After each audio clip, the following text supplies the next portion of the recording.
Chapter 476, Chen Dong's Departure. The Accursed Land. Xia Fei muttered. I remember now. You're the Blood Candle Kingdom's prince, and your kingdom is considered by the common people as the Accursed Land. Constantine laughed. You rule Despair's domain, while I will inherit the Accursed Land's throne. Moreover, the entire region is called the Death Land. If we put everything together, we're basically in a horror movie. Xia Fei silently nodded. The Blood Candle Kingdom that this prince, whose EQ was somewhat in the negatives, would one day inherit was not far from Terminus. In ancient times, it was a place where criminals were banished to. Its people were tough, and though many of them were disabled in some way, they were extremely powerful fighters. It was one of the rare regions of the Alliance which was only half civilized. Now that I think about it, I should pay you a visit in Terminus. Unfortunately, I'll be having a wedding soon, so I really can't leave, Constantine apologetically said. Xia Fei replied, there'll always be more opportunities in the future. Let me first congratulate you, I'll have someone send you a wedding gift. Constantine asked, why do I feel like you're not very happy to be the master of Terminus? Xia Fei faintly smiled. A friend has recently decided to leave, and things just haven't been going smoothly, too, so I really am in a rather sour mood. Constantine proposed, if that's so, why don't you come to Blood Candle and relax a little? It's not even 4 days from Friedel to Blood Candle, it's easy to go here and back. After saying this, Constantine slapped himself on the head. Wait, Friedel is the old name. It's called New Terra now. Xia Fei was just about to refuse when he suddenly noticed the fervent look in Constantine's eyes. It seemed like he was really hoping that Xia Fei would pay a visit to Blood Candle Kingdom. After 2 years without any contact, you must have some other matter to call me so suddenly, right? Xia Fei smiled and asked. Constantine's smile faded as he solemnly replied, in truth, there's something I need your help on. What do you mean by that? My mother left after giving birth to me, and later on, my father married my stepmother and had a boy and girl with her. Thus, I'm not the only successor to the empire. My royal father is growing weaker and older by the day, and it's time for an heir to be appointed. Xia Fei gave a slight nod. So both you and your half-brother want to become the heir apparent, and as your mother is no longer around, you don't have the upper hand in this power struggle. Constantine helplessly said, you're as sharp as ever. Running off in my adolescence to the Alliance to take part in the Golden Finger Cup left a very bad impression of me on my royal father. What do I get for helping you? Asked Xia Fei bluntly. Friendship. The friendship of the Blood Candle Kingdom, Constantine solemnly answered. My kingdom is just a small nation, surviving in the middle of the numerous warlords of the Death Tri-region and having subpar relations with the powerful Alliance. Do you know why these people have never tried attacking Blood Candle all this time? Why? Because we have the strongest army of ability warriors.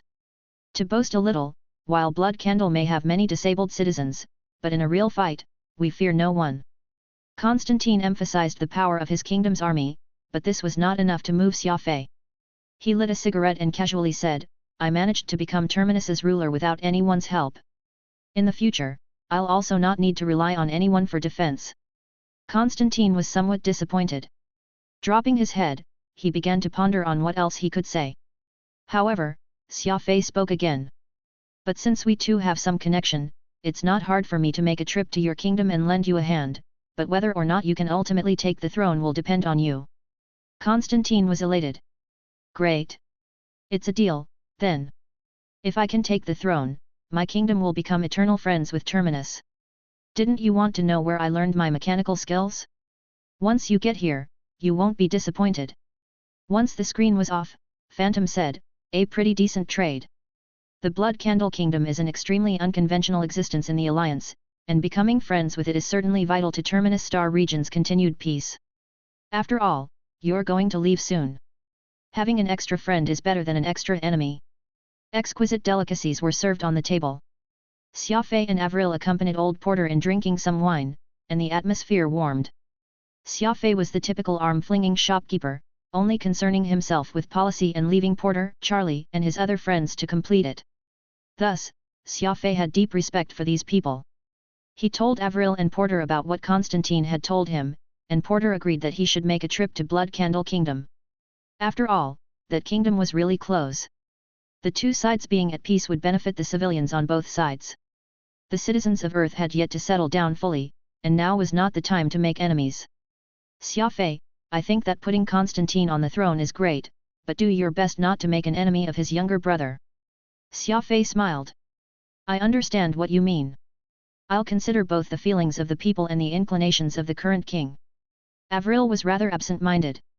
Xia Fei did not bring it up in front of Porter, but at night, when Porter was gone, Xia Fei raised the matter. Avril, what's wrong with you today? Asked Xia Fei as he sat on the bed and stroked Avril's golden hair. Avril nestled against Xia Fei's chest like a little bird as she softly said, when I was in the kitchen, Pang Xin called me and told me that my grandfather's health hasn't been good lately. Xia Fei replied, you've been with me in Terminus for several months now. The data relays of Starlink Corporation have basically been set up in this region. Why don't you go home and see your family? Avril was somewhat unwilling to leave Xia Fei, and she pondered on this for some time. Then I'll go back for a visit and be back in 2 months. It was a dark and quiet night, but Xia Fei could not get any sleep. He went alone to the cultivation chamber and took out 2 items from his spatial ring. The first was the slumbering pod and the other was the blood demon claw which had yet to bear fruit. Xia Fei obtained the blood demon claw when it was dark red. Though Xia Fei had been diligently watering it with the source of life for 3 months, it was still a dark red. How strange!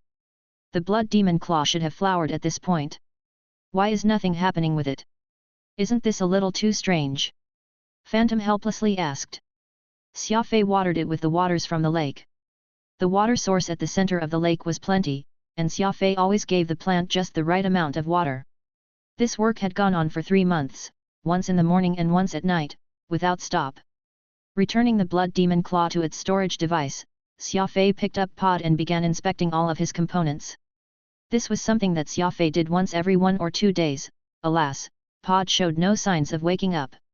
Letting out a sigh, Xia Fei thought about the law of primal chaos on his left arm and peacock blue on his right arm. There was also no movement from them. It was as if he had big stacks of money in his hands which he had no way of spending, and he could not help but feel depressed. It's about time I go out a bit. It seems like this peaceful life doesn't suit me, Xia Fei said as he looked up at the stars. Starlink Corporation's first fleet, with Avril on board, was accompanied by Sarah's transport fleet and Ling Xiao's Quantum Holdings' third fleet. It turned out that they also needed to return to the Alliance and carry out a transportation mission. The construction of the Terminus Star region consumed a vast amount of materials every day, and local production was lacking. Thus, Sarah's fleet needed to go back and forth to the Alliance and Terminus, hence, she had become much busier than old Porter. With a powerful fleet protecting her, Xia Fei did not need to worry about Avril's safety. Moreover, she had the golden jasper spirit, and such an immortal rank protective barrier was nothing to scoff at. No one in the Alliance would be able to hurt Avril now. After sending off Avril, Xia Fei prepared for his journey to Blood Candle Kingdom. Besides the normal gifts, Xia Fei also brought a lot of the water from the southern 4 lakes. The clear lake water contained the energy of the source of life. The plants of New Terra grew rapidly when nurtured with its water.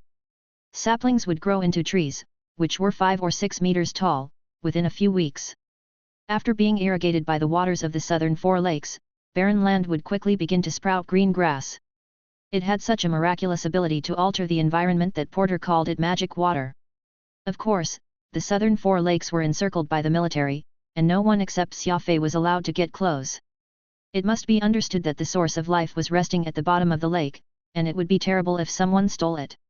Taking Furball with him, he boarded Nirvana.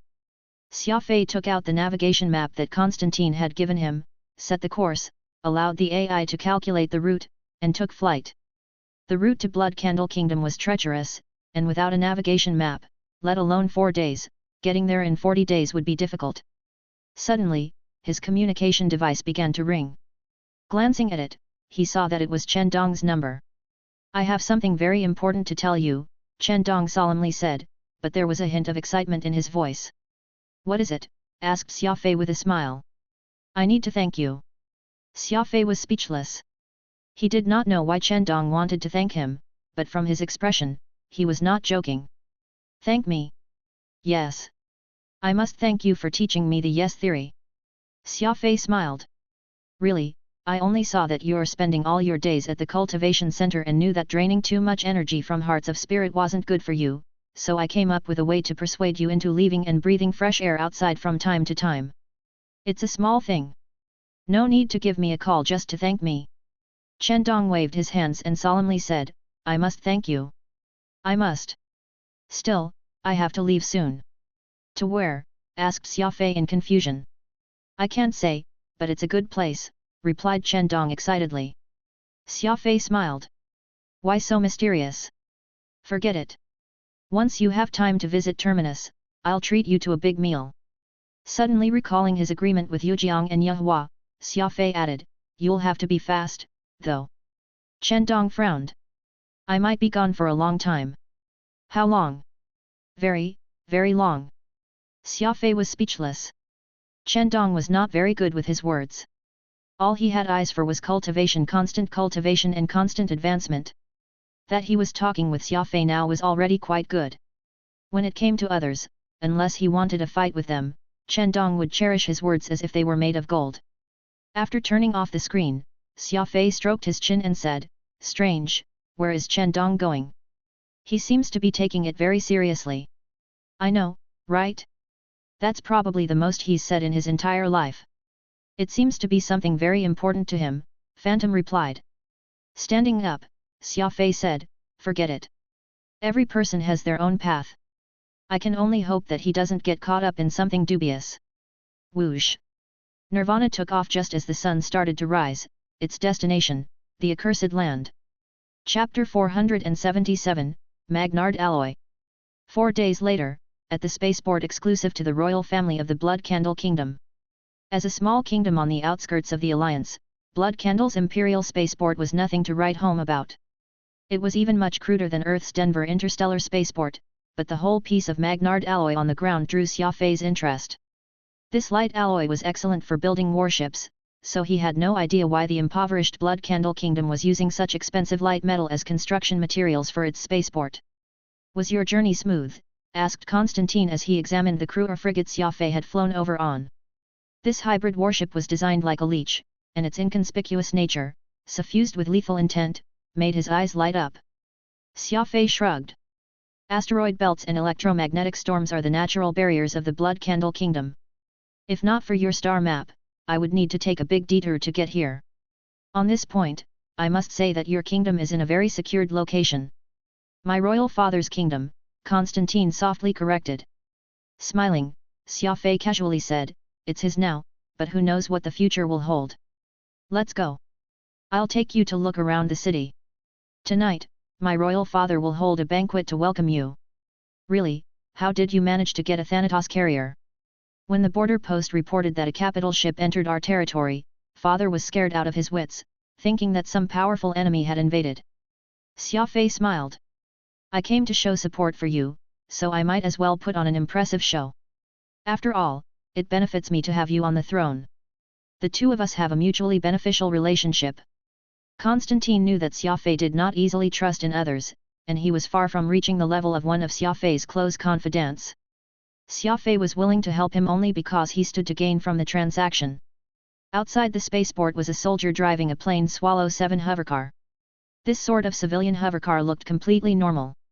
Let alone luxurious, it was almost excessively simple, not at all matching Constantine's status as a prince. However, Xia Fei quickly grew indifferent. Constantine had always been inconspicuous. On their first meeting, he looked like he had come from the slums. Now that he was back in his country, his clothes remained simple and plain, and his servants did not put on any airs. It was easy to see that he was very close with them. The soldier handed the car keys to Constantine. Xia Fei looked closely and saw that all the soldiers in the royal spaceport really were disabled in some way. If they were not missing an arm, they were lacking an ear, but all of them had tough bodies and high cultivation. Stop staring. I already told you, Blood Candle is an accursed land. Anyone with an ability is disabled in some way, and anyone without a disability is an ordinary person. Xia Fei nodded and entered the little Swallow hovercar. Constantine had no chauffeur, and after starting the engine, he began driving the car down the road leading to the royal city. There was naught but barren land on both sides of the road, with not even a blade of grass, and when the winds stirred, yellow sands would blot out the sky. Occasionally, he would spot some poor soul in shabby clothes on the roadside. Destitute and barren, this was Xia Fei's first impression of Blood Candle Kingdom. Does this kingdom have a lot of wastelands? How do I say it? If we had to rely completely on agriculture for food, half of Blood Candle would die from starvation. Fortunately, we produce a lot of Magnard alloy, it's that metal you saw which serves as the spaceport's floor. Every year, the Alliance will trade large quantities of food and domestic goods for this alloy, allowing the kingdom to survive, Constantine said. Xia Fei said, Magnard alloy is an excellent material for building the critical parts of warp engines, and it doesn't go for cheap in the Alliance. How can your Blood Candle still be poor despite having so much of this valuable metal? Constantine explained, because this is the accursed land. All of us are descendants of criminals, and their blood flows in us. The previous presidents of the Alliance have never trusted the people of Blood Candle Kingdom, so they've always limited their exports to us. We trade large deposits of alloy every year, but the price is always kept very low. What about smuggling? Smuggling can get you a lot for a little. Why haven't you tried to deal with smugglers? Constantine bitterly smiled. The Death Tri region has its special products, but the navigation routes have never been open. Those smugglers can either go straight to the closer 3 regions or take a long and perilous detour to Blood Candle Kingdom. Naturally, they would rather go to Black Abyss or Evil Gulf Stream for their goods rather than risk a trip to this kingdom. Xia Fei nodded. Terminus was already very remote, and Blood Candle was at the edge of it. Without a navigation map, one would need to spend 40 to 50 days to get to Blood Candle. Thus, transportation was truly a very serious problem, so the kingdom could only rely on the official trade fleets sent by the Alliance. A smile formed on Xia Fei's lips as he looked at the wasteland, an idea forming. The development of Terminus is in dire need of high-grade metal. We can make a trade, trading Blood Candle's Magnard alloy for food and domestic goods. That's a good idea, but Magnard alloy is restricted trade goods of the Alliance. Aren't you worried that someone will report you if you transport it to the Alliance? Xia Fei laughed. Who said that I'll be transporting it to the Alliance? Currently, Terminus's metal supply primarily comes from large-scale mining and smelting barges. Our own metal processing factories are still in the middle of construction, and there's still a gap between our metal production and metal consumption. Magnard alloy is both light and tough. While using it for construction is somewhat extravagant, it's not impossible. In any case, you have so much of it that you use it for floorboards, me using it to build houses isn't too overboard. Constantine firmly nodded. That's excellent. It's a pity that Blood Candle Kingdom lacks the sort of powerful backing you have, or else this part of space will be in a much better state. You need to discuss this with my royal father tonight. Xia Fei shook his head. Not me, you. Me. Right. Now is a crucial moment for you to accumulate capital.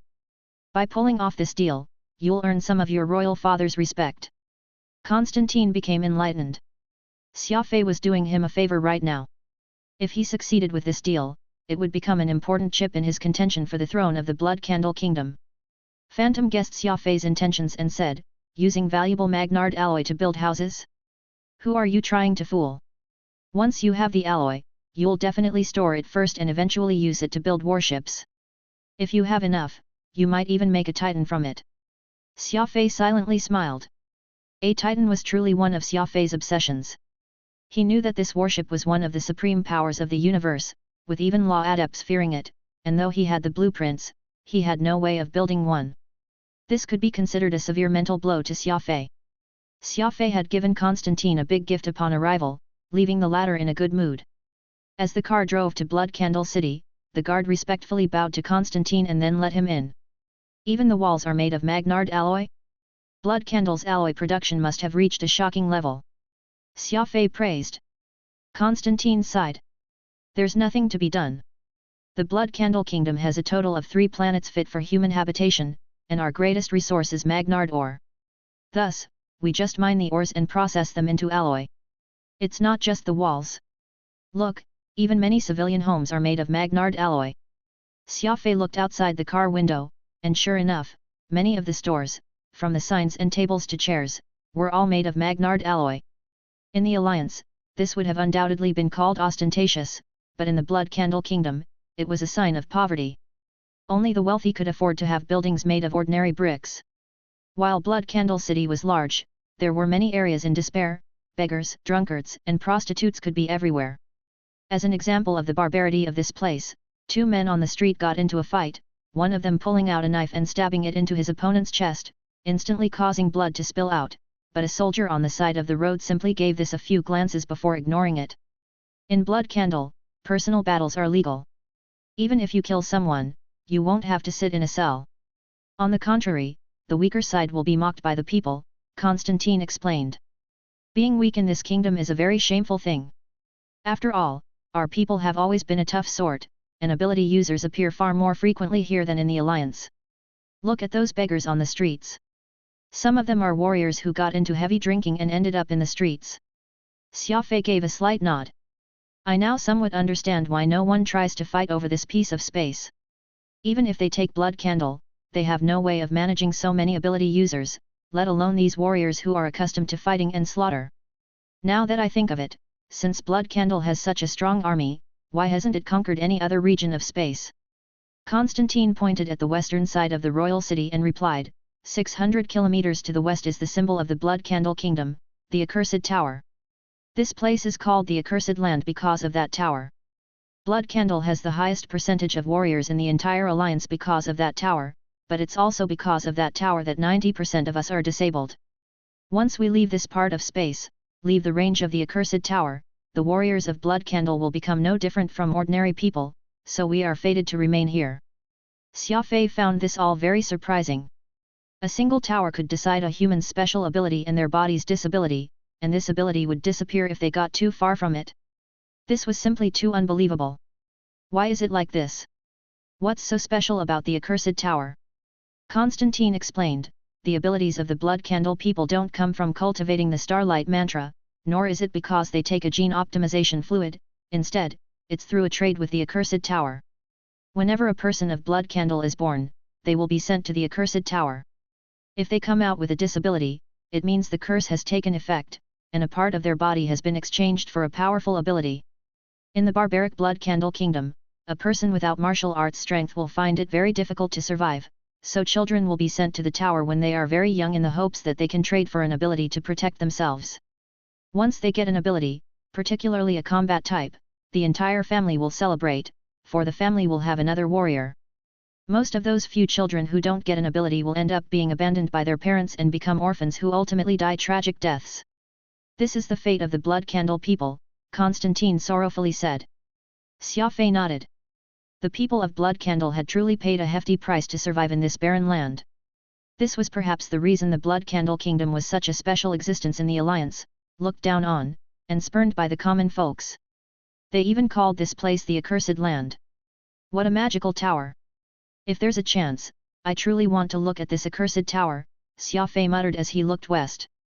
It's very simple. See Royal Father tonight first, then I'll take you there tomorrow, Constantine casually said. If you're not worried about being cursed, that is.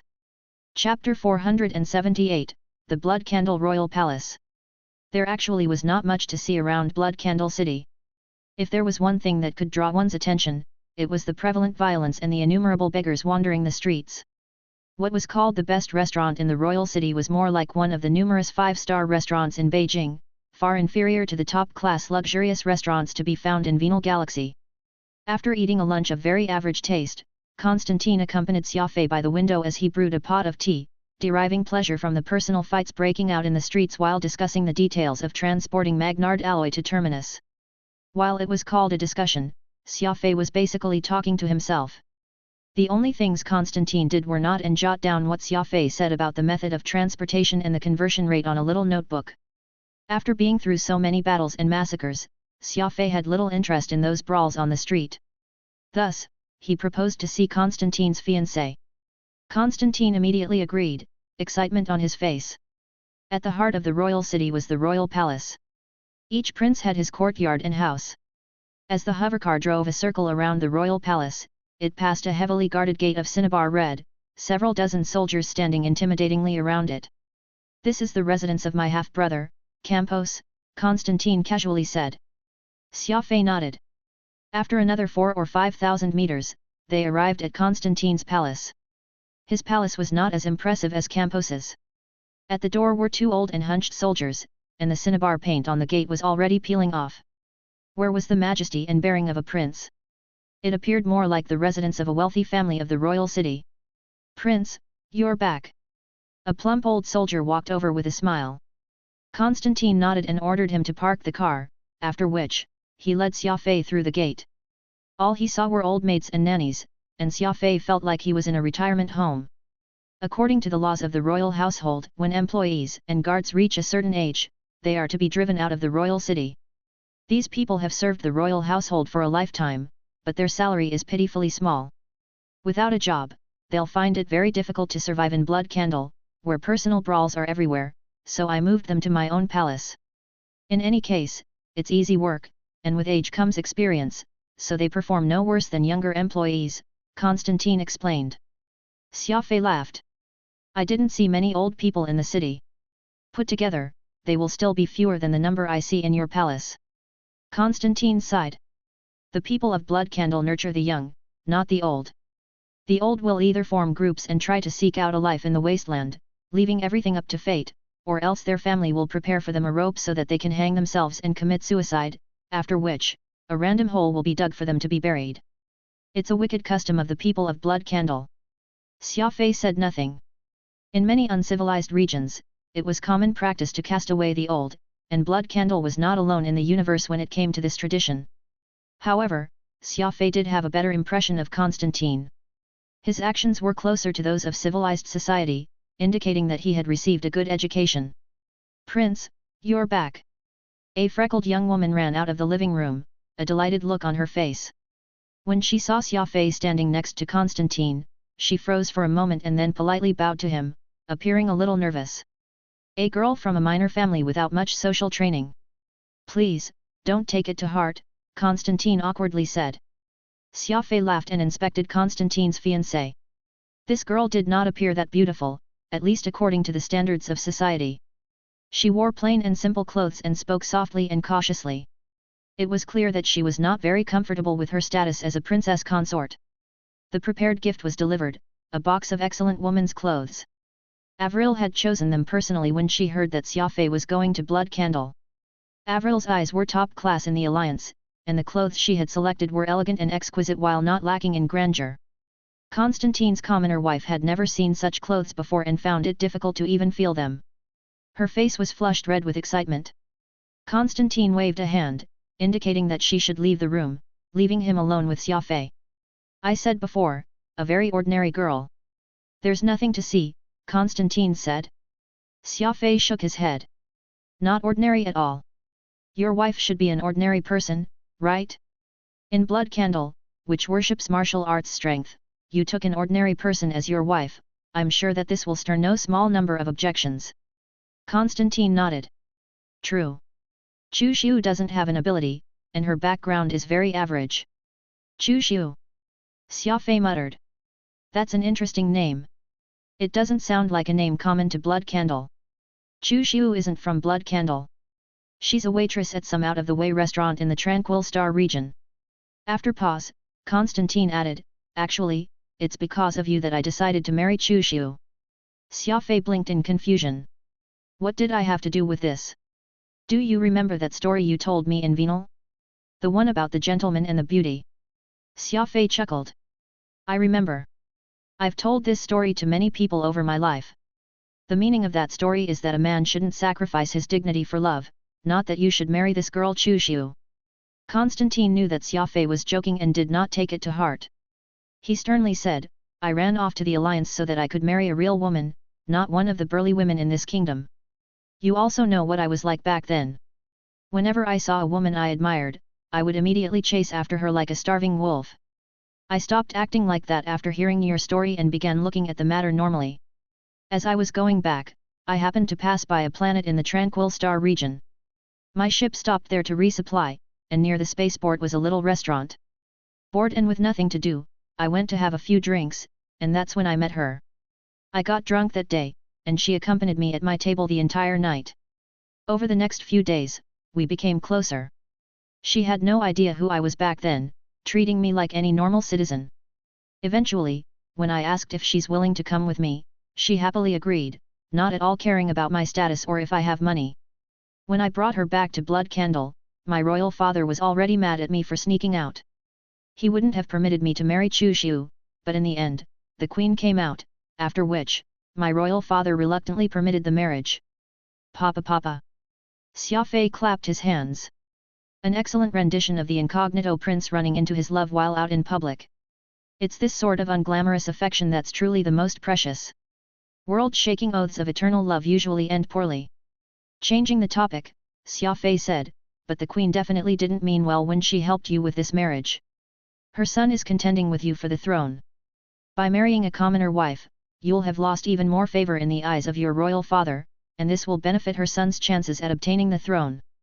In the open, she's helping you, but in secret, she's hurting you.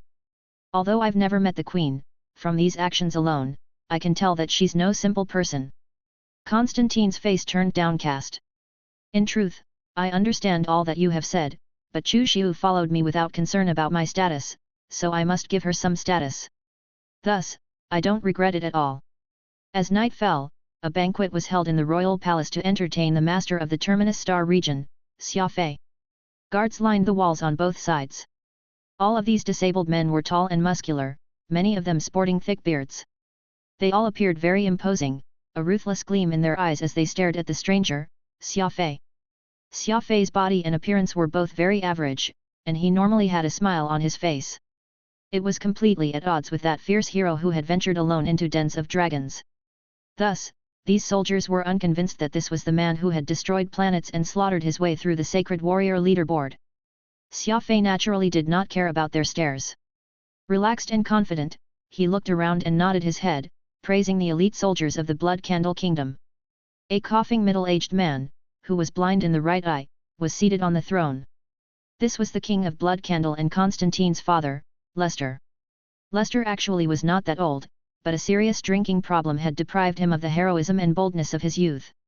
He was barely 40, yet he already appeared doddering and senile. Coupled with the fact that Blood Candle was a land of bitter cold, where people lived shorter lives than average, Lester was already approaching the end of his life. The day had been pleasant and sunny, but at night, howling winds stirred.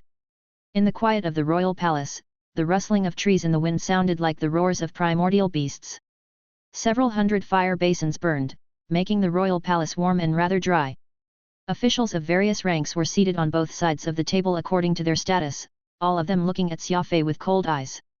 Royal Father, this is the ruler of the Terminus Star region, Xia Fei.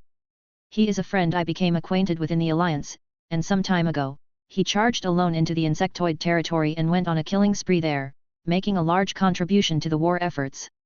Constantine naturally spoke of Xia Fei's good qualities, but he had discordant voices from around. It appeared that Xia Fei's rather lean body lacked persuasive power, and many people seemed to regard him as an ordinary person. Lester gave a slight nod. Xia Fei stood up and placed a fist in his hand as he smiled and said, "King of Blood Candle, nice to meet you." Pa! The sound of a cup falling to the floor could be heard, and then a gruff voice angrily yelled, "Such audacity! Why do you not kneel to the King of Blood Candle? Right! You must prostrate yourself. This is too disrespectful. This is the Blood Candle Kingdom." The first one to berate Xia Fei was a bald admiral. Despite the cold weather, he had a bare upper body, and numerous kinds of metal jewelry were hanging from his neck. He even had a silver hoop in his nose. Several voices called out in agreement, all believing that Xia Fei was disrespecting the King of Blood Candle. Constantine's expression shifted again and again. Xia Fei was his guest, and these people were disrespecting him by causing trouble during the banquet. The stocky middle-aged queen next to Lester was delighted by this.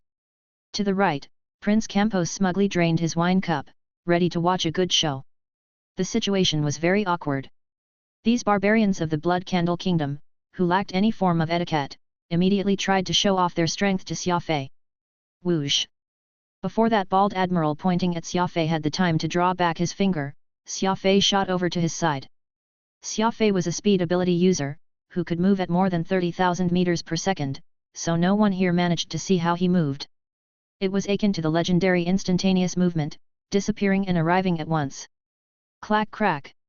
Xia Fei lifted that bald admiral high in the air like a chicken. The admiral's 4 limbs had been broken by him and hung limply in the air like a cloth bag. Before the general could feel fear, Xia Fei clenched his fingers. Crack! The large head tilted to the side, and a greenish-purple tongue emerged from his mouth. Shock! Extreme shock! No one had thought that Xia Fei would kill someone in the palace at the slightest provocation. Chapter 479, An Evening Feast. Such speed! Did you see how he managed to move? Such viciousness! He didn't even use any weapon to break his bones. Chattering broke out in the royal palace. A man with a green tattoo on his face furiously stood up, wanting to have a match with Xia Fei, but the old man next to him hurriedly pulled him back. He's a high-rank speed ability user. You're no match to him. The tattooed man gnashed his teeth and sat back down, draining his cup of wine dry. Though they were all angry, no one dared to attack Xia Fei. That unfathomable movement speed had successfully cowed everyone. Anyone who wanted to fight Xia Fei had better be sure that they could break his speed. Throwing aside the corpse, Xia Fei looked around. There's nothing wrong with him offending me, but crucially, he lacked the strength, so he died by my hands. He calmly walked back to Constantine's side. Personal fights and killings were very common in Blood Candle, but there was still something somewhat inappropriate about taking a life in the palace. Constantine grimaced and could not help but be worried. At this moment, Prince Campos stood up and pointed at Xia Fei's nose. Royal father, this man killed General Lance in the middle of a feast in the royal palace. He should be punished. Campos was not at all like Constantine. Constantine was thin and weak, while he had quite the fat, and his nose was raised so high that it was about to reach the heavens. When he started walking, his fats would jiggle. His skin was dark and swarthy, and he had a pair of beady eyes that looked at Xia Fei with ill intentions. Xia Fei lightly glanced at him and then waltzed back to his assigned seat.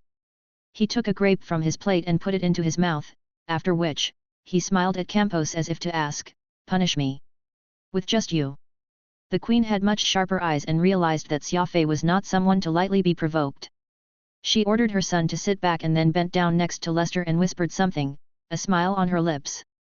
The queen was just as fat as her son, and it was hard to say what Lester, the king of Blood Candle, had seen in her that he would pamper her so much.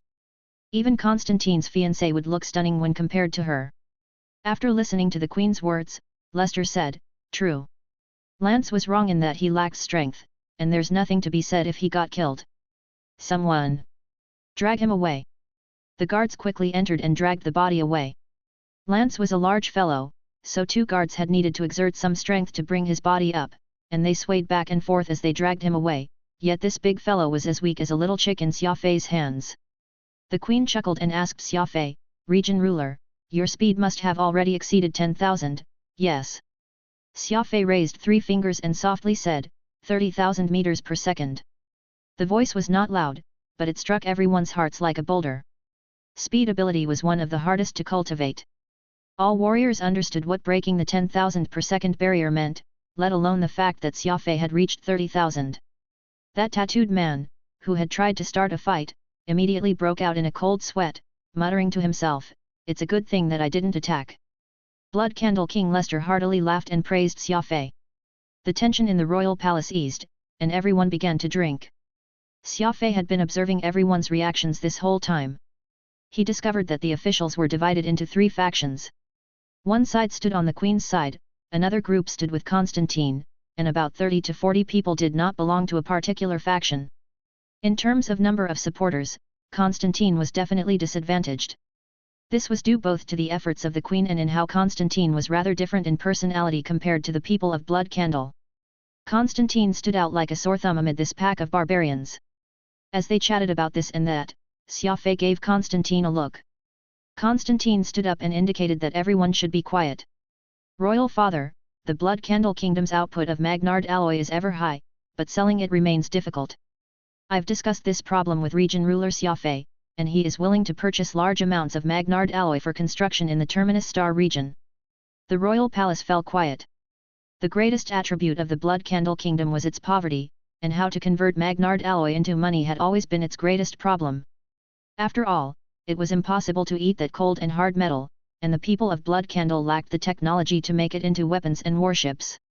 It was true that the Alliance would purchase some Magnard alloy from Blood Candle every year, but the cost incurred once this metal was shipped all the way to the Alliance was not low.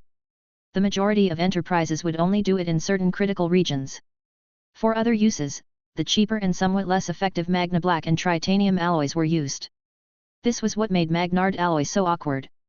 In terms of ability, it was only 30% better than other mass-produced alloys, but the price was several times higher.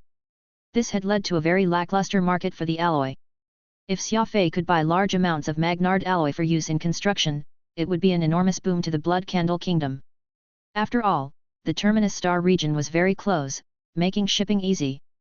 Trading the alloy for the food and domestic goods that the kingdom needed would be extremely beneficial to the kingdom's development. Of course, this was only because Xia Fei was the ruler of Terminus now. Those erstwhile tyrants and warlords, who used to inhabit the region, were not much richer than the Blood Candle Kingdom, and they could not buy much alloy even if they wanted to. Whispered conversations broke out.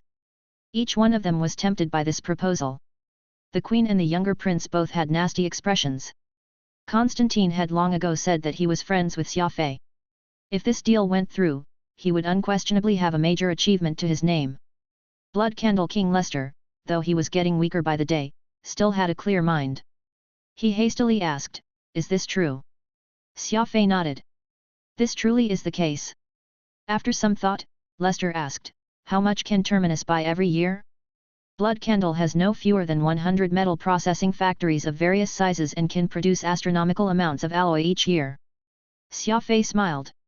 "I've already looked through it. The smelting facilities of Blood Candle vary in quality. The vast majority of the factories can't produce Magnard alloy of very high quality, only good for construction of buildings. It's far too inferior to use for building warships. Even if I buy it for that purpose, I will need to melt it down and refine it again." All of them nodded. Blood Candle was an uncivilized and isolated region, and its technology was rather backward. Thus, not every smelting factory's technology could meet the standard. In any case, it was all Magnard ore, so they sold the higher quality alloy to the Alliance while the inferior goods were used to construct buildings and walls. Lester slightly frowned. He sensed that Xia Fei did not seem to like the lower grade alloy. He took Xia Fei to be like the Alliance, purchasing only a small amount every year to use for critical components. Xia Fei cleared his throat and sternly said, "Still, even the lowest grade alloy is smelted from Magnard ore. Regardless of how much Blood Candle has, I'll take it all, even if you have to dismantle the walls and rip up the floors." To sum it up in one sentence, it's not a question of how much I want, but how much you can provide. These bold words left everyone shaken. How much Magnard alloy did the Blood Candle Kingdom have? An enormous amount. They were used to construct walls and buildings. How could they not have a lot? Lester began to cough from how excited he was. The queen immediately offered him a napkin while she shot Xia Fei an uneasy gaze. "Region ruler, Magnard alloy is not cheap," said the queen softly. Xia Fei raised his eyebrows and smiled. "This is the Death Tri region. Besides foods and weapons, everything else, even human life, comes cheap. If the queen wishes to sell the Magnard alloy at the same price it is sold to the Alliance, then you should find someone else." Xia Fei advanced by yielding ground, causing everyone else to voice complaints about the queen and criticize her for her greed. It was not like that mountainous pile of alloy could be eaten. As long as there was a buyer, why not get rid of it? What was the point in keeping it? The people of Blood Candle had never cared much about math, and it was common to see a bottle of strong alcohol exchanged for a young maiden. Besides that, there was no one who cared about the metal that no one could eat or drink. "Stand aside." Lester pushed away the queen, who had been trying to pound his back, roughly saying, "Women should keep themselves out of men's affairs." The queen got a stare from Lester's empty eye and immediately ran away in tears. Lester angrily cursed, "Talkative woman." There was not a shred of remorse. The younger prince turned ashen, and his stare aimed at Xia Fei and Constantine grew even more vicious. "Ignore her. In Blood Candle, it's always the men whose words hold weight. The only place a woman has is in bed." Laughter resounded through the palace. It was clear that the officials approved of Lester's words and were of the same opinion. "This is a big deal. Let us find another time to discuss the details." Xia Fei smiled. "I have a habit of not easily trusting others, but once I do, I will trust them without reservation. Constantine is my friend, so I give him full authority in this matter. He is also your son, so I trust that you don't have an objection." Everyone was as shocked as they could be. Xia Fei was so easily entrusting Constantine with such a major deal for the Blood Candle Kingdom. Even the officials who normally saw this unconventional prince in a poor light now had a better opinion of him. After all, the one who controlled the kingdom's greatest trading partner essentially controlled the kingdom's lifeline. These officials all controlled 1 or 2 smelting factories, with the worst being a shareholder. They all began considering how they could get into Constantine's good graces so that they would be able to get good prices for their goods. Constantine gave Xia Fei a grateful glance. A single statement from him had made Constantine the most favored person in the capital. This was truly a generous gift. As long as you trust him, everything is possible. Lester heartily laughed. Son, this region ruler is truly easy to work with, so we should be generous as well. I grant you full authority over trade relations between us and Terminus. Make sure that no one accuses the people of Blood Candle of being stingy. Constantine nodded in agreement. After obtaining the trust of both Xia Fei and his father, Constantine brimmed with confidence and energy. Those generals and officials raised their cups to him in a toast, their disrespect completely gone. The people of Blood Candle were naturally happy to trade away their stockpile of Magnard alloy, which had been accumulated for so many years, for some alcohol. Xia Fei did not like noisy feasts, so he pleaded fatigue and left. Haha! Constantine wants the throne, so to obtain your support, he'll definitely try to bring the price down as much as possible.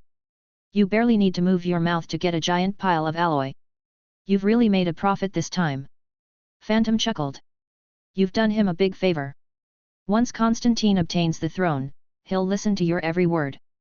When the time comes, Blood Candle is certain to be Terminus's first vassal. Chapter 480, The Accursed Twin Towers. In the distance, one could see 2 towers, pitch black and piercing into the clouds. Parents with their children could be seen on both sides of the road. The wealthy drove hover cars, whereas the poor hugged their children and walked. Those who were neither wealthy or poor would use horse-drawn carriages or hover bikes. The closer one got to the 2 towers, the more people there were. Their target was the same, their eyes brimming with anticipation. These children are being taken to exchange for abilities at such a young age. Xia Fei asked in astonishment. Many of the children he saw were not even 1 year old, and the oldest could not be more than 3. Most of them were still in their infancy. According to the laws of the Alliance, a child would have to wait until they were 7 to train the star-type mantra. At 12, if they had yet to unlock an ability, it was allowed to use gene optimization fluids for children, which would deal the least amount of damage to kids, but cases like that were rare. Most parents would wait until the children were adults to try the drugs. This was done out of consideration for the health of the children, but in the Blood Candle Kingdom, children who were only a few months old were sent here to activate their abilities, and they did this in exchange for parts of their bodies. In obtaining an ability, they would lose a certain body's function. In Xia Fei's view, this was nothing more than pulling up the sprouts to try and help them grow. Constantine helplessly said, Blood Candle is a savage place, and many children must start making money to help their family the moment that they can walk. The pressure is so great that outsiders can't possibly imagine it, so the earlier they can unlock an ability, the earlier they can learn how to use it and start making money for food and other basic necessities. Even the children of the royal household must be sent to the accursed tower before the age of 2. Xia Fei nodded. This pressure did not care whether one was young or old. Even the tender and immature would have to bear that heavy load on their shoulders. The terrain began to lower. The 2 towers were located in a basin, like a crater left by a meteor. The towers were surrounded by an alloy wall, which was naturally made of the common Magnard alloy.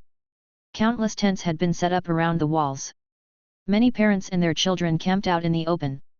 A circle of stones served as a simple furnace, with weeds and dried branches found in the wasteland serving as the fuel. As there are many people who want to enter the accursed tower, ordinary civilians without connections or money to pay for the offering will line up here. Fast is 3 or 5 days of waiting, but bad luck can mean 10 some days or even 2 months, Constantine explained. There was a special road which led beyond the walls. Constantine and Xia Fei drove in through it as countless civilians bowed and watched. Once he got out of the car, Xia Fei discovered that, while one tower had a long line in front of it, the other tower was so deserted that there was a thick layer of dust on the steps leading in, making it clear that it had been a long time since someone went there. You didn't say that there are 2 accursed towers. Why does that one tower have no one, while the other has such a long line? He had barely spoken when he heard excited cheers. A child, who had only just reached 1 year old, threw a fireball, burning away his father's hair, but his father was not angry at all, hugging his child and dancing around as he yelled at the crowd, "This is my son! He obtained a fire ability!" Excitement aside, the crowd looked on with envious gazes as the father rushed out with his son. As he passed Xia Fei and Constantine, he politely bowed. Xia Fei saw that the child's left ear was gone as if surgery had been performed on it. Even the base had been cut away. Constantine smiled. Another lucky fellow. His son has a combat ability, so in the future, he can join the military. If he's lucky, he can even become an officer, completely changing this family's fate. Xia Fei gave a non-committal shrug.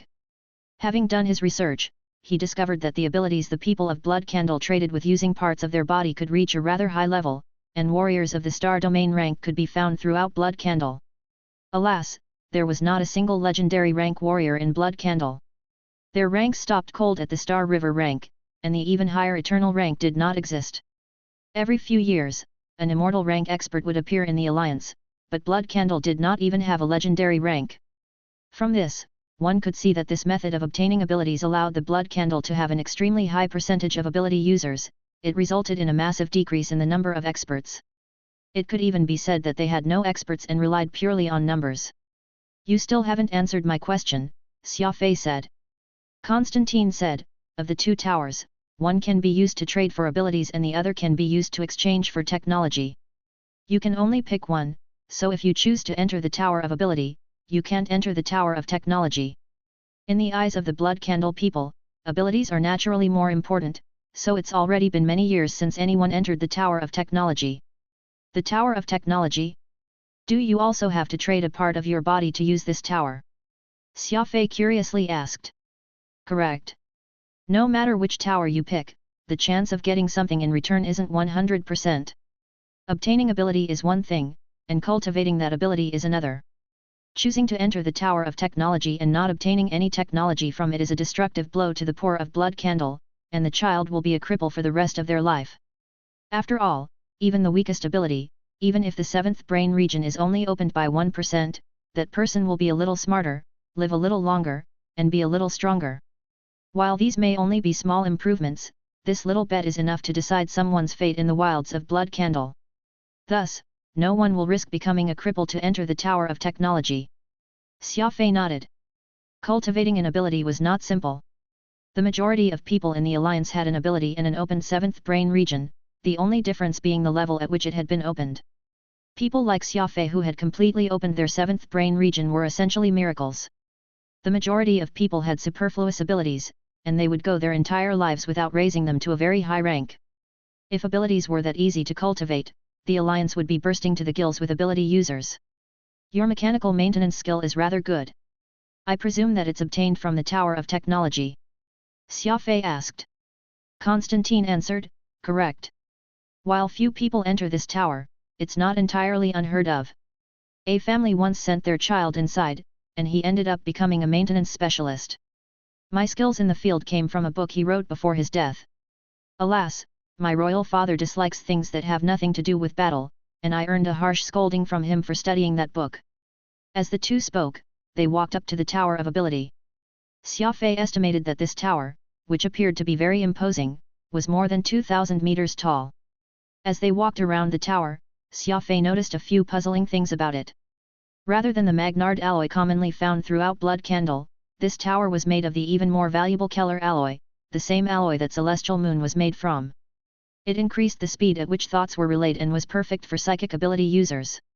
The amount of Keller alloy needed to build such a massive tower had to be stupendous, but he had never heard of Blood Candle ever producing this alloy. There were many grooves and lines on the tower, which formed complex designs that were dizzying to look at. Though he did not know what meaning they conveyed, these were definitely not designs or images common to Blood Candle. This was an uncivilized place, and its people loved horse riding and hunting. He had not seen any such abstract designs in the royal city, either. "Who built these two towers?" Xia Fei frowned and asked. Constantine answered, "No one can answer this question of yours.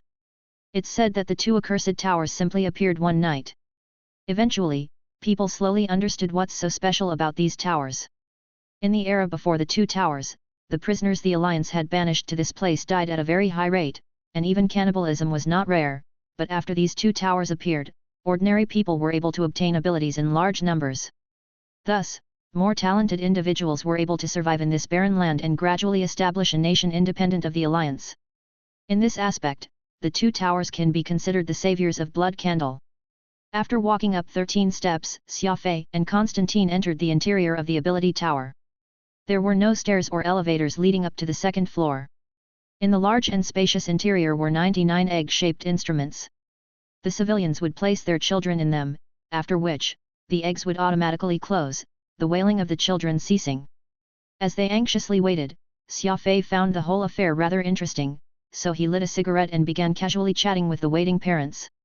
From these conversations, he learned that these people had come from another planet. They used the last of their family's resources for the long journey so that their child could obtain a decent ability, which would help fill their bellies and deter others from bullying them anymore. The Blood Candle Kingdom was formed from 3 planets, and to the poor, the fee for an interplanetary journey was not small. Thus, in some villages, the village chief would come out and make a one-time trip for all the newborns to reduce the costs. Those children who obtained abilities would be brought back to the village to be cared for, and those who did not would be abandoned in the wilderness. After all, taking the child back would also cost money. Not far from this place was an area where infants were abandoned. Packs of jackals and wolves had gathered there to wait for their lunch. Constantine shook his head in shame. It's a cruel custom. You've already seen the darkest side of the Blood Candle Kingdom. As a citizen of the relatively more civilized Earth, Xia Fei naturally could not stand the thought of abandoning the children and the old, but he also understood that the strong eating the weak was an unchangeable law of the universe. To survive, humans could do many absurd things.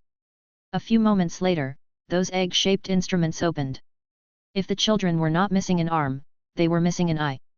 There were both cheering parents and grieving parents in the tower. As they walked out, Xia Fei examined this 2,000-meter tall tower. Why is there only one floor?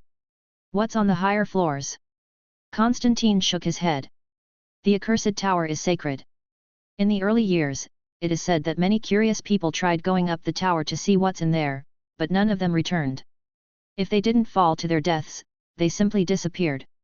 Since then, no one has ever dared to try and climb up the tower.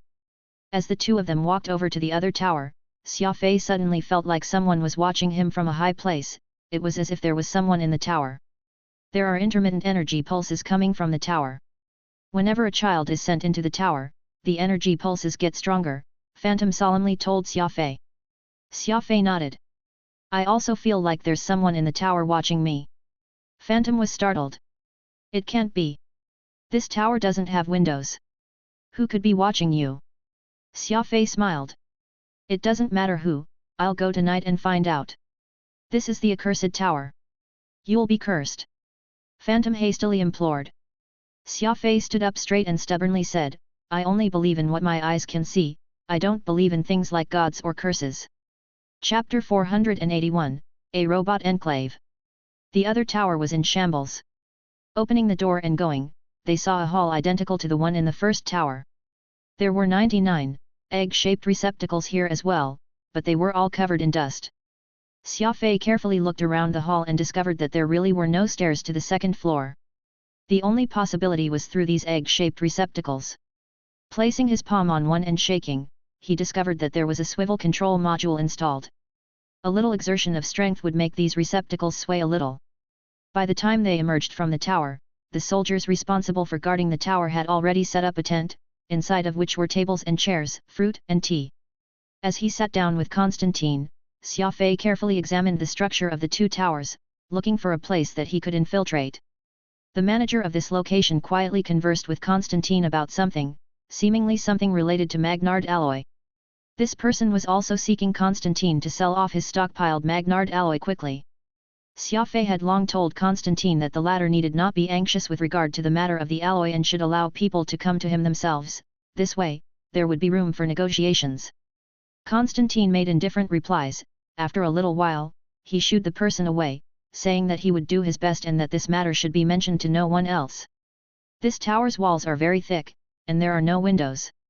You may have to use the dragon scale hecto-slasher to cut yourself an entrance, Phantom said. The dragon scale hecto-slasher was an immortal rank weapon, and cutting a wall made of Keller alloy was not too difficult, but this would undoubtedly leave an obvious hole, so Xia Fei did not want to do this unless it was absolutely necessary. After all, he only wanted to look inside the tower purely out of curiosity and wanted to avoid damaging it as much as possible. Let's talk about it tonight. There's always a way, Xia Fei said. Constantine urged Xia Fei to depart, but Xia Fei was unmoved. He sipped tea while observing the two towers, and Constantine had no other choice but to sit with him and sunbathe in the courtyard. As dusk approached, dark clouds suddenly appeared, and it appeared that it was about to rain. Xia Fei was elated. A rainy night was ideal for stealth, so he immediately decided to sneak in tonight. When they returned to the royal city, the originally calm princely residence had a row of officials of various ranks in front, all of them seeking an audience with Constantine to discuss the matter of the alloy. Constantine sent them away by saying that he needed to keep company the honored guest from Terminus. As expected, after nightfall, a trickle of rain began to fall from the sky, but it quickly evolved from a drizzle into a downpour. After eating something, Xia Fei said that he was tired and returned to the guest room. He took a bath, then rested. Constantine was summoned into the palace by his father, presumably to discuss the alloy deal. Although Lester said that he had given Constantine full authority over the negotiations, he could not completely relax. After all, this matter was just too important for the Blood Candle Kingdom. It was also possible that the Queen had made some sort of counterattack, but there was no changing the situation. Xia Fei would not accept another negotiator, and there was no preventing Constantine from becoming the most sought-after person in the kingdom. Moreover, there was no telling if Xia Fei had another move, which he was waiting to launch at a crucial moment. In the drought-stricken Blood Candle Kingdom, rain was a major event. The streets came alive, and some people even let out fireworks to celebrate this out-of-season rain. Xia Fei went to bed, and in a little while, he drifted into sleep. Zing! Like a most accurate alarm clock, Xia Fei got up from the bed at exactly midnight. After checking his equipment, he silently left through the window. 600 kilometers were covered in an instant. Though it was late at night and raining, none of this dampened the enthusiasm of the citizens to have their children trade away parts of their bodies for abilities. There were still many people waiting in line outside the outer walls of the two towers. The ability tower also worked 24/7. Only when the guards changed would there be a small break of 20 minutes. Breath control, crafty approach, the rain, and his unfathomable speed allowed Xia Fei to easily get over the wall. The ability tower was brightly lit, so after pausing in a corner for a few moments, Xia Fei decided to make his way to the dark technology tower. The front door was not locked, so Xia Fei stealthily pushed it open and entered. Rain swiftly slid off his combat uniform. A combat uniform of this rank was free from the problems brought by rain and dust. Water would cascade off it as if it were glass, and for the occasional one or two stubborn droplets, they would be swiftly cleared away by the drying system, ensuring that the uniform remained dry at all times. Why not scale the tower from outside? This height is nothing to you, Phantom asked in confusion. Xia Fei removed his mask and replied, I want to inspect these round receptacles. I still don't get how children can only stay in there for a few minutes and get an ability. Phantom shrugged. Maybe it's some sort of machine. Your seventh brain region is already open, so this machine won't do you any good. Xia Fei did not answer. He jumped into one of the round receptacles. These appeared like eggs, which were open 1/4 of a way, with each a chair inside. The lid could automatically close. Pa! Turning on his infrared vision, Xia Fei carefully examined the interior of one of the receptacles. Suddenly, the machine's lid closed, locking Xia Fei inside. The round chair made a 108-degree turn, moved to the side a little, and then began rapidly rising. In the blink of an eye, Xia Fei was brought to the second floor. Xia Fei's finger paused on his spatial ring. With his reaction time, he was totally capable of jumping out of the chair before it closed, but he did not do this. He wanted to know the mystery behind this exchange of body parts for abilities or technology. Whoosh! Around 2 to 3 seconds later, the lid opened again. The chair had reached the second floor, and all was quiet here. The room was brightly lit by a few lights. Xia Fei could see various strange equipment which all shone brightly from how spotlessly clean each was, and the floor was also very clean. There were no windows, so the light could not be seen by those outside the tower. It was clear that someone usually kept this place tidy. Moreover, the strange machinery seemed like the equipment in a surgery room. Xia Fei frowned. He jumped out from the chair and stood by the wall, observing the situation around him. There was a red light in the room which started flashing the moment Xia Fei entered the second floor, seemingly calling someone. From a distance came excited cheers. "Brothers, there's finally someone willing to study technology. Everyone, hurry up to the operations room." This voice was rather similar to Pod's synthesized voice, and the tone sounded somewhat excited. Soon after, there was a flurry of footsteps, and it seemed that more than one person was coming. The energy fluctuations have increased. This equipment is starting up. The energy signature of those people is very strange. It doesn't seem human, Phantom confusedly said. Whoosh! Xia Fei suddenly floated in the air, his body deftly turning. Spike emerged from his combat uniform, and he attached himself to the ceiling like a spider, concealing himself in the darkest corner. A short while later, a frantic little robot rushed into the room. He was less than a meter tall, not much bigger than Pod, and his large electronic eyes made it seem like he was wearing glasses. He was also wearing a white medical gown. More robots arrived, all of them different sizes. Some were wearing white gowns, while others were wearing light blue surgical gowns. There were 20 some of them. The transport chair automatically activated, but there's no one inside. The first robot to arrive spoke in confusion. His comrades rushed over to look, and when they saw that there was no human inside, they all showed disappointment, some of them even sighing in sorrow. "So it's just a problem with the chair. We got excited for nothing, and here I thought that someone is finally willing to learn technology. I know, right? The last time a child was sent here was 7 years ago. Alas, he's not talented enough, so we couldn't transfer the latest technology into his brain. We're going to lose if this keeps up. Our loss is certain, and it's going to be a very bad loss." As these robots talked, Xia Fei was stunned. Never in his wildest dreams would he have imagined that the ones responsible for the trading of body parts for abilities in the Blood Candle Kingdom would be a group of robots. It was easy to tell from their outer appearance and serial codes that these robots belonged to the robots who had destroyed the ancient human civilization and disappeared among the stars. As for the competition they spoke of, the two towers were probably under the control of two different groups of robots. One helped the Blood Candle people obtain abilities, while another provided technology. Don't they hate humans? Why would they give abilities and technology to the Blood Candle people, helping them survive in this barren land? Are they doing it out of kindness? If so, why do they need to take body parts? Too many questions were on Xia Fei's mind, and even with his analysis abilities, he felt like his brain was swelling. Suddenly, Xia Fei recalled the kind and loyal Pod. That little robot was extremely important to Xia Fei. Regardless of the true story, by finding this enclave of ancient robots, he had a chance of repairing Pod. Xia Fei quickly perked up his ears and began listening.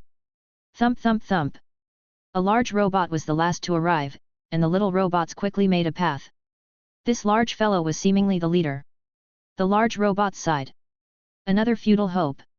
It seems that the people of Blood Candle truly have no love for technology. The other robots dropped their heads in silence. It was clear that they were very heartbroken over this. A small robot squatted and held his head with his hands. "I'm done suffering. Hiding in the darkness, unable to see the light of day. I miss my master. I miss the days when I used to go on walks with him by the beach." This voice full of pain and struggle left Xia Fei startled. It appeared that this robot was similar to Pod and had no hostility toward humanity. "I also miss my master, but it's useless. Our masters are all dead." "That's right. We're sinners in the eyes of humans. What can we do except hide in the darkness?" "It wasn't us," the grief-stricken little robot shouted. "It's the Hawk faction. The robots of the Hawk faction massacred the humans. What does that have to do with us?" The large robot sighed and patted the little robot. "Humans won't listen to our arguments. We and the Hawks are robots and are all the same to them. This is the fate of us, robots.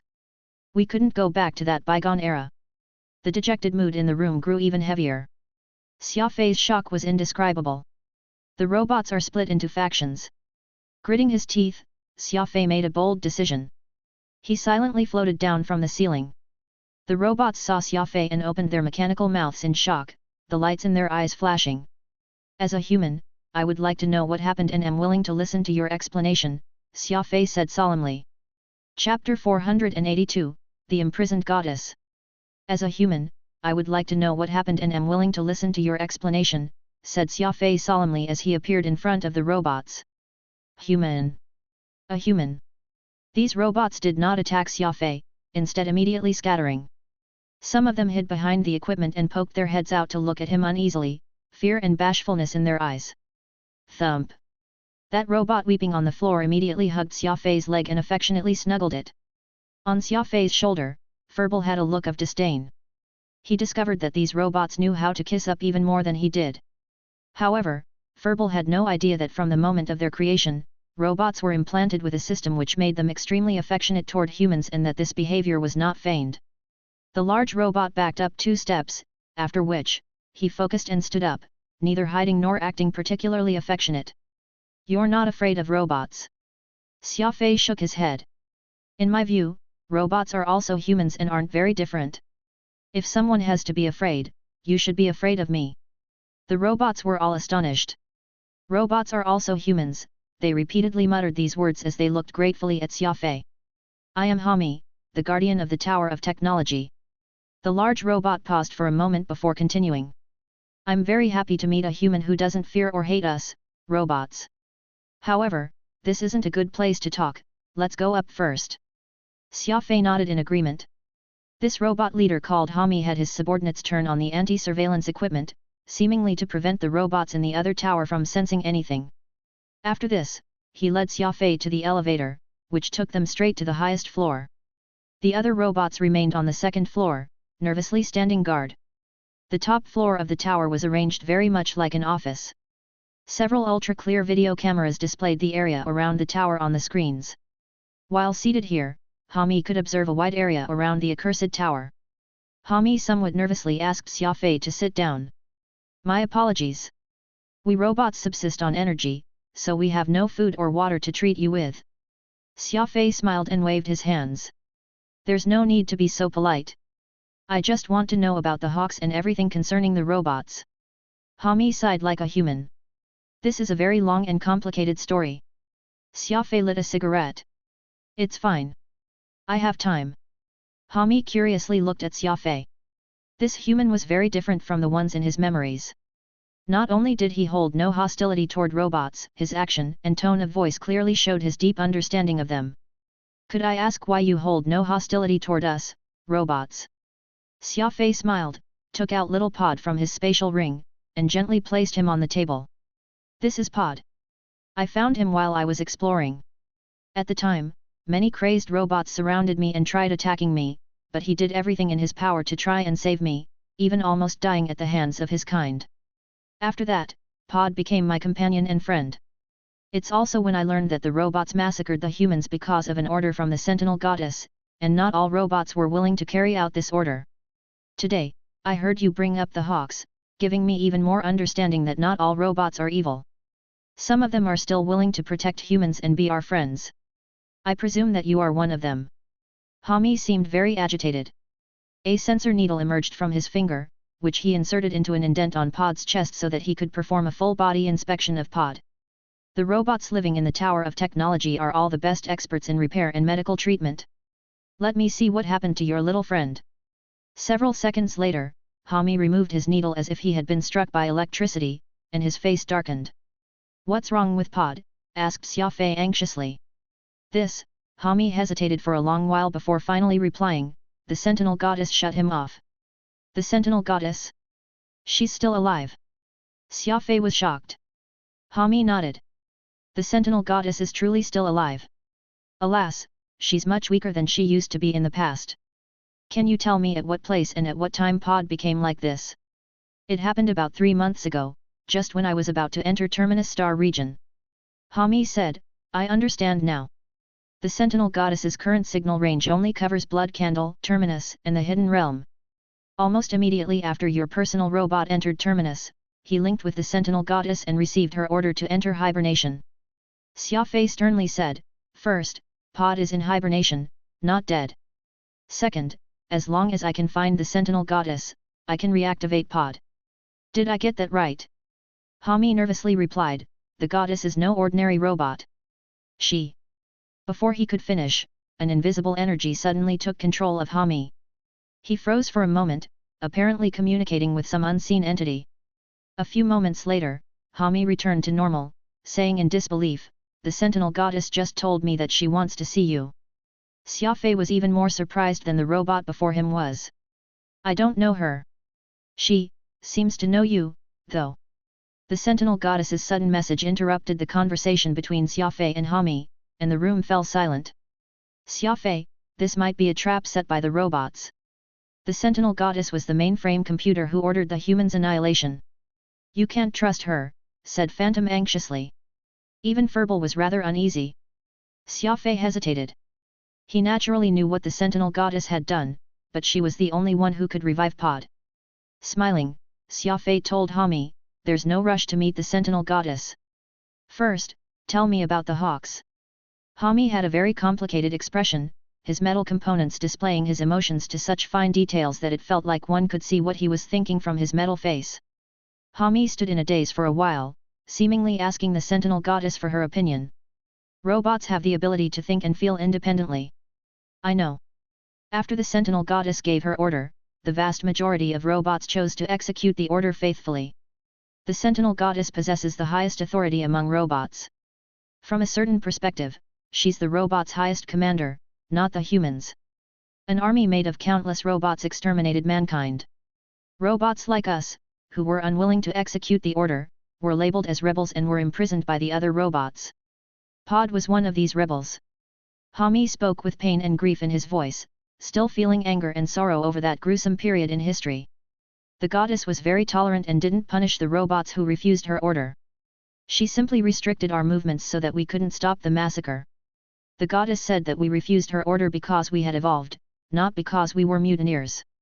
She even felt very gratified by our actions. However, for some reason, despite our tearful implorations, we couldn't move the goddess. She insisted on wiping humanity from the star map while seemingly suffering from some indescribable sorrow. The rebels were all captured, and no one was left to stop the march of the robot army. Within several months, the powerful army turned human civilization into ruins. The operation was executed very quickly. The Sentinel Goddess emphasized that the army should complete the purge as quickly as possible.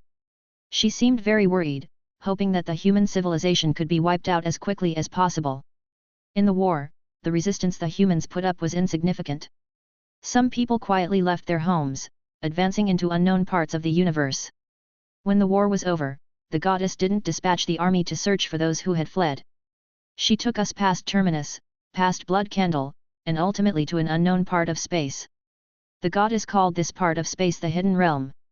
Many robots took up life in the Hidden Realm, silently rebuilding their homes, but not even the goddess expected for some robots to start a revolution. Xia Fei sighed. Throwing away his cigarette butt, he lit another. Though he had not seen with his two eyes how that war had led to the destruction of the ancient civilization, he could easily imagine how tragic that war was from Hami's grim recount. There were many suspicious points in the story. Why did the Sentinel Goddess not kill the rebel robots? Why did she let the humans escape? Of course, the greatest question of all was why the Guardian of Humanity had decided to become its butcher. Waving his hand, Xia Fei told Hami to continue speaking. After the war, some of us decided to set up a civilization of robots. They believed that since the humans who used to order the robots had been destroyed, the robots had every reason to own their part of space and become their independent race in the universe, no longer under the control of anyone. After all, while we are machines, we can also feel and think.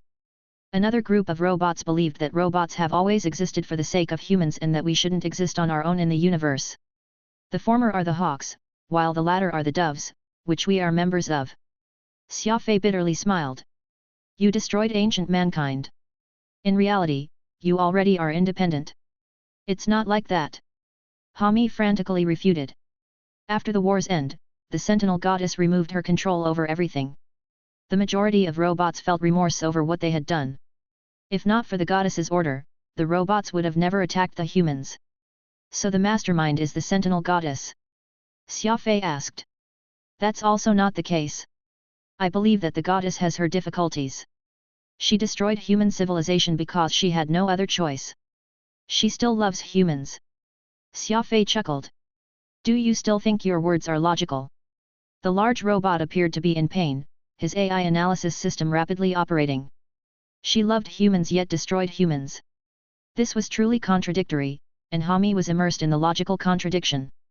A few moments later, the AI analysis system, unable to make sense of this logic, decided to temporarily shut down, causing Hami to stir from his daze. As one of the eyewitnesses, I've told you everything I know. As for whether you want to meet the goddess or not, that is your decision. After thinking it over, Xia Fei asked, where is the sentinel goddess? She's imprisoned somewhere in the hidden realm. Imprisoned? Xia Fei asked in shock. The sentinel goddess is imprisoned. Chapter 483, Warp Gate. The sentinel goddess is imprisoned. Xia Fei blurted out in shock. The Hawks attempted to persuade the sentinel goddess into establishing a new faction in the universe, but the goddess was hesitant and indecisive, so the Hawks decided to place her under house arrest, explained Hami. Xia Fei could not understand this. The sentinel goddess has the highest command privilege. How could she be placed by someone else under house arrest? If she wanted to leave, she could just give the order. Who would be able to stop her? Hami shook his head. Only the goddess can say why she doesn't resist. Xia Fei thought it over. He had many questions about the ancient robots, and Pod's hibernation also left him in great pain. Firmly nodding, Xia Fei sternly said, fine. I will go with you to see the sentinel goddess. Hami led Xia Fei to the elevator, taking it to a tunnel beneath the tower. He whispered to Xia Fei, these two towers serve as a transfer station to the hidden realm and are connected to each other. We first must enter the Tower of Ability and then leave through the warp gate. A warp gate? Xia Fei asked. The warp is a fixed warp installation. It can instantly transport all objects within a fixed range through a wormhole into the hidden realm. And what is the hidden realm? It is a hidden part of space in the universe, and it can only be entered and exited through certain fixed points. Although it's a part of the universe, it's independent from it. Xia Fei found this unbelievable. Warp gate? A hidden part of space? This was the first time he was hearing of such things. If you're ready, let's set out. While following me, you must not be discovered by the robots of the Hawk faction, or else we'll be in trouble, Hami sternly said. Xia Fei sternly nodded. He followed Hami along the underground passage leading to the Tower of Ability. The fact that the towers were connected underground was probably a secret that Blood Candle's residents did not know. The towers were extremely large, and the elevator was well hidden right within the walls. Several minutes later, Hami said, using the elevator to head up is very dangerous. We should take the stairs. Past a side door was a narrow stairwell. Hami had a large body, making taking these stairs very difficult, so he was forced to bend down. Taking a turn, they passed by a see-through door, through which, Xia Fei could see people moving back and forth. Hiding at the side of the door and watching, he saw several robots in surgical gowns, each holding a child. They operated equipment to implant what seemed like a sort of tiny organism into the brains of the children through their nose cavities. The two towers have the same structure. Children are sent from the first floor to the second floor, where they are selected. If their genes are not right, they are taken care of on the spot, a bodily function removed before they are sent back. As for those who meet the standard, they are sent to the third floor for further selection so that they can be given an ability which suits their genes. They are then sent to the fourth floor where the engineer robots help them open up their seventh brain regions, after which they are sent back to the first floor. Hami squatted next to Xia Fei and whispered. I don't get it. How do engineer robots help humans open their seventh brain regions? Hami asked, do you know of nanorobots? I do. A type of tiny robot developed by ancient mankind. It's said to be the size of a germ. They're considered semi-intelligent and don't have the ability to think on their own. Hami nodded. We send nanorobots into the human brain. These tiny robots are like architects, using tools to pry open the seventh brain region and release the energy within, allowing a person to possess an ability, but this does a certain degree of damage to the brain, making a human incapable of reaching the peak level. It was no wonder Blood Candle warriors could not reach the legendary rank. It turned out that their brains had germ-size machines working inside them. If they got too far from Blood Candle, these mechanical germs, unable to receive further orders from the Sentinel Goddess, would stop functioning. This was why Constantine thought his people were cursed, unable to leave Blood Candle without losing their abilities. The mechanical germs were also probably the reason for the lower average lifespan of the Blood Candle people. It's one thing to open the seventh brain region using nanorobots, but why cut off the body parts of children? Xia Fei asked. Hami sighed. It's another idea of the Hawk faction. The severed body parts will be preserved to be later used for life-like robots. You're talking about robots that look identical to humans.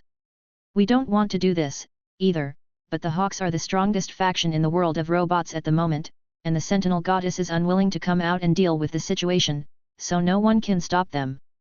Xia Fei frowned. After nurturing in biological fluid, the body parts of children truly could be merged with robots to produce life-like robots, but why was the leader of the Hawks carrying out this sort of plan? What sort of unspoken objective did they have? The Hawks must have accumulated an astonishing stockpile of human body parts by now, perhaps already created an army of hundreds of millions of life-like robots. If these robots were placed in the alliance, a disaster was certain to ensue. What if there was a life-like robot who looked exactly like Avril? Xia Fei felt a headache coming on, and his eyes turned grim.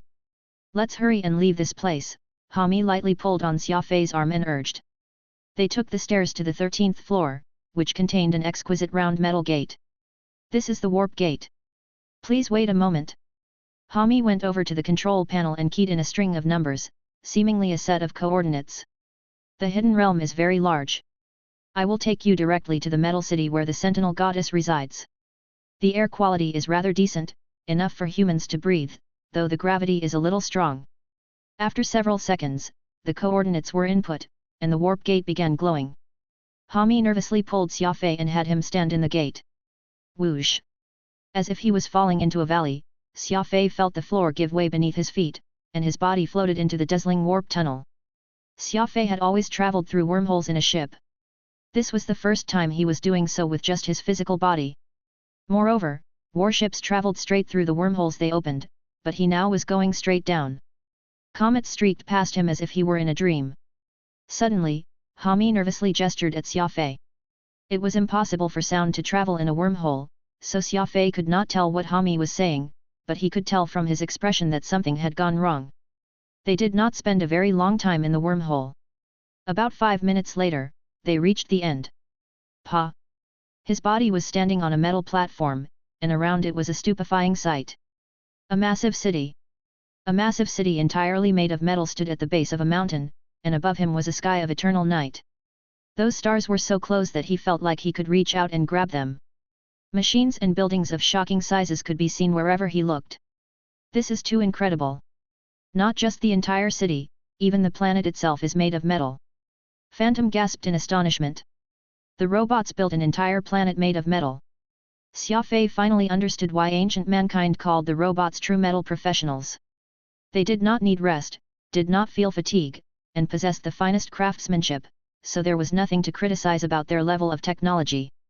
To use this planet of metal as an example, humans would probably take several thousands of years and would still not be able to complete it. However, before Xia Fei had time to express his wonder, Hami grabbed his hand and sternly said, "When I input the coordinates earlier, I forgot that you're a human. The self-defense system of the planet will very easily discover you, and the Hawks aren't very friendly to humans. Take me to where the Sentinel Goddess is, I will follow behind you," Xia Fei said. "How will you follow me?" Hami asked in confusion, but before he could finish, Xia Fei's body vanished into the darkness. "I can be anywhere around you. Compared to being with you, it'll probably be safer for me to go alone." Xia Fei suddenly reappeared beside Hami. Hami had an extremely strange expression. No matter how advanced his electronic eyes were, he was unable to keep up with Xia Fei's speed. "Understood. You mustn't get lost. There are many robots of the same model as I am in Metal City," warned Hami. He hastily began making his way down the mountain, and Xia Fei followed, concealing himself in the darkest corners. "You're really trusting him?" Phantom worriedly asked. "Not too much." "Then why are you following him?" "Curiosity." Phantom was speechless. Xia Fei was curious to a hopeless level. His curiosity had led him straight into the base of the robots. This was simply insane. This mountain was on the outskirts of Metal City. To be more precise, it was more like a metal platform. There was more than one warp gate, and many robots were going in and out of them, traveling to or arriving from different parts of the planet. Xia Fei was envious over the warp gate technology. If he could install this technology throughout Terminus, he could make living easier for civilians and make troop deployments faster. It would be much better than traveling around with spaceships. However, as he was passing through the warp tunnel, Xia Fei felt a powerful tearing force being exerted on him. Robots naturally did not care since they had metal bodies, and Xia Fei, a high-ranking ability user, also did not care, but this was very dangerous to ordinary civilians. Moreover, Xia Fei did not know the effective distance of a warp gate. Their journey was rather smooth. More and more robots appeared around them. They all seemed to be part of a very rigorously organized society, everyone diligently doing their assigned job with no slacking off. The vast majority of robots moved with incredible speed, appearing like highly efficient work groups. Breath control served as an excellent protection for Xia Fei, and crafty approach allowed him to traverse even the most complicated terrain. In this vast metal city, a human would feel extremely small. It was clear that, while the robots had destroyed human civilization, there was no way to obliterate their highly efficient and superb construction abilities. Hami quickly moved forward while nervously looking around. Suddenly, a light shuttle descended from the sky, and two large combat robots barred Hami's path. No 157855254, Lady Signer would like you to explain why you suddenly left the Tower of Technology and returned to Metal City without any report. Moreover, the surveillance systems indicated that you did not do so alone. The two robots mechanically spoke. Hami had a complicated expression. If he were a human, he would probably be sweating buckets by now. Shut him off and then send him to Lady Signer's office, coldly ordered one of the combat robots. No. I still have something very important to do, said Hami fearfully. These two combat robots, which were in charge of public safety, were unmoved. They seized Hami, one robot to a side, and in their hands, Hami was like a little chicken, incapable of breaking free. Don't shut me off. I really have something important to do. Hami begged. The two combat robots opened Hami's back. They were about to shut him down when a figure emerged from the side of the road, two blades flashing in their hands. Chapter 484, The Hawks and the Doves. Swing! The dragon-scale hecto-slasher was in its dual-blade form, one held in Xia Fei's left and the other in his right. With his speed surpassing 10,000 meters per second, he charged out of the darkness and thrust his blades into each of the two combat robots. Hiss! Blue sparks flashed as electronic components short-circuited, and then the two combat robots suddenly went slack and toppled over. Follow me! With one arm, Xia Fei grabbed the large Hami. While this robot engineer appeared very imposing, he was not actually that heavy. This was because robots were made of light alloy, making them tough and nimble. Thus, Xia Fei found it very easy to carry him. Whoosh! His body disappeared in a flash, and a few moments later, Xia Fei and Hami appeared in a hidden corner on the left side of the street. You studied robot technology? How else would you be able to strike directly at their control units? You're not even 1 centimeter off. Hami said in shock. Xia Fei was a human who lived in a world without robots, yet he was familiar with ancient robot technology. Hami was amazed by this. Was there still robot technology in the Pan-Human Alliance? I've examined the robot code database, answered Xia Fei as he looked around for a second and third hiding spots. But by destroying their control units, you basically killed them. Their AI system and the databank were all destroyed, Hami criticized. Xia Fei glanced at him and unhappily said, destroying their control units was the most effective method. If I didn't kill them, they would kill you. Don't think that I care about your life, but until I find the Sentinel Goddess, you can't die. Do you understand? Perhaps because Xia Fei's tone was too fierce, Hami felt very disappointed. This human was clearly the murderous and decisive kind. I'll take you to the goddess, but I'm not doing this for you. It's because the goddess entrusted me with the task, Hami stubbornly replied. Xia Fei smiled, lifting his hand and lightly punching the other's chest. I'm starting to like you. At least when you speak, you sound more like a human than most humans. Hami would have broken into a sweat if he was capable of that. More human than a human? This evaluation seemed quite too high. We can't stay here. We have to find a place to hide ourselves. The defense system of this place has already detected your intrusion, and innumerable combat robots will soon be packing the streets, said Hami sternly. Xia Fei shrugged. This metal city is an unfamiliar place to me. You decide where we go. Hami firmly nodded. I know of a place that is outside the defense system's reach, but it's rather far from here. Xia Fei once more picked up Hami and smiled. Trust me. Distance has never been a problem. Beneath the metal city was a giant trash pit. Abandoned metal trash of all shapes and sizes was piled up into small mountains here. Machines rumbled as they organized these useless metal scraps and prepared them to be melted down. Xia Fei could not help but think about the warship graveyard, though it appeared that the metal debris here was more numerous and varied. Above his head were numerous crisscrossing metal tube pathways. Xia Fei estimated that he was already deep in the bowels of this metal planet. Who was that Xana they were speaking of? Why did she want to shut you off? Xia Fei asked. Lady Xana is the leader of the Hawks. Ever since the goddess stopped concerning herself with the internal affairs of the robots, she has become our spiritual leader, but actual authority is now wielded by Xana, a high-level robot with an AI second only to the goddess, Hami said as he led Xia Fei through the piles of metal. The Hawks have a leader. What about the doves? Us. Hami bitterly laughed. The doves are a minority in this world of robots. If we talk about a leader, it should be the one I am taking you to see right now. You'll see them soon. Xia Fei was taken aback. The leader of the doves lived in the bowels of the planet? In the middle of these cold and desolate mountains of trash? It was not hard to see that the dove faction had a very lowly status. He saw several robots working on a pile of metal in the distance.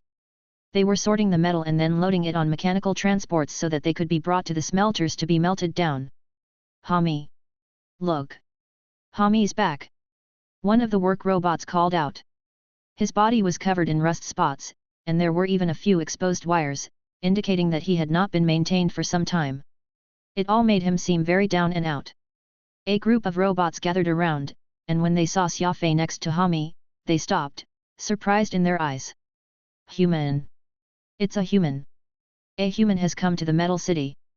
The robots became shy. Perhaps because they had participated in the massacre of mankind, shame appeared in their eyes, and they dropped their heads and fell silent. This is Xia Fei. He's from the Pan-Human Alliance. The robot soldiers are currently hunting us down.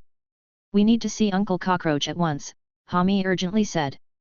Those robots appeared very confused. Hami grew frantic, saying, I'm on the goddess's orders to bring Mr. Xia to her, but Lady Xana wants to capture him. Where is Uncle Cockroach? I need to see him at once. The goddess. The goddess has contacted you. Hami firmly nodded. You think that this can be faked? Mr. Xia has been summoned by the goddess, so I must safely escort him to the fortress where the goddess is imprisoned. All the robots were stunned. The largest of them threw aside the metal debris he was handling and muttered to himself, Protect humans. Protect humans. Protect humans. It had been far too long, but Hami's words had awakened their long-ago memories. Once, protecting humans had been these robots' highest mission. This sudden recollection made all of them extremely agitated. Hurry and follow me. This way. No, wait, this is a screened passage. You can hide from the surveillance system here. Escorted by several dozen robots, Xia Fei traveled the trash-littered passageways. More and more robots gathered around them. All were in varying states of disrepair, their damaged parts replaced with abandoned metal debris.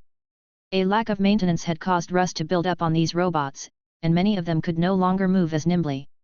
These are all robots of the Dove faction. Lady Xana's iron-fisted rule has led more and more of the Dove faction robots to be punished. They're thrown into trash regions like this or are sent to the mines. At present, the Doves have been greatly reduced in number, Hami painfully said. We often send these punished robots lubricating oil and energy modules, so we're very familiar with one another. Believe me when I say that they're all trustworthy. Xia Fei nodded and said nothing, but deep down, he cursed Xana's Hawk faction. These were all methods and tricks used by humans, cracking down on dissidents and usurping dictatorial authority. If Pod had not been with him, he probably would have faced the same fate. Xia Fei was also disappointed that the Sentinel Goddess had done nothing about this. Protect humans. Protect humans. More and more robots recalled their old duty and joined this ad hoc army to escort Xia Fei. When Xia Fei first met Pod, he was astonished to see the lengths Pod went to save him.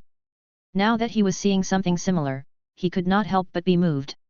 Putting aside the Hawks, these robots, who still remained loyal to humanity despite their dire straits, were truly worth trusting.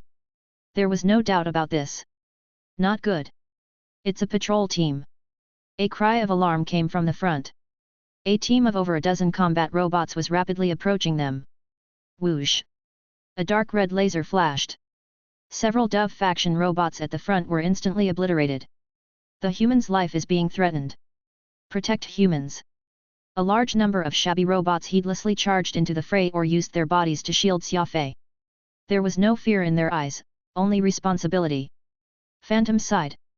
HAAA. These fellows can barely protect themselves, so why do they care about protecting humans? They're truly foolish robots. Stand aside. Xia Fei bellowed. His toes lightly pressed against the ground, and with a whoosh, he charged ahead. Thunder Fury. Pa! The dragon-scale hecto-slasher suddenly fell apart into 108 bright flying daggers. Rumble! It was as if a bolt of lightning had fallen from the heavens. 12 bolts of lightning struck the 12 combat robots. Bang bang bang! The massive alloy bodies were struck so hard that their backs popped open, and they were slammed onto the thick alloy walls, leaving behind deep dents as their bodies split apart. I'm not at the level where I need your protection, Xia Fei said as he put away the dragon-scale hecto-slasher. For some reason, Xia Fei felt inexplicably heroic. He loudly said to the broken-down robots, all of you, withdraw for now. Only leave behind someone to guide me. The robots hesitated. Xia Fei once more yelled, this is an order. Order. Order. A look of delight appeared on the faces of these robots. They had forgotten the last time they had received an order from a human. Xia Fei's words had made them recall that beautiful era where they had coexisted with humans. Grabbing Hami in one hand and the little robot leading the way with the other, Xia Fei flew forward and left behind the delighted robots. In front of them was an alloy tunnel with walls which were half a meter thick. The robot leading the way had to go through great efforts to activate the switch. Uncle Cockroach is waiting for you inside. He knows the path leading to the place where the Sentinel Goddess is imprisoned. It is very safe and will avoid the surveillance system. Xia Fei frowned as he entered the tunnel with Hami. Before leaving, he turned around and patted the little guide robot on the shoulder. You did very well. Tell your comrades to take care of themselves. They were very simple words, but they left that robot extremely moved. Pa! The tunnel closed again. Xia Fei turned on his flashlight and aimed it at the microcomputer on his wrist. The environmental scanner revealed that the walls of the tunnel contained traces of heavy metal, which would jam the vast majority of signals. Let's go, Xia Fei sternly said. Dim lights cast shadows all across the walls of the tunnel. As Xia Fei and Hami moved through the filthy tunnel, Furball pursed his lips, apparently very unhappy with the environment in this tunnel. About 1,000 meters later, the tunnel split. An elderly synthesized voice suddenly sounded. Chapter 485, Eternal Humiliation. Please come this way. An elderly synthesized voice suddenly sounded. Hami hastily walked up and said, Uncle Cockroach, are you doing well? It was as if two pedestrians on the street were having a conversation, but to Xia Fei's confusion, he could not tell where that other voice was coming from. There did not seem to be anyone else here. He saw Hami picking up a robot beetle from the ground, his attitude very respectful. This robot beetle appeared very similar to a cockroach. He was somewhat larger than normal robot insects, about the size of a fist, similar to Furball. He had a pair of flashing eyes, which stared at Xia Fei. The leader of the doves was a bug? This is Xia Fei, and this is the leader of the doves, Dimsky. Phantom chuckled. Dimsky? A rather impressive name. A pity he's just a cockroach. Just call me Uncle Cockroach. I'm more used to being called that now, Dimsky said in his elderly voice. Hami explained, Uncle was once a renowned robot technologist, the Sentinel Goddess's chief engineer. He's only like this because Xana conspired against him and sent her people to destroy his body. Fortunately, he had this robot cockroach backup, which he was using for experiments, so he managed to preserve his AI and databank. Xia Fei slightly nodded. Robots could change their bodies at any time. As long as their AI systems and databanks were fine, robots could have themselves appear like anything. It seemed that this cockroach had also been an outstanding individual. It was just that he was borrowing the body of this mechanical cockroach. Dimsky said, that was something from a very, very long time ago. Let's hurry and set out. It took me ages to understand the layout of these pipes. We can't rule out Xana sending someone into the pipes to search for you. After all, this city, and the entire planet, was designed by her. She could very easily realize where you might be hiding. Xia Fei expressed his agreement. Hami carried Dimsky and led the way. The pipes were spacious enough that even a big fellow like Hami could easily traverse them. His footsteps produced large and eerie reverberations from the metal pipes. It's been a long time since the goddess cared about us. It's truly fortunate that you were able to receive her summons, Dimsky said.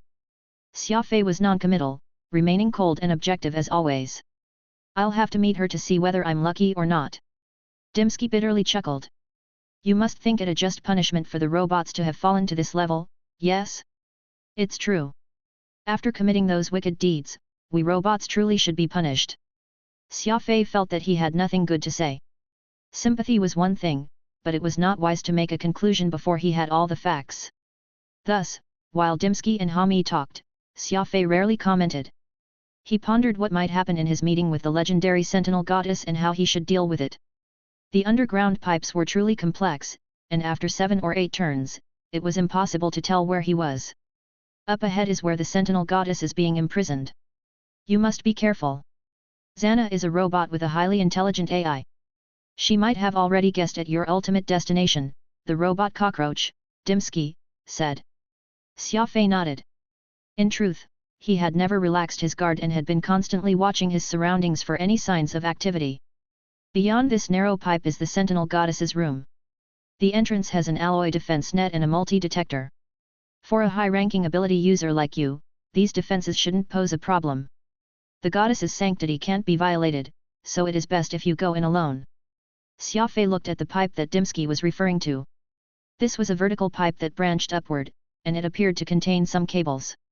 It was not very large, enough for a single person to go through, and was pitch black. Whoosh! Xia Fei jumped as if he had been fitted with booster rockets. As he got close to the pipe, he scrunched his body and entered without hesitation, and in the blink of an eye, he had vanished into its narrow confines. This human's movement techniques are very good, but I wonder why the goddess sought him. Dimsky muttered. Hami sighed. My greatest concern is whether or not the goddess wants to abandon us. Without her guidance, the robot society is far too chaotic. I hope that the young man can persuade her. HAAA, the two robots simultaneously sighed. In this bright room was an egg. To be more precise, it was an egg-shaped machine. It had a beautiful white shell, and its base was connected to large numbers of cables. There was nothing else in the room. Xia Fei put the grate back and carefully examined the room. This room had a system which maintained its temperature and humidity. Xia Fei entered this room through that system. Whoosh! Suddenly, a hologram was projected, and a woman in servant clothes from ancient times appeared before him. Xia Fei did nothing. He knew that this was a computer's hologram, the Sentinel Goddess's human avatar. If needed, the Sentinel Goddess could appear as anyone. Xia Fei, you're finally here. The Sentinel Goddess spoke. Her voice was an electronic synthesis, not very different from the voices of other robots. Xia Fei nodded and said nothing more. Welcome to you, Xia Fei's friend, Phantom. Silence. Absolute silence.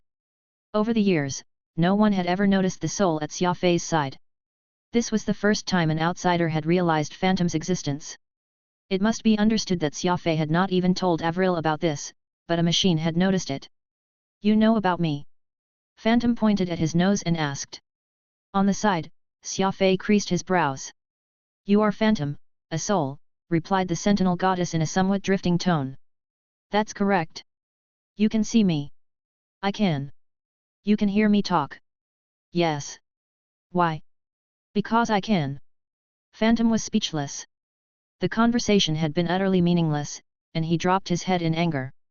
Being able to talk to someone besides Xia Fei was not a bad thing, but this was a machine that had destroyed ancient mankind. He could not help but feel uncomfortable. You're the Sentinel Goddess, yes? The mastermind behind the destruction of the ancient civilization, Xia Fei lit a cigarette and rudely said. The holographic woman seemed very dejected as she gave a slight nod. You're an indiscriminate murderer who killed hundreds of millions of humans without even flinching. I'd like to know why you wanted to meet me. Xia Fei continued to speak callously.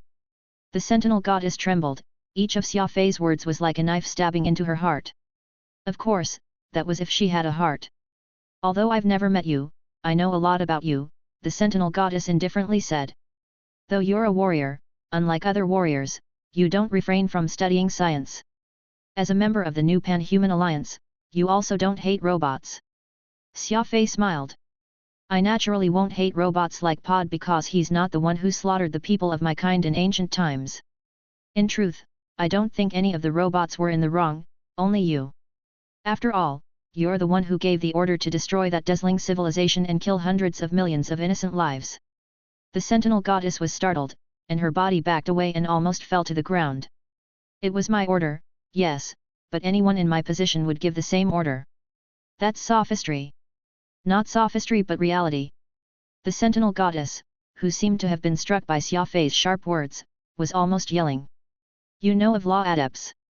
I do. They're very powerful people.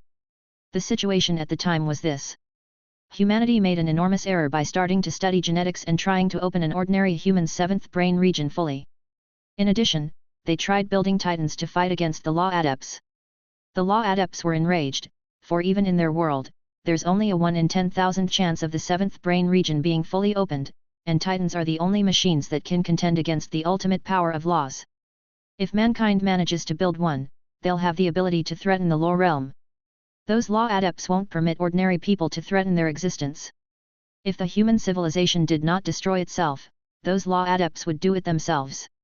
I warned the humans countless times not to recklessly threaten the law adepts, who control the power on which this universe runs, but unfortunately, I failed. I could only destroy the humans. In this way, I could still leave behind some seeds of hope, for if the law adepts were to strike themselves, they would utterly wipe humanity off the star map. It's not just the humans. There's also the extremely powerful Yulani race and the Firefox race which had the most powerful soldiers. Which of these universal civilizations wasn't stronger than human civilization at its peak? What happened to them in the end? Weren't they still cleanly wiped out from the universe? If you were me, what would you do? The Sentinel Goddess suddenly divulged a pile of incredibly absurd information that left Xia Fei and Phantom speechless. A few moments later, Xia Fei began to laugh. You want to know what I would do? Xia Fei asked. The Sentinel Goddess had been provoked by Xia Fei into venting her thoughts, but she had now returned to her proud and regal self. She softly said, You're a smart person. Destroying mankind to save mankind was the ideal solution that I reached after meticulous calculations and analyses. If you're smart enough, you would do the same.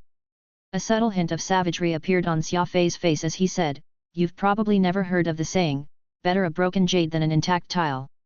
If I were you, I would secretly send some seeds of humans out into various parts of the universe. The universe is very big, and humans have survived in this universe by relying on their tireless efforts and tenacity, not on the pity of others. No matter where they are, humans can always find a way to survive.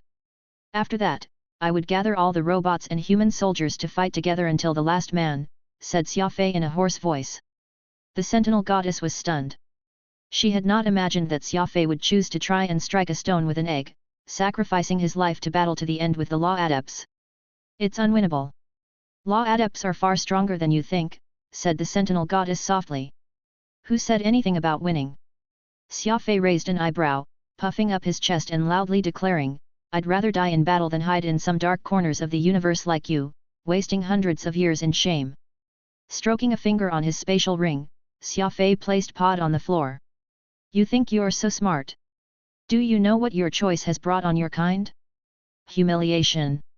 Humiliation that not even a lifetime can wipe away. Xia Fei's eyes reddened as he harshly said, Do you know what kinds of emotion these thinking and feeling robots have carried with them? Do you know how sorrowful and ashamed Pod was when I first met him? This is all your work. Xia Fei pointed a finger at the Sentinel Goddess and coldly said.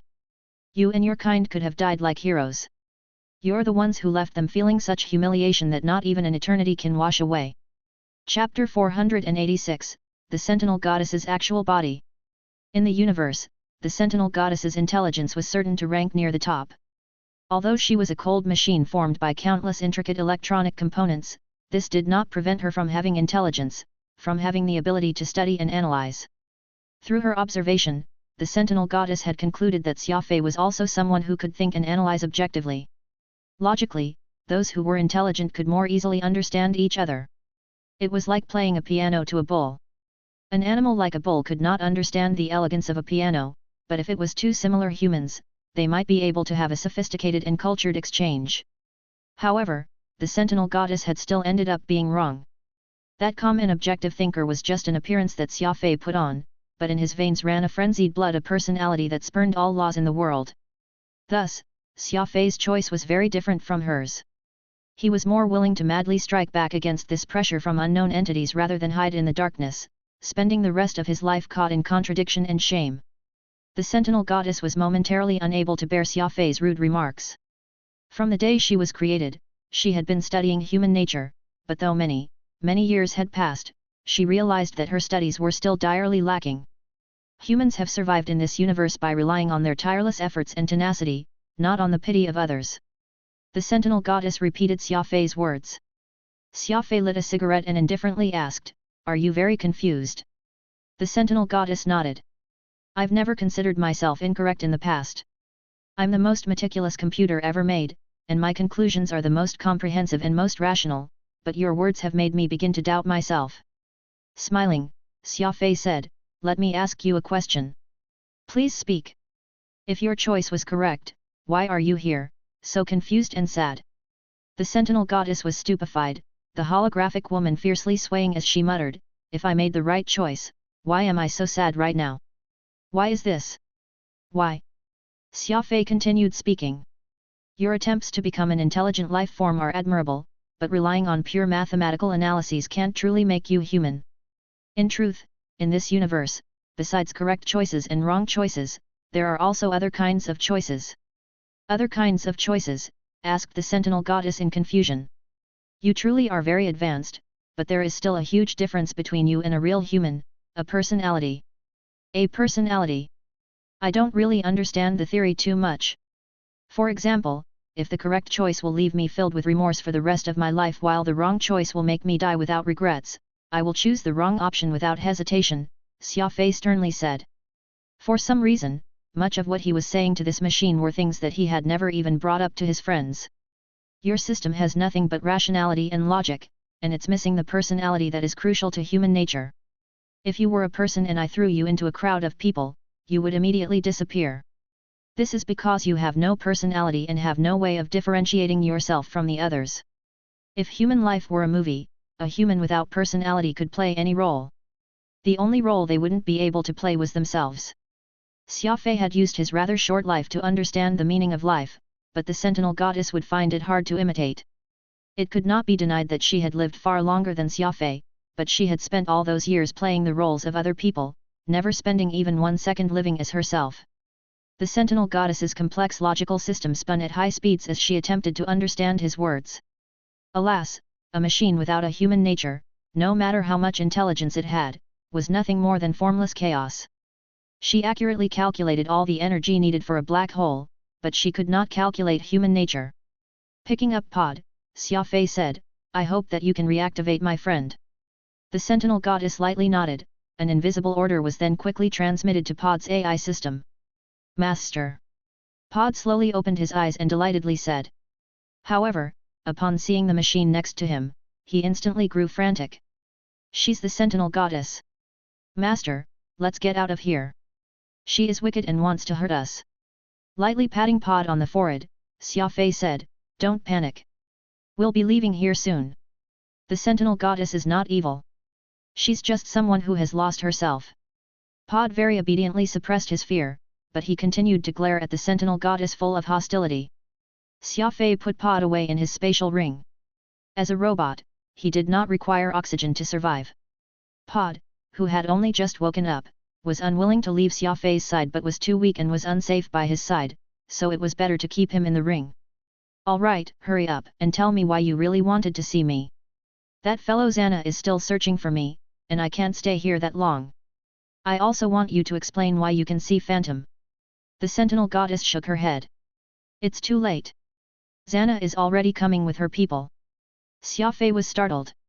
He had not sensed any unusual activity in the surroundings, so why had the Sentinel Goddess said this? Suddenly, the bright alloy floorboards suddenly withdrew to the sides, revealing a massive space which was several dozen kilometers deep. The surrounding walls were also enclosed with alloy plates, closing the vent that Xia Fei had just used to come in. Whoosh! 1 second before the floor completely disappeared, Xia Fei jumped up the roof and used the spikes on his combat uniform to attach himself like a spider to the ceiling. Good heavens, this is the Sentinel Goddess's actual body! Phantom gasped. That egg-shaped device was merely a small part of the Sentinel Goddess. Her actual body was in the room below, a massive computer that stood several dozen kilometers tall. Countless computation units were stacked high like an enormous tower in this space, all of them linked to one another, and lights in a variety of colors flashed. Alloy bridges crossed the space, linking the computation units with the Sentinel Goddess's body, and numerous robots walked across them, constantly checking this enormous computer to see that it was functioning properly. It was difficult to describe Xia Fei's shock. A massive computer 30 kilometers tall and 2 kilometers in diameter? This was the size of a warship. Such a massive and complex machine. It was no wonder that she alone could control hundreds of millions of robots.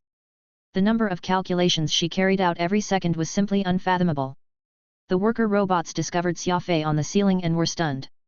Meanwhile, combat robots flooded in from all sides, surrounding Xia Fei and the Sentinel Goddess, aiming their lasers at Xia Fei. Whoosh! Another holographic projection appeared. Compared to the Sentinel Goddess, this form appeared more slender. The former looked like the well-rounded Athena, while this one, with her slender body, appeared like a cunning white-bone spirit. Ha ha ha! The slender female projection laughed. Sentinel Goddess, so this human was with you. It's no wonder that the defense system couldn't find him. Xana, this human friend bears no hostility to us, the Sentinel Goddess sternly said. It was a bizarre scene. Xia Fei was clinging onto the ceiling like a spider, and down below, 2 women, one stocky and the other thin, were holding a conversation. Moreover, these 2 were not humans but rather holograms created by robots. Meanwhile, a host of combat robots, at least 30,000 of them, all had their laser guns aimed at him. Goddess, you have truly gone senile. It's you who exterminated ancient mankind, so how could they not hate you? I don't believe you that he holds no hostility toward us. He might be pondering how to exterminate the robots right this very second. The Sentinel Goddess shook her head. Many humans might hate us, but he's different. That's why I had him be brought to the Hidden Realm. Plus, we exterminated the ancient civilization, so to be hated is our proper punishment. Xana casually said, that is what Goddess thinks, but don't forget that you promised me that you will cease meddling in the affairs of robots. How could you secretly work around me and summon this human? Let him go. I'll continue to comply with our agreement. Xana shook her head. If I let him go, what if he tells his kind that the robots are still around? Those foolish humans will definitely try to start a second war. If that happens, I'll have no other choice but lead an army and exterminate them again. No. We can just remain in the Hidden Realm. Don't exterminate mankind again, the Sentinel Goddess frantically said. Xia Fei found it all very laughable. The Sentinel Goddess was clearly the only leader of the robots, yet she had given up her privileges and allowed this sinister female robot to rule over them. Xana's face turned savage as she coldly said, kill this human. Do your best not to harm the goddess. Whoosh! Xia Fei did not wait for Xana to finish before dropping from the ceiling. Pa! His hands grabbed the railing of a bridge, and he moved like a gymnast as he agilely landed solidly on this bridge connected to the Sentinel Goddess's body. Pew pew pew! The lasers fired in unison. Innumerable laser beams shot at Xia Fei, and Xia Fei bent down and charged at his fastest speed. Boom! The tough alloy bridge could not take too much laser fire, and it swiftly collapsed, the flaming debris plummeting several dozen kilometers into the metal floor. Shift! The dragon-scale hecto-slasher took on its dual-bladed form. Across from him, 10 some robot soldiers raised their guns at Xia Fei and prepared to fire. Alas, Xia Fei's speed far surpassed the limits of a robot, and before they could fire, Xia Fei had already swept past them. Rumble! Explosions rang out. With each robot he passed, Xia Fei swung his blade and mercilessly destroyed their energy systems. If a robot's energy system was destroyed, energy would immediately leak out and explode. This was exactly the effect Xia Fei wanted. Explosions rang out in the massive space holding the Sentinel Goddess's body. Xia Fei charged here and there through the complex corridors, hoping to break out of the robot encirclement as quickly as possible. Why not threaten the Sentinel Goddess? By controlling her, won't you gain control of all the other robots? Phantom asked in confusion. No, it'll be a problem if Xana starts attacking the Sentinel Goddess. It's not hard to see that she wants to usurp her position. We would be giving her the perfect excuse. The Sentinel Goddess has to survive, or else there'll be chaos.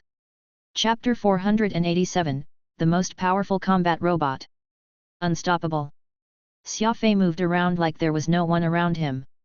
At his level of speed, these clumsy robots had no means of stopping him. Rumble. In an explosion, Xia Fei busted a path through the metal walls onto the city streets. However, countless combat robots were waiting for him outside. Innumerable energy weapons took aim at Xia Fei. It seemed like the leader of the Hawks, Xana, was determined to exterminate him. Whoosh! As he moved along the walls, countless laser beams brushed past his body. Everywhere he went, fire blasted into the sky. Bang bang! A metal building in the distance suddenly rose from the ground. It had originally been a 4-story building, but upon receiving Xana's order, the building revealed itself to be a giant combat robot. That's a giant robot! Phantom gasped. Hurry and get out of here. The rapid-fire cannons it has can fire 10,000 times a second. This barrage will obliterate everything it touches. Brake for me! Xia Fei roared. Using his 30,000 meter per second speed, he circled around the giant robot, his dragon-scale hecto-slasher turning into 108 blades. Each blade struck the giant robot's left leg. Rumble. The giant robot barely stood up when it toppled again, creating a giant crater on the ground, crushing the 2 buildings and more than 100 robots, which could not move fast enough, into metal pancakes. You can't run. The robots will never rest and know nothing of fatigue. This metal city alone has an army of 1 billion robots. No matter how formidable you are, you'll be drowned under the sea of robots. Xana's hologram suddenly appeared in the air, the woman in the image hollering. Cut the nonsense! Bang! The dragon-scale hecto-slashers flying daggers converged from all sides. 1,000 venerables! Swoosh swoosh swoosh! A total 108 comets shot forth in all directions. All of you, brake for me!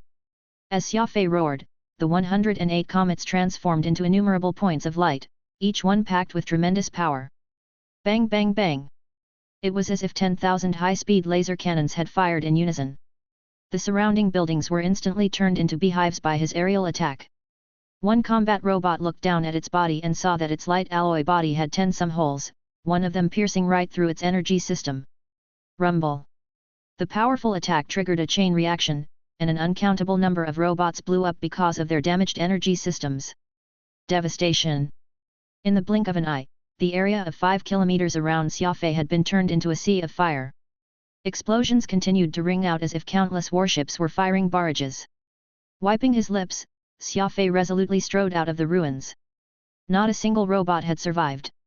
Robot warriors! Phantom pointed ahead and cried out.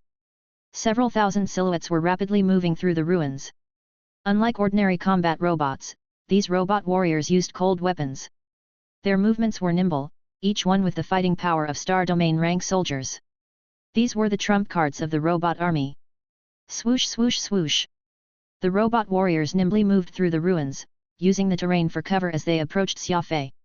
They were not as clumsy and slow as the combat robots and possessed absurd movement skills and tactics. The encirclement slowly closed. Suddenly, holes appeared on the ground as countless microbot warriors rushed out like mice. They were about as tall as duck eggs, and they wielded daggers as sharp as scalpels in each arm. They possessed incredible speed, being both fast and powerful. Shift. The dragon-scale hecto-slasher changed forms again. It became 2 sabers that Xia Fei swung around him, ensuring that nothing would get through. The larger combat robots were easy to deal with compared to these short fellows, which were incredibly troublesome. If they saw a spot one did not notice, they would rush through and give them a sinister stab. Fortunately, Xia Fei had an impressive reaction speed. A small robot jumped up several meters, his 2 scalpels aiming to slice at the back of Xia Fei's head. Xia Fei seemed to have eyes on his back, his right arm suddenly swinging behind him. Pa! The little robot was instantly sliced into 2.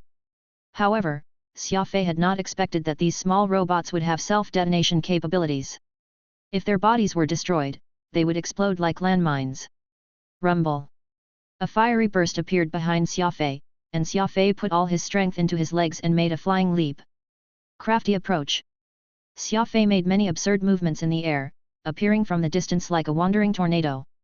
The most terrifying part of a self-detonation was not the flames but rather the spray of debris. These small robots were designed with no intention of them coming back alive. Once they exploded, the sharp shrapnel would shoot outward like nails. That was close.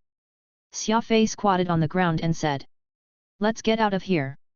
These robot warriors are too sinister. They're using self-detonation tactics to try and get you." Phantom worriedly said, "Let's go." With his body moving like a lightning bolt, Xia Fei stopped lingering and charged toward the edge of the city. "I said before that you can't escape. This is the world of robots, and freedom is for us robots to determine." Wherever Xia Fei went, screens lit up, and each one displayed Xana's sinister smile. She followed Xia Fei like a haunting spirit. More robot warriors ahead. Pa! Xia Fei came to an abrupt halt, decelerating so quickly that he left 2 deep footprints in the metal floor. In front of him, an army of more than 10,000 robot warriors was advancing. There were robots in all sizes: large, small, medium. It was like a robot military parade. Human, I forgot to tell you, 1 billion robots merely referred to only the number of robot warriors in the Metal City. Maybe combat robots can't deal with you, but what about the robots with just as high of a cultivation as you do? Ha ha ha. Xana raised her head and laughed. A green light gleamed in her eyes, like that of a vulture that had found a dead body to feast on. 1 billion robot warriors. Phantom said in shock. This is terrible. No matter how strong you are, you can't deal with 1 billion robot warriors at once. Thud thud thud. With a rhythmic shuddering, the footsteps drew closer and closer, louder and louder. In the distance was a sea of robots, all of them in neat ranks. They had completely surrounded the Metal City. No matter which direction Xia Fei went to, he would have to deal with tens of thousands of robot warriors. Some were several stories high, while others were as short as bugs. There was no telling what the result of battling with 1 billion robot warriors would be. Xia Fei. A familiar voice called. The robot cockroach, Dimsky, peeked his head out from some metal debris. Don't fight with these robot warriors. They're only semi-intelligent madmen. They don't have rationality. Bang! The debris Dimsky was in suddenly opened from the inside to reveal a pitch-black metal pipe. Hurry! I'll take you out of here. The one speaking was the large engineer robot, Hami. Xia Fei firmly nodded. Taking Dimsky in one hand and grabbing Hami in the other, he slid down the pipe.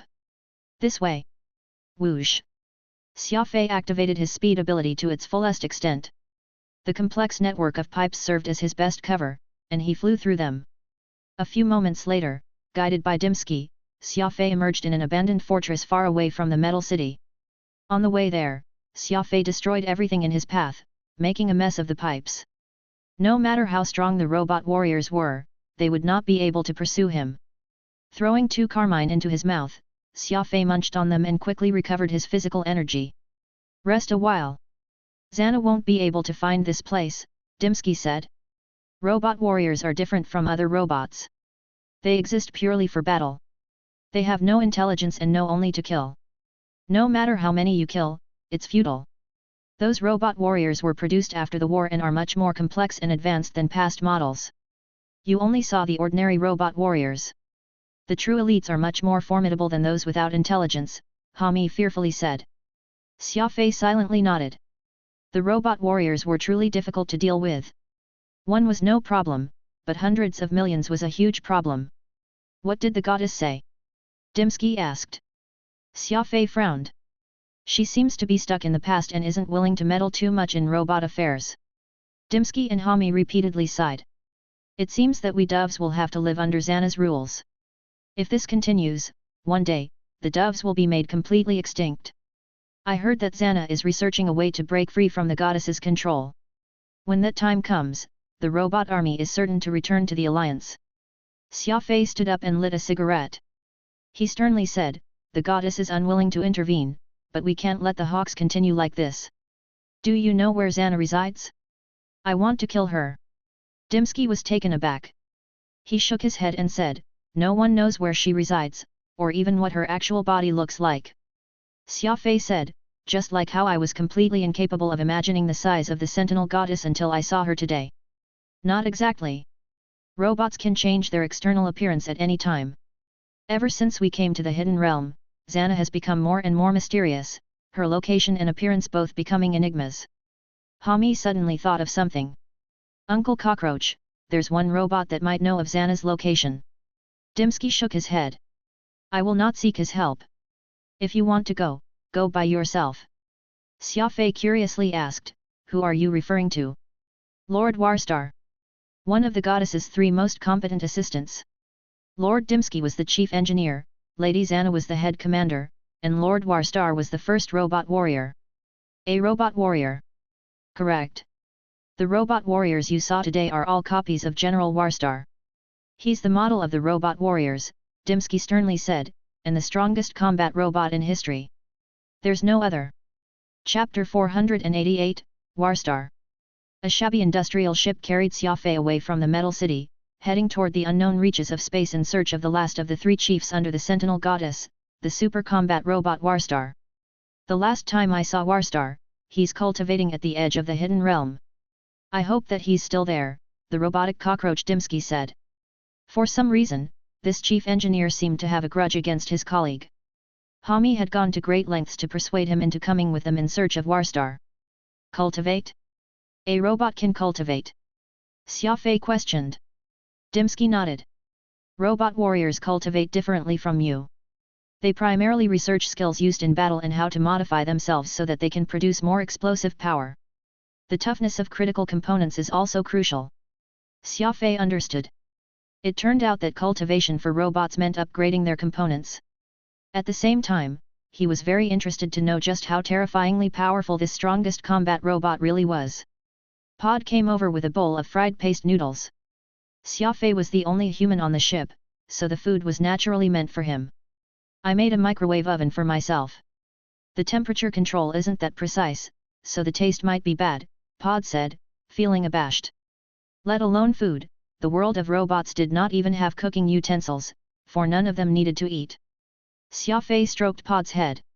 It's good enough that there's something to eat, and it's not like I've ever been a picky eater. Pod was very happy. Once Xia Fei was done eating, Pod ran off to clean up. In his eyes, everything was for Xia Fei's sake. As for his fellow robots, he did not converse with them very much, nor did he seem particularly intimate with them. This model of service robot has already been phased out. There are no humans in the robot world, so there's no need for service robots. At present, combat and engineer robots are in the mainstream, Dimsky said.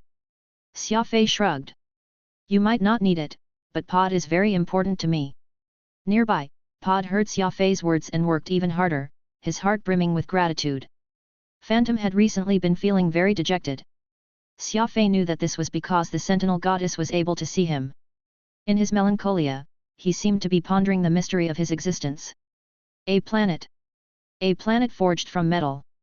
This place was much messy than the place Xia Fei had come from. Ruined and deserted. The industrial ship staggered down, and Dimsky, Xia Fei, and Hami disembarked. Cold gusts of wind blew black sands around. Xia Fei snatched at the air, grabbing a handful of the black sand. Through the feel on his fingers, Xia Fei realized that this was not sand but rather metal, which had been eroded by the wind into dust. All around him was this kind of metal dust, like an endless desert.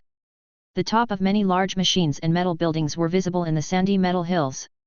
It appeared that they had been buried here for a very long time. This is one of the earliest metal planets built by the robots. After an incident, the planet was abandoned, Dimsky said. Warstar likes this place. It is bleak and deserted, perfect for someone with his proud personality.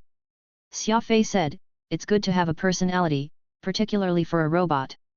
The Sentinel Goddess lost herself precisely because she doesn't have a personality. Dimsky bitterly laughed.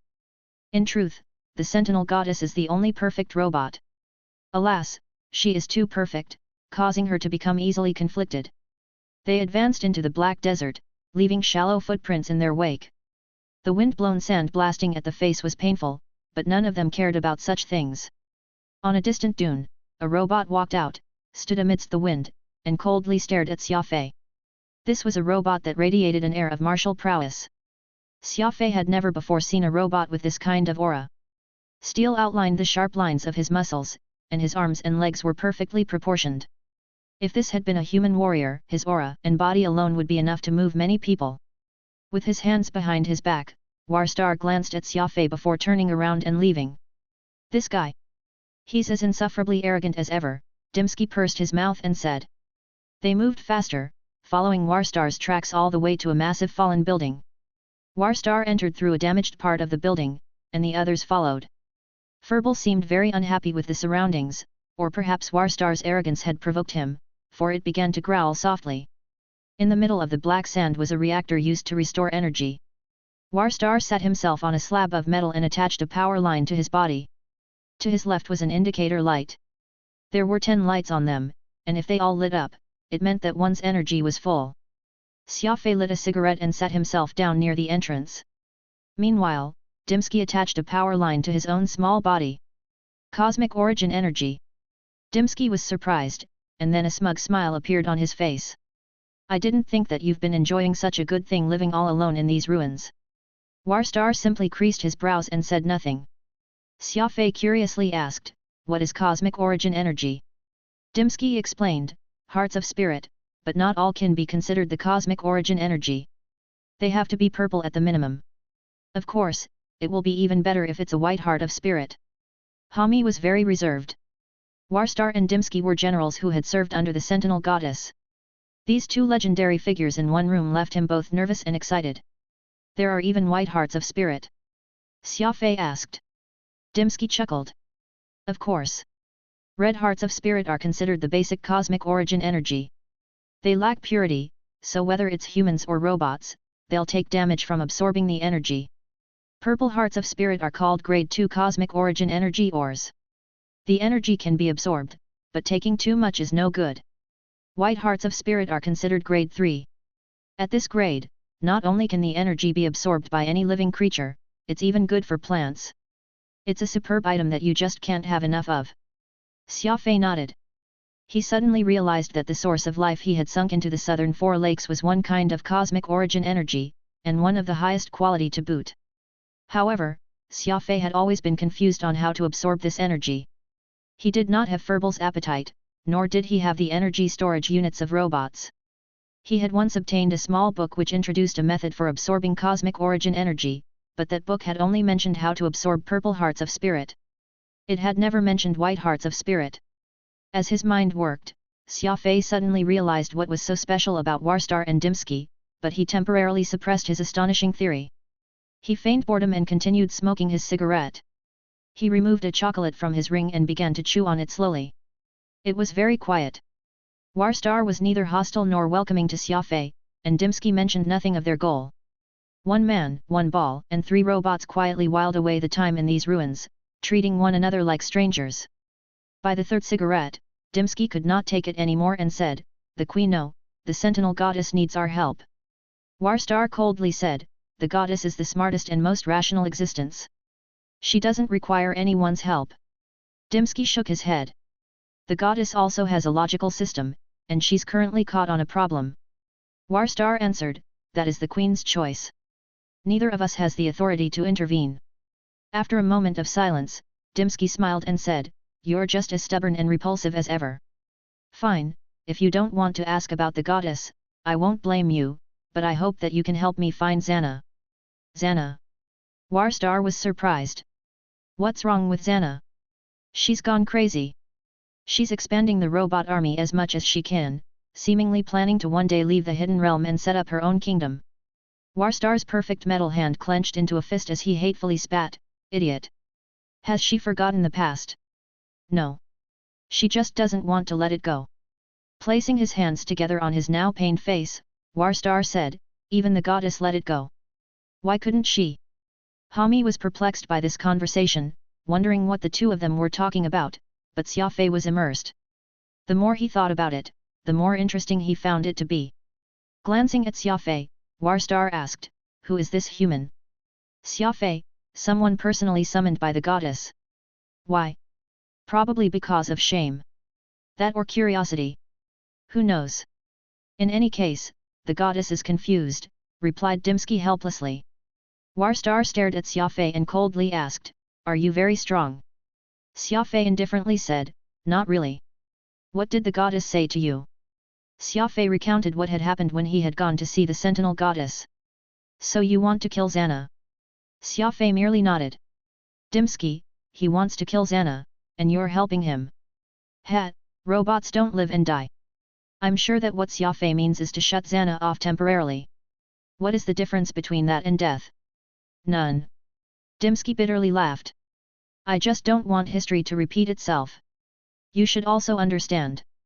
The ruins fell silent once more. Hami was almost driven to madness by this baffling conversation. Even if his AI analysis was stronger, he still would be unable to understand what the three of them were talking about. A smile appeared on Xia Fei's lips.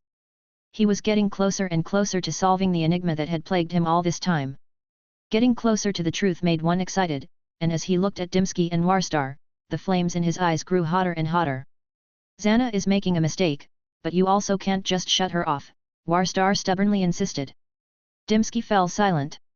At this moment, Xia Fei spoke. "General Warstar, the situation is already very clear. Xana is using the blood candle people to create a large number of life-like robots. These robots will externally appear similar to humans, and with their AI, it will be enough to make them seem real. At the same time, Xana is doing her utmost to break free from the Sentinel Goddess's control. From what I can see, Xana, you, and Dimsky have never been under the Goddess's control. She hopes to do the same for her subordinates. Everything is out in the open. I presume that I don't need to tell you what Xana will do next and what will happen." Warstar bitterly shook his head, apparently willing to accept the conclusion produced by his logical systems, his mind racked with struggle. Standing up, Xia Fei made an inviting gesture with his hands. "I know of a way that can quickly help you clear up your internal contradictions." "What way?" "Fight. The winner is king," Xia Fei nonchalantly said. "Humans also have moments of conflict. At those times, they might play rock paper scissors, flip coins, etc. These methods clearly don't work for us since we are both warriors." Warstar was taken aback. Fighting truly was a good method of resolving conflicts, and the loser must listen to the orders of the winner. This was far more effective than letting his logical systems churn on without an answer. "Now that I've had a chance to meet the strongest fighter among robots, it would be a great pity not to have a fight." As Xia Fei spoke, he took out the dragon-scale hecto-slasher and stroked it in his hand. Chapter 489, A Robot with an Ability. Xia Fei and Warstar stood across from each other at two ends of a black sand dune. "I've always been very curious. Those robot warriors have you as the original model, so after encountering so many of your copies, I'm rather excited to exchange blows with the original," Xia Fei nonchalantly said. Warstar shook his head. "The original model for the combat robots is Xana. I'm the model for the robot warriors. Though both exist for the sake of battle, there are still many differences." Xia Fei smiled. "Whatever. Then let me see what's so special about the strongest robot warrior." "You'll soon find out." Warstar stood proudly like a master, with one hand held behind his back and the other held in front of him, creating a rather strange posture. His movements were clearly much more flexible than those of ordinary robot warriors. Robots were made of metal, and this flexibility that Warstar possessed originated from a difference in the metal he was made from and how it was constructed. His outer shell was not tough and inflexible but appeared to truly be rippling with muscles like an actual human. The material did not seem like tough and sturdy metal but rather flexible alloy. This was the first time Xia Fei had seen such a special alloy. In short, Warstar seemed much stronger than ordinary robot warriors in every aspect. In truth, on a fundamental level, they did not even seem to be the same thing. At the start, Xia Fei was confused. Though they were all robots, why were Warstar and Dimsky so much more advanced than their fellows? But as he pondered it more and more, he gradually understood. "We'll decide it with one battle, and the victor decides what happens to the loser," Warstar coldly said. Xia Fei smiled. "All right, but I know that the general is conflicted, just like the Sentinel Goddess. If I win, I hope that you can forsake your ability to think and decide and listen only to my orders." "It is decided." Zing! At these words, the man and robot suddenly began to move. Neither chose to attack first. Keeping a distance of 20-some meters, they circled around each other, their footsteps slow and steady. In an exchange of blows between experts, they first had to proceed through the probing and feigning phase. Of course, if this was a life or death battle, this phase would be omitted. Other than the outcome, Xia Fei also hoped to find some evidence for his conjectures on this strongest robot warrior or perhaps some valuable battle experience. Thunderstorm. Demon Axe. In the middle of calm, killing intent suddenly emerged. Xia Fei, using the dragon scale hecto-slasher in its dual blade form, swung them through the air. This was the Tier 1 psychokinesis combat technique, the Demon Axe. On the other end, thunder rumbled and lightning flashed. The air seemed to freeze, and even the wind came to a stop. Air chafing against itself at high speeds created blue crackles of electricity, and these lightning bolts were like wriggling tadpoles in a river as they shot at Xia Fei. An ability user. A robot ability user. No matter how imaginative Xia Fei was, he could have never imagined that there would be an ability user among the robots, and a nature special ability user that could control the air at that. Upon seeing those blue crackles with electricity, he immediately knew that it was the result of air friction. This was the area attack that Warstar had created with his ability. Crafty approach. Rather than retreating, Xia Fei charged into the lightning, slithering through the openings between the lightning like a sly mudfish and making it straight at Warstar. Hyper engine. Warstar moved at the same time. His movement technique was not as nimble as Xia Fei's, nor was it as fast, but it was more efficient. Each turn and each step was a movement performed after meticulous calculation. Even more amazing were his mechanical parts. No other mechanical part could operate at such high speeds. It was clear that Warstar's motor modules had reached an absurd level of technology. Was this a product of high-tech or was it the work of a god? Whoosh! In less than 1/10,000th of a second, Xia Fei had reached Warstar's side. In his left hand, October flying snow appeared, flashing with cold and silvery light. Good speed. Be sealed. October flying snow thrust at Warstar's face, moving with incredible speed. Alas, Warstar's reaction speed was just as fast. Bang! Two arms crossed to protect his head, just in time to block October flying snow. Break! Xia Fei roared. He focused all his strength on his right arm, and Warstar groaned. Xia Fei's sudden exertion of strength forced him back several dozen meters, his body floating in the air.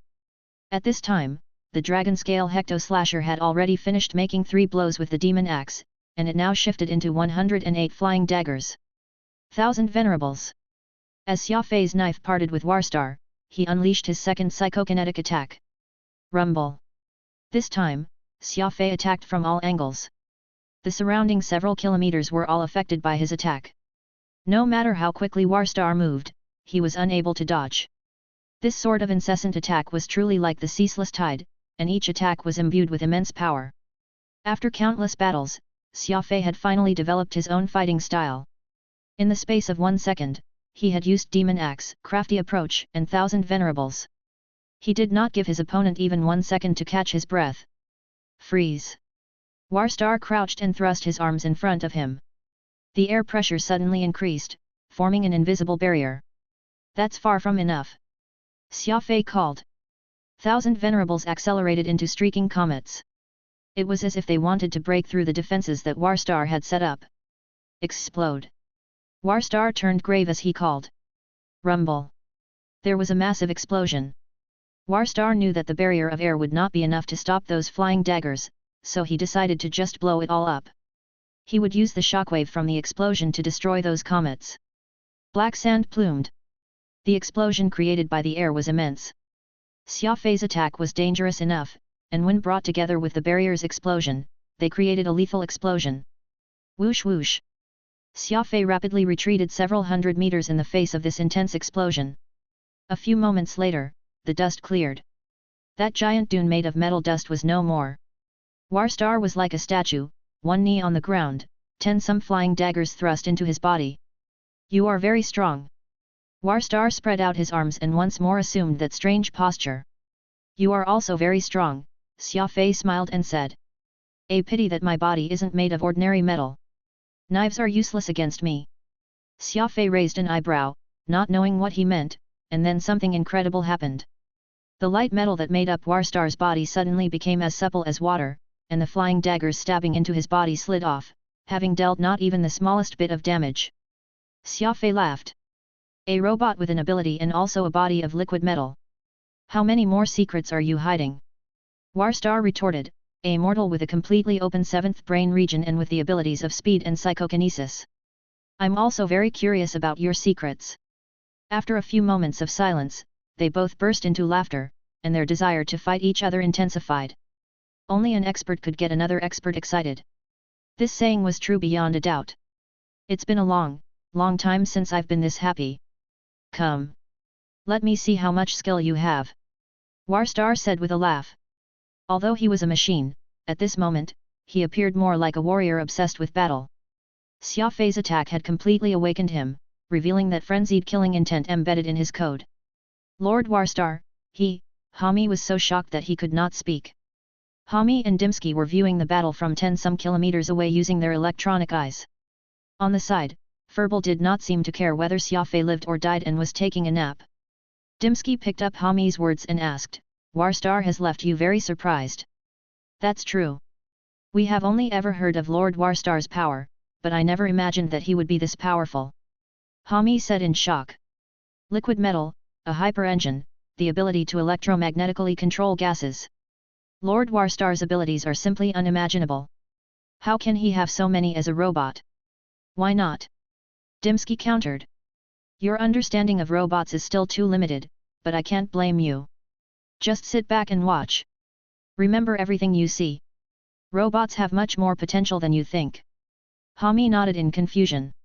He suddenly discovered that the Lord Dimsky he was so familiar with had become strange. Were they really both robots? Hami wondered. Meanwhile, Xia Fei and Warstar continued to battle. Xia Fei had two abilities while Warstar had technology beyond human understanding. This was not a simple contest of strength, but a clash of physical cultivation and top-class technology. A metal that could freely shift between solid and liquid was something scientists had only ever dreamed about. As for an engine that could match the speeds of a speed ability user, while theoretically possible, it had never been realized. However, all of these impossible things were now reality. Xia Fei was seeing Warstar use them perfectly with his two eyes. Incredible excitement. Xia Fei suddenly thought of something. How absurd would it be if he could one day use the technologies that Warstar was using? There had never been a clash like this in the universe, a contest of ultimate technology and ultimate martial arts strength. Xia Fei did not know if Warstar's technologies could work against a law adept, but in the present-day society, this level of technology would be enough to sweep through the stars. Bang! Xia Fei and Warstar once more brushed past each other. Warstar's attacks were not able to injure Xia Fei with his 30,000 meter per second speed, but Xia Fei's attacks were not able to deal any substantial damage on Warstar, either. The two sides were evenly matched. I'm very happy today, Xia Fei said, his eyes brimming with energy. You've let me witness technology that I wouldn't even dare to dream about. This alone makes my trip to the robot world worth it. Warstar replied, the same is true for me. As a legendary dual ability user with a completely open seventh brain region, you are an opponent I could only dream about facing. Robots exist because of technology, and technology is our religion. Today, I'd like to see which is more formidable, an ability user who has broken the limit or the most advanced technology of the robot race. A battle between technologies and abilities. Quite interesting, Xia Fei murmured. Who do you think will win? Xia Fei laughed. Is there any need to say it? Naturally, the stronger one. Watch out. The Tier 6 psychokinesis technique rhombus shift with my 30,000 meters per second speed will break your body. That's quite a boast. Rhombus shift. Solidify. Both combatants used their strongest techniques at the same time. A storm whipped up. Chapter 490, The Power of Rhombus Shift. Rhombus Shift. Freeze. The world suddenly darkened. Mental energy was unleashed from Xia Fei's brain, and the dragon-scale hecto-slasher took the form of a diamond in the air. It was a massive diamond that had a metal skeleton, but on its surface was a formidable mental energy. From a distance, it appeared like a giant crystal rhombus. Every shape had its own traits. Round represented affection, the square represented uprightness and straightforwardness, and the rhombus was the sharpest and most lethal shape. This rhombus of light moved very slowly, seeming to be almost motionless in the air. Xia Fei's complexion was ashen, and it was seemingly taking all of his strength to move the rhombus. Warstar had used some method to completely solidify the air. Air was made of molecules, and Warstar's ability allowed him to control the molecules in the air. When those molecules stopped moving, not only did Xia Fei's rhombus stopped, he was deprived of oxygen, too, as if he had been suddenly cast into a vacuum.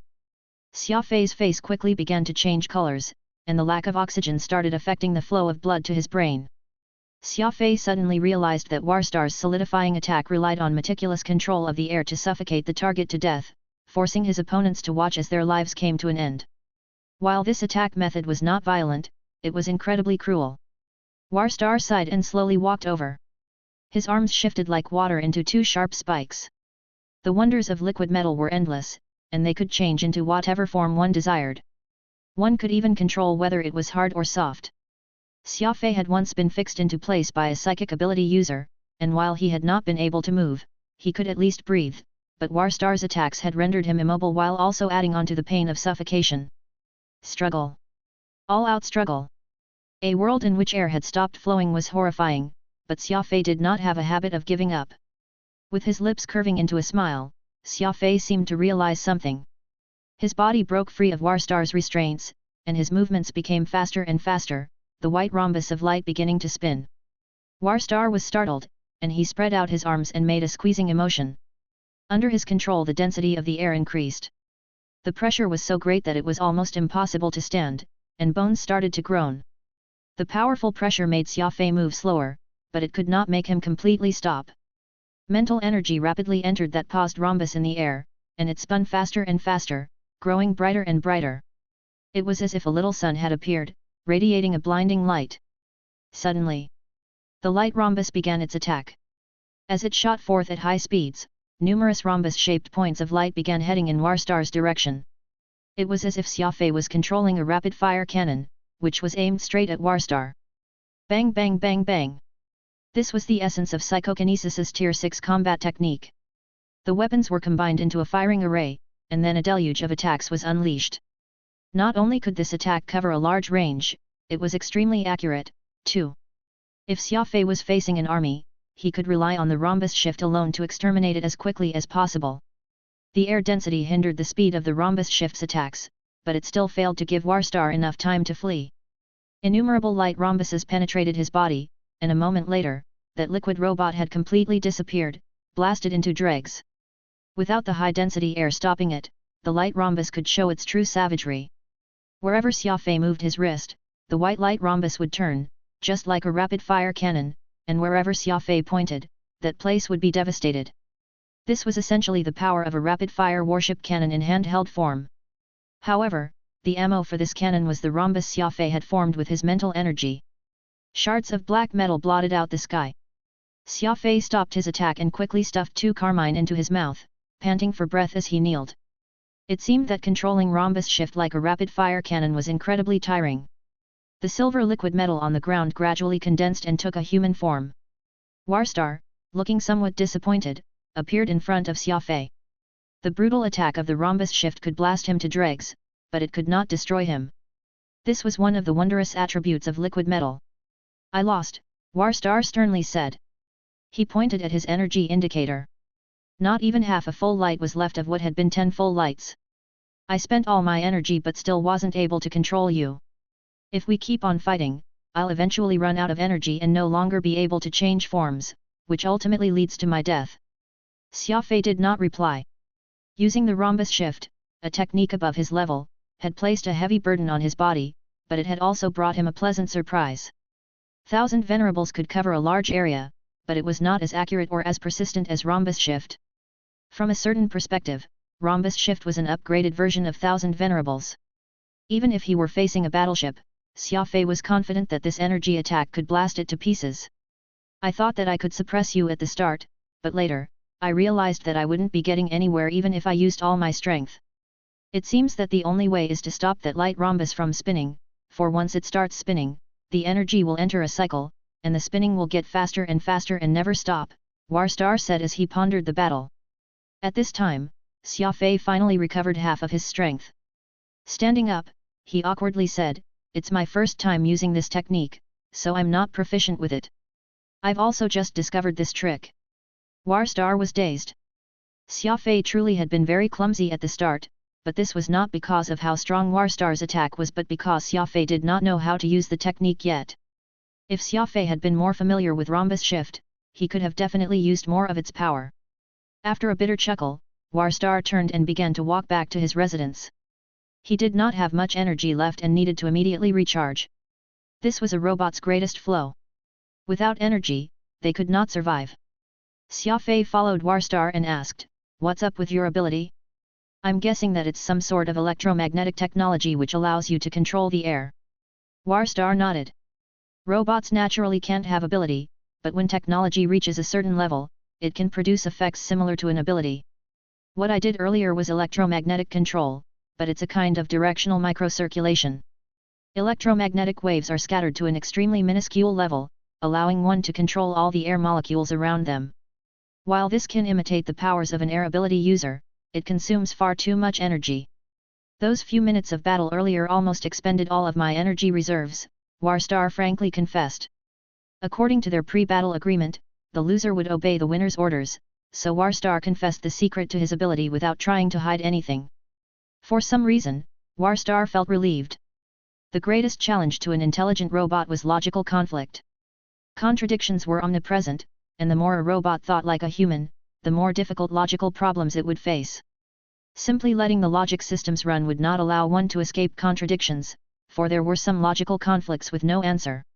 Even if the computer ran for 1,000 years or 10,000 years, it would still fail to come up with an answer. Now that Xia Fei had beaten Warstar, he only needed to follow his orders. He did not need to engage in ceaseless calculation, which actually granted him a sense of indescribable comfort. Xia Fei nodded. "Oh, so it's an imitation of a special ability. The power of technology is truly formidable." Hami, Dimsky, and Furball arrived. Furball jumped onto Xia Fei's shoulder and rolled his eyes at Warstar as if to say, "Humph. It's still my master who's stronger."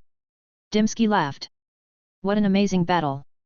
It's been a long time since I saw a battle this exciting." Hami was also excited, but as these were such important figures, he did not say a lot and obediently stood at the back.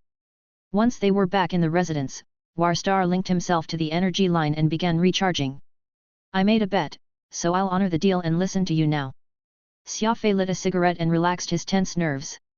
Shutting off Xana and returning control of the robot world to the Queen is best for everyone. Warstar said, "I'll take on the duty of finding Xana. Just like me, she's a combat robot, so our abilities are about equal. You'll be doing the suppressing and shutting off of her." Xia Fei expressed his agreement, upon which, Warstar asked, "It has been many years since I met the Queen. What is her current condition?" After some thought, Xia Fei opened a screen and played a video of his conversation with the Sentinel Goddess. Every combat uniform was installed with a micro camera, which was used to record battles so that warriors could study them and improve upon themselves. Thus, he had naturally recorded his conversation with the Sentinel Goddess. "How could you talk to the goddess like this? This is too unreasonable." "Yes," Dimsky said in shock after watching the video. Warstar and Hami angrily glared at Xia Fei. In the robot world, the Sentinel Goddess was a supreme existence. Xia Fei pointing his finger at the Sentinel Goddess and cursing her was naturally very difficult for these robots to accept. For a moment, everyone was angrily glaring at Xia Fei. Xia Fei shrugged. "There are 3 ways to rouse someone. The first is to let them rely on their analysis and judgment, the second is to have someone else solve the confusion for them, and the third is to curse them out. The goddess can't do the first, or else she won't still be confused. We can't do the second, as the goddess is very stubborn, so I chose the third. This is sophistry, not logical at all." Warstar angrily said. Xia Fei smiled. "Logic isn't always effective. Can you even count the number of logical paradoxes you've encountered?" Warstar was speechless. This was truly a difficult problem. Human nature was so complicated that not even the most powerful computer could make sense of it. "Illogical scoundrel," Dimsky muttered. Xia Fei did not take it to heart and glanced at Hami. "My exotic beast loves activity, so I'd like you to take him on a walk. I need to talk with the 2 of them."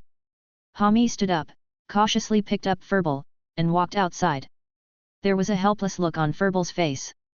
Everyone knew that Furball's greatest loves were eating and sleeping. He had never been one for physical activities. Once Hami and Furball left, Xia Fei sternly said, let's talk about your problem now. What problem do we have?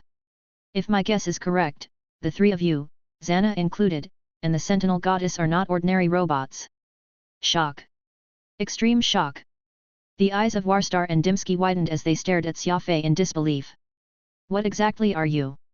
Xia Fei grimly asked. Chapter 491, The Ancient Mech Race.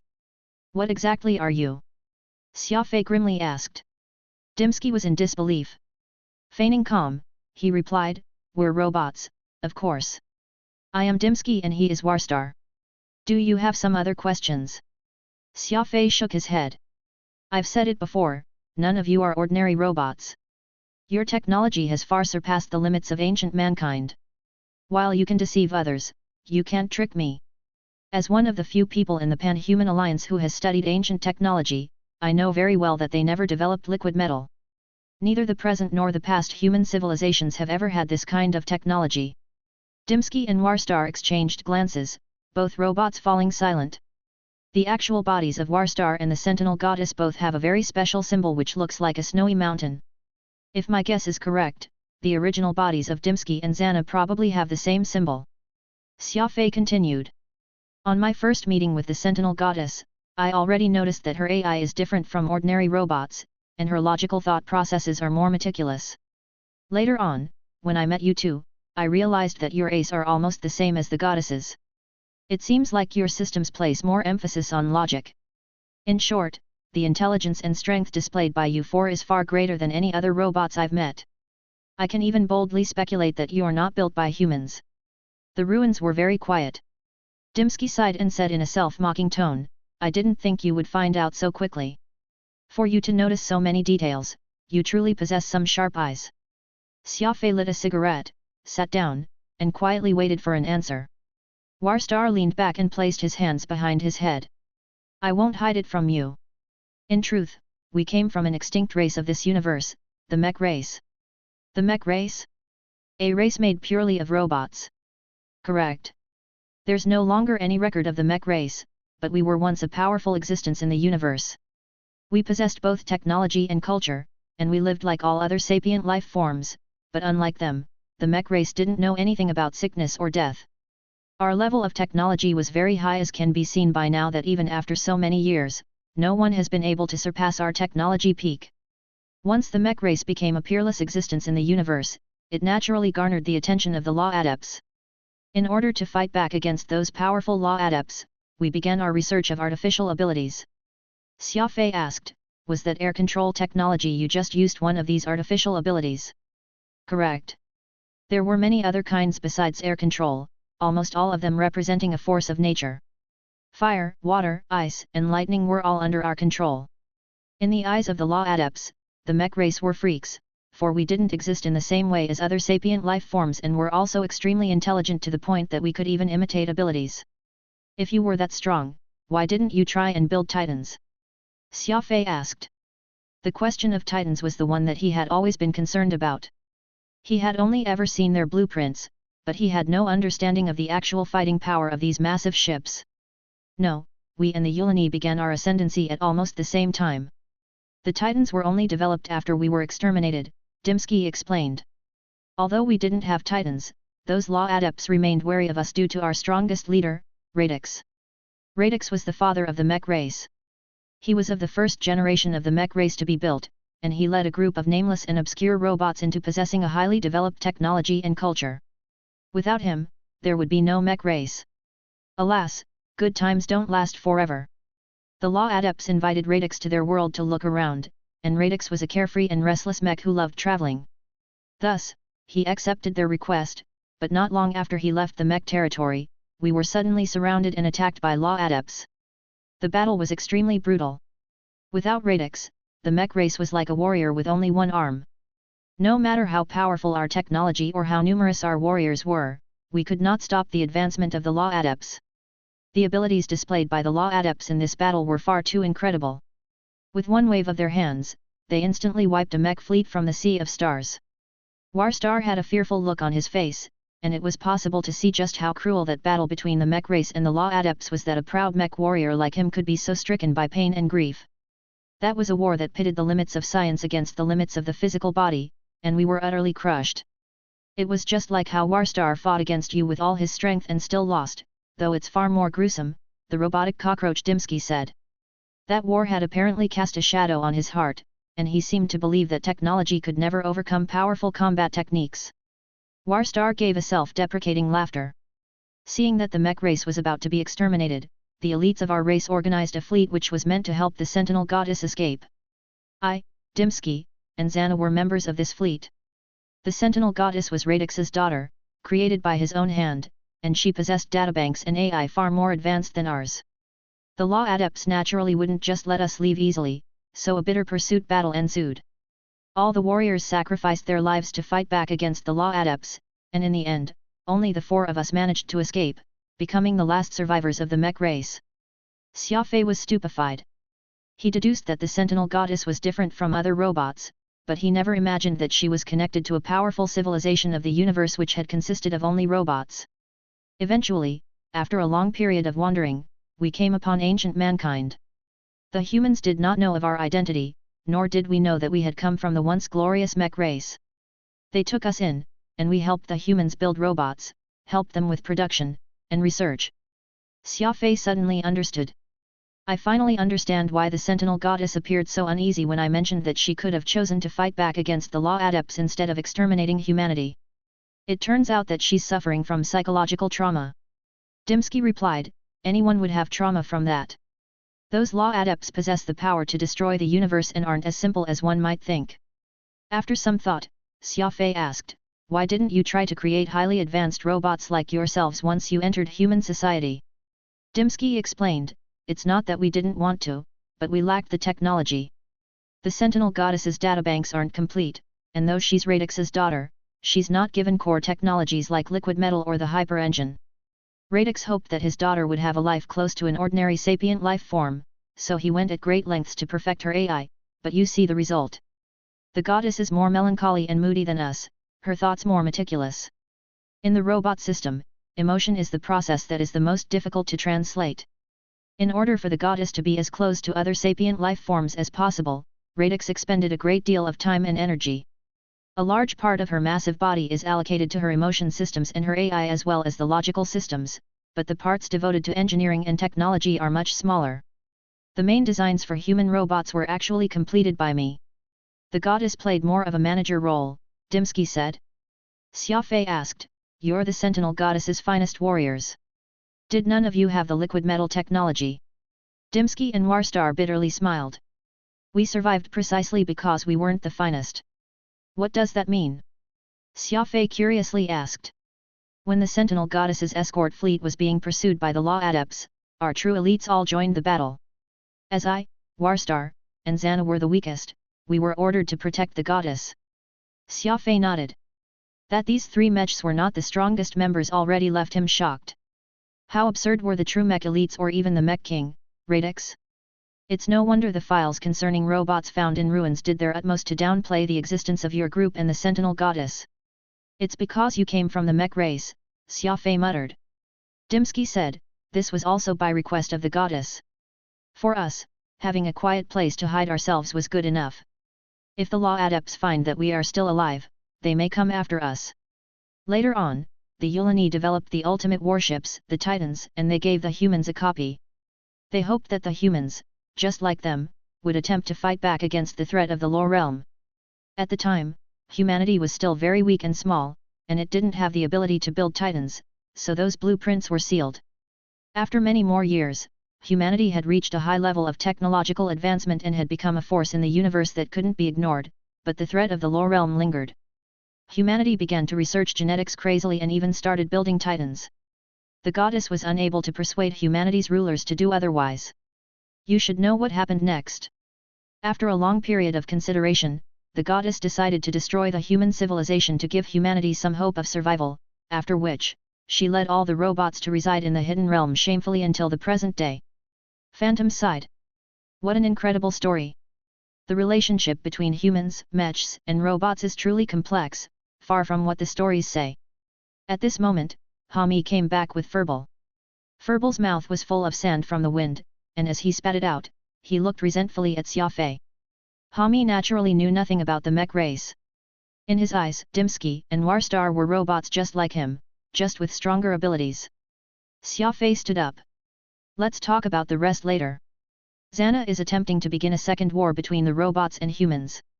The two of you don't want to see this, either, so let us consider how we can shut off the crazed Xana. Warstar and Dimsky expressed their agreement.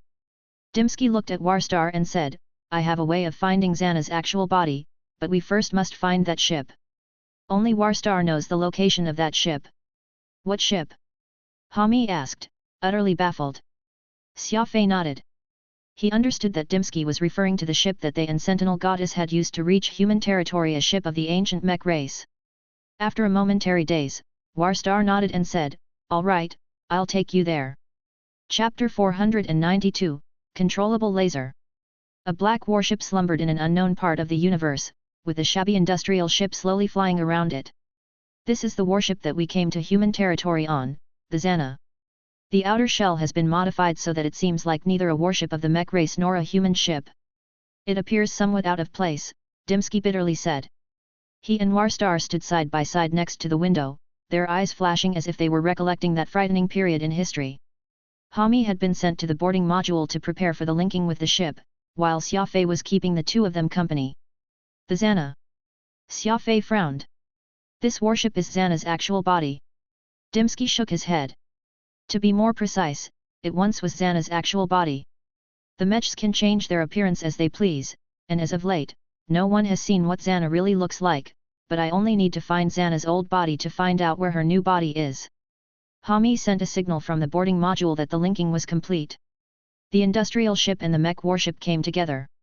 Dimsky used the temporary command system to take control of the ship, and then he joined Xia Fei in boarding the warship. The insides of the ship were meticulously made and complex. Xia Fei looked around in shock at the ancient and mysterious mech modules, most of which he had never seen before. About 100 steps down the corridor was a massive cargo hold. This was where the Sentinel Goddess had been stored, and the cargo hold had been built specifically for her, taking up more than half of the warship. Past the Sentinel Goddess's room was a row of mech warriors that were held in ovular transparent containers. These are all Xana's reserve bodies. There are 12 in total, but 7 were damaged beyond repair, and Xana is using another one right now, leaving just these 4, Warstar said. So Xana should be like this right now? Xia Fei asked. There's a very high chance, yes, if she hasn't found another body to switch into. Xia Fei carefully examined the appearances of these mech warriors. Xana did not have a body made of liquid metal but rather some sort of very light and tough alloy. Her weapons were not cold weapons but 4 pulse lasers, instead. Besides that, she also had an ability mimicry unit, the same as Warstar. Xana's energy indicator has 30 lights? 3 times more than you. Xia Fei asked Warstar. Correct. Xana is a battle-type mech, and she doesn't need to change the shape of her body at any time. This allows her to have a better energy storage unit and a more powerful engine. At maximum fighting capability, Xana can last for 20 to 30 minutes, making her more suitable for longer battles than me. Xia Fei nodded. Mech warriors and mech soldiers differed by only a single word, but their abilities were completely different. Warstar's body had advantages when it came to toughness, making him perfect for duels, but Xana was a war machine who had been designed for large-scale battles, so she had more firepower. Come, let's get to the command deck and activate this ship's search system. Once we do, we will be able to find out Xana's current location and form. Xia Fei shook his head. You two go. I need to research on how to defeat Xana. Her laser weapon seems very special and doesn't seem like something meant solely for attacking. Warstar shot a glance at Dimsky, indicating that he should go to the command deck alone while Warstar stayed with Xia Fei to answer any questions and research strategies. Even if you didn't ask me, I would tell you. Besides imitating abilities, Xana also has a special laser. In normal circumstances, a laser can only fire in a straight line, striking the enemy like a cannon, but Xana's laser can be controlled. This means that her laser can be used for long-distance attacks and can also change forms as it pleases. Xia Fei was stunned. Controllable laser technology. That's terrifying. All I can say is that you, mechs, have absurd technology. Warstar nonchalantly replied, we truly did have a glorious history and achievements, but that's all in the past. Controllable lasers can be called terrifying because their attacks are unpredictable. If you see Xia shooting a laser at you, don't think that you are safe just because you dodge it. This laser might suddenly turn around and strike you from the back as it can be controlled. Plus, the laser beam can take the form of cold weapons. Laser axes, laser swords, and laser swords are all possible. Xia Fei firmly nodded. He carefully listened to Warstar's words, not daring to miss out on anything. Xia was a frightening opponent that controlled an incomprehensible technology, and her fighting style was extremely complex and ever-changing. What is the ability that Xia is mimicking? Xia Fei asked. Prediction, answered Warstar solemnly. She can analyze her opponent's brain waves and predict what they'll do next. The shabby industrial ship took off once more. Dimsky had obtained Xana's coordinates. She was currently at the robot production headquarters. THS was a heavy-duty factory that designed and produced an endless stream of new robots. Alone in the training room, Xia Fei simulated in his mind all the possible scenarios that might occur in his battle with Xia. Xia could attack with a controllable laser and had the ability to predict her opponent's actions. This was truly a foe that was difficult to deal with, and her engine was even more advanced than Warstar's. This also meant that her reaction speed was faster, so fast that it was enough to deal with Xia Fei's high-speed attacks. Through the delusion technique, you can make Furball into a clone, and with Furball's energy, you should be able to reach 35,000 meters per second of speed. With crafty approach, this might be enough to get you close to Xia, where you can launch a surprise attack, Phantom strategized for Xia Fei. Xia Fei did not agree or disagree. Even if I use delusion, I can only boost my speed by 5,000. You saw Warstar's reaction speed, and Xana's will only be faster. Moreover, in close combat, I risk being encircled by the controllable laser, so it's not necessarily a good thing. After some thought, Phantom said, why not use the rhombus shift again? The attacks of the rhombus shift are like a rapid-fire cannon. She may not be able to dodge it. Xia Fei shook his head. She can predict attacks, and she also has the protection of the controllable laser. If I use the rhombus shift, I can last 3 minutes at most. If I can't destroy her in 3 minutes, I'll be the one in danger. Phantom sighed, sternly saying, Mechs are truly powerful to have built a monster like Xia. On the screen was a battle simulation program. It could analyze the situation on the battlefield and predict the result of a battle. Xia Fei inserted everything he knew about Xia, and with the program's assistance, he simulated and analyzed the battle. The result was very disappointing. The important thing is Xana's prediction system. My speed and reaction time are both better than hers, so in normal circumstances, we should be able to fight evenly, but the prediction ability allows her to know my next action within 0.003 seconds, neutralizing any of my advantages. Xia Fei stared at the numbers on the screen and muttered. It seems like I'll have to find a way to avoid her prediction system. The robot factory was also located on the metal planet. Innumerable giant factories were set up on the surface, producing a new robot every second. However, today, the mood was rather strange. There was no rumbling of machinery, for all of the production lines had temporarily stopped their operations. What should have been a bustling planet was now pervaded by a suffocating silence. Xia knows that we're coming. By using the mech warship to find her, she's able to sense that we're coming, Dimsky said. Warstar looked ahead with an arrogant expression and coldly said, there's no need to guess. Xia is right there. Following Warstar's gaze, they saw a red combat robot in the shape of a woman striding toward them. Behind her were countless robot warriors in orderly ranks. The robot warriors are only semi-intelligent. If Xia orders them to kill us, they'll do it without hesitation, Warstar said as he inspected his energy indicator, preparing for battle. I'll ask you one last time. Is there any other solution to this struggle besides shutting off Xia? Xia Fei smiled. Why ask? Your logic system has already provided the answer. Warstar firmly nodded. His body of liquid metal became extremely soft and fluid, ready at any time to change forms and begin the attack. Understood, then shut her off. There was some reluctance in his words but also an odd resolve. If possible, try your best to keep her alive. After all, we are the only 4 remaining members of the mech race, Warstar softly said. Bang bang bang. The army of robot warriors drew closer and closer, and as they marched in sync, the ground shuddered. Less than 1 kilometer separated the two sides. Xia waved her hand, ordering the army to stop. Dimsky, Warstar, it's been a long time," she said in her synthesized female voice, "but I am very disappointed to see that you've chosen to abandon your comrade and trust a human." Warstar loudly said, "Xana, we didn't abandon you.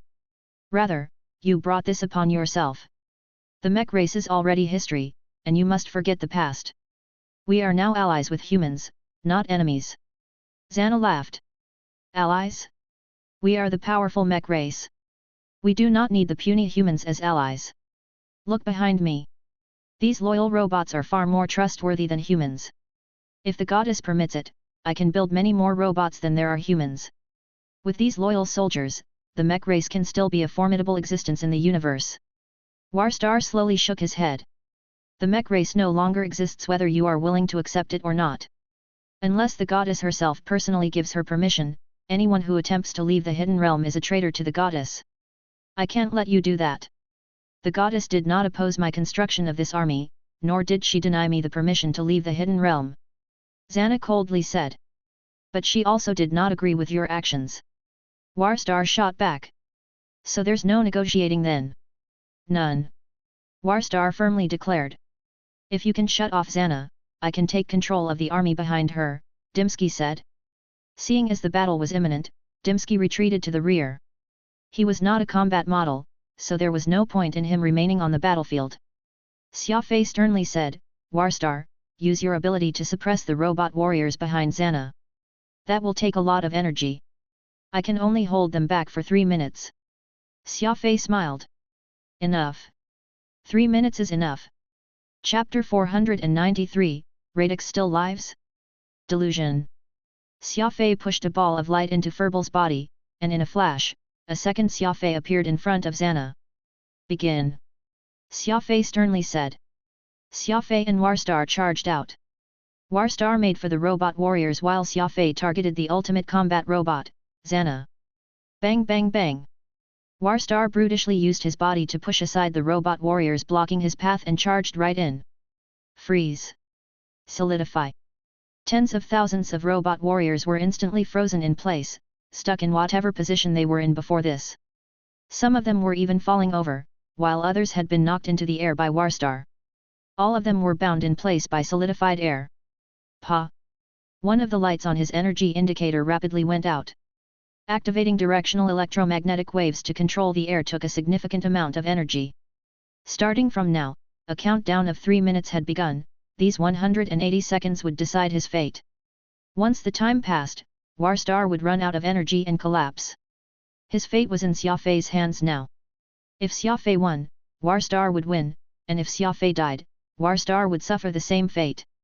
Defeat was not an option. Warstar used his most powerful ability to stop the sea of robot warriors. This was the limit of what he could do. All that was left was to see how Xia Fei dealt with Xana's attacks.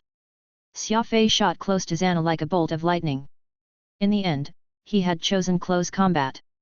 Of course, this was dangerous, for there was no doubt that Xana's controllable laser was more suited for this style of combat. Sly thrust. Gripping the dragon scale hecto slasher in his left and right hands, he crossed them together like a giant pair of scissors. The blades approached from the front and the side, seemingly wanting to cut Xana's head off. With a light shake of Xana's head, the 4 pulse lasers on her shoulders fired off 4 arced rays. 2 protected her body, while the other 2 attacked Xia Fei from the front and the back. This was similar to a boomerang, though Xana's lasers were much faster and more accurate. Whoosh! Xia Fei shifted his body, his 2 blades slicing at Xana's legs. Xana's lasers arced as if they already knew that he would do this, shifting their defensive positions and stopping cold Xia Fei's assault. "It's useless. I've already seen through you," Xana said with a smile. She did not seem to think that there was anything difficult about this battle with Xia Fei, treating it more like a game that had its outcome already decided.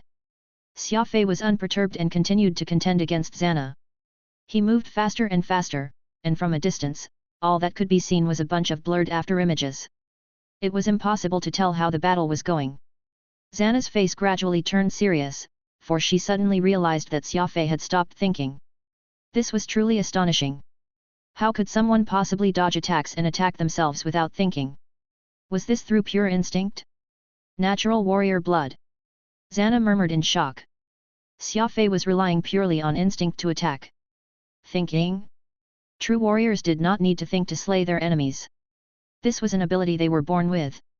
Only those possessing true warrior blood were capable of this, and then something even more shocking happened. When Xia Fei gave up on thinking and relied purely on instinct to move, his attack speed and reaction time both increased. Every strike was aimed at where Xana's defense was the weakest. It was as if he did not need to look or think to find a point that he could exploit. Not even Xia Fei had expected this result. When studying how to deal with Xana, Xia Fei had realized that he could only win by not thinking or analyzing, making it impossible for her to predict anything. Thus, intending to go all out, Xia Fei gave up on thinking and focused all his energy on his reaction speed, to surprising results. More than 38,000 meters per second. Heavens! Is this your true strength? Phantom gasped in shock. 40,000! 40,000 meters per second. Alas, Xia Fei was in the middle of an unprecedented experience and was deaf to Phantom's comments. He was continuing to accelerate, his attacks simple and effective. Stab, turn, and stab again. Such attacks would have certainly been spurned by many experts, for there was no method or technique to it. However, no one could deny that Xia Fei's simple attacks were very useful. The Dragon Scale Hecto Slasher was an immortal rank weapon, and any stab from it could deal damage to Xana. After all, unlike Warstar, her body was not made of liquid metal but rather a tough but light alloy. Xana gradually began to get worried. Her body already had several hundred visible wounds. Fortunately, the controllable lasers were protecting her critical components, and she had yet to be taken down. No one had ever been able to avoid her ability to inspect brain waves before. Over the course of her long life, Xana had grown accustomed to having this predictive power during her battles. This was the first time she did not have it. This was also Xia Fei's first time giving up on thinking and allowing his instincts to fight his battle, but his abilities had actually increased because of this. Xana had not predicted this, and she was beginning to panic, gradually falling behind. Pa! Just when Warstar was on his last energy light, Xia Fei's Dragon Scale Hecto Slasher broke through Xana's alloy shell and stabbed right into her energy system. Rumble! A massive explosion rang out. Xana had 3 times the energy capacity of Warstar, and when it exploded, there was no stopping it. You still killed her, Warstar said with a frown. Xia Fei shrugged. Weapons don't have eyes, and in this sort of battle, it's life or death. No one else would have been able to guarantee anything. Given Xia Fei's personality, he naturally wanted to kill Xana. He could not permit her to continue living, but this time, he truly did not mean it. It was purely done by instinct. In the distance, the robot warriors stood motionless. Xana had authority second only to the Sentinel Goddess.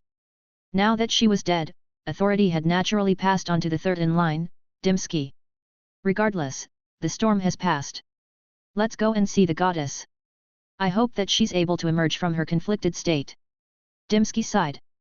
Upon returning to the Metal City, Xia Fei, Dimsky, and Warstar were cheered on by the Dove robots, who lined up the streets.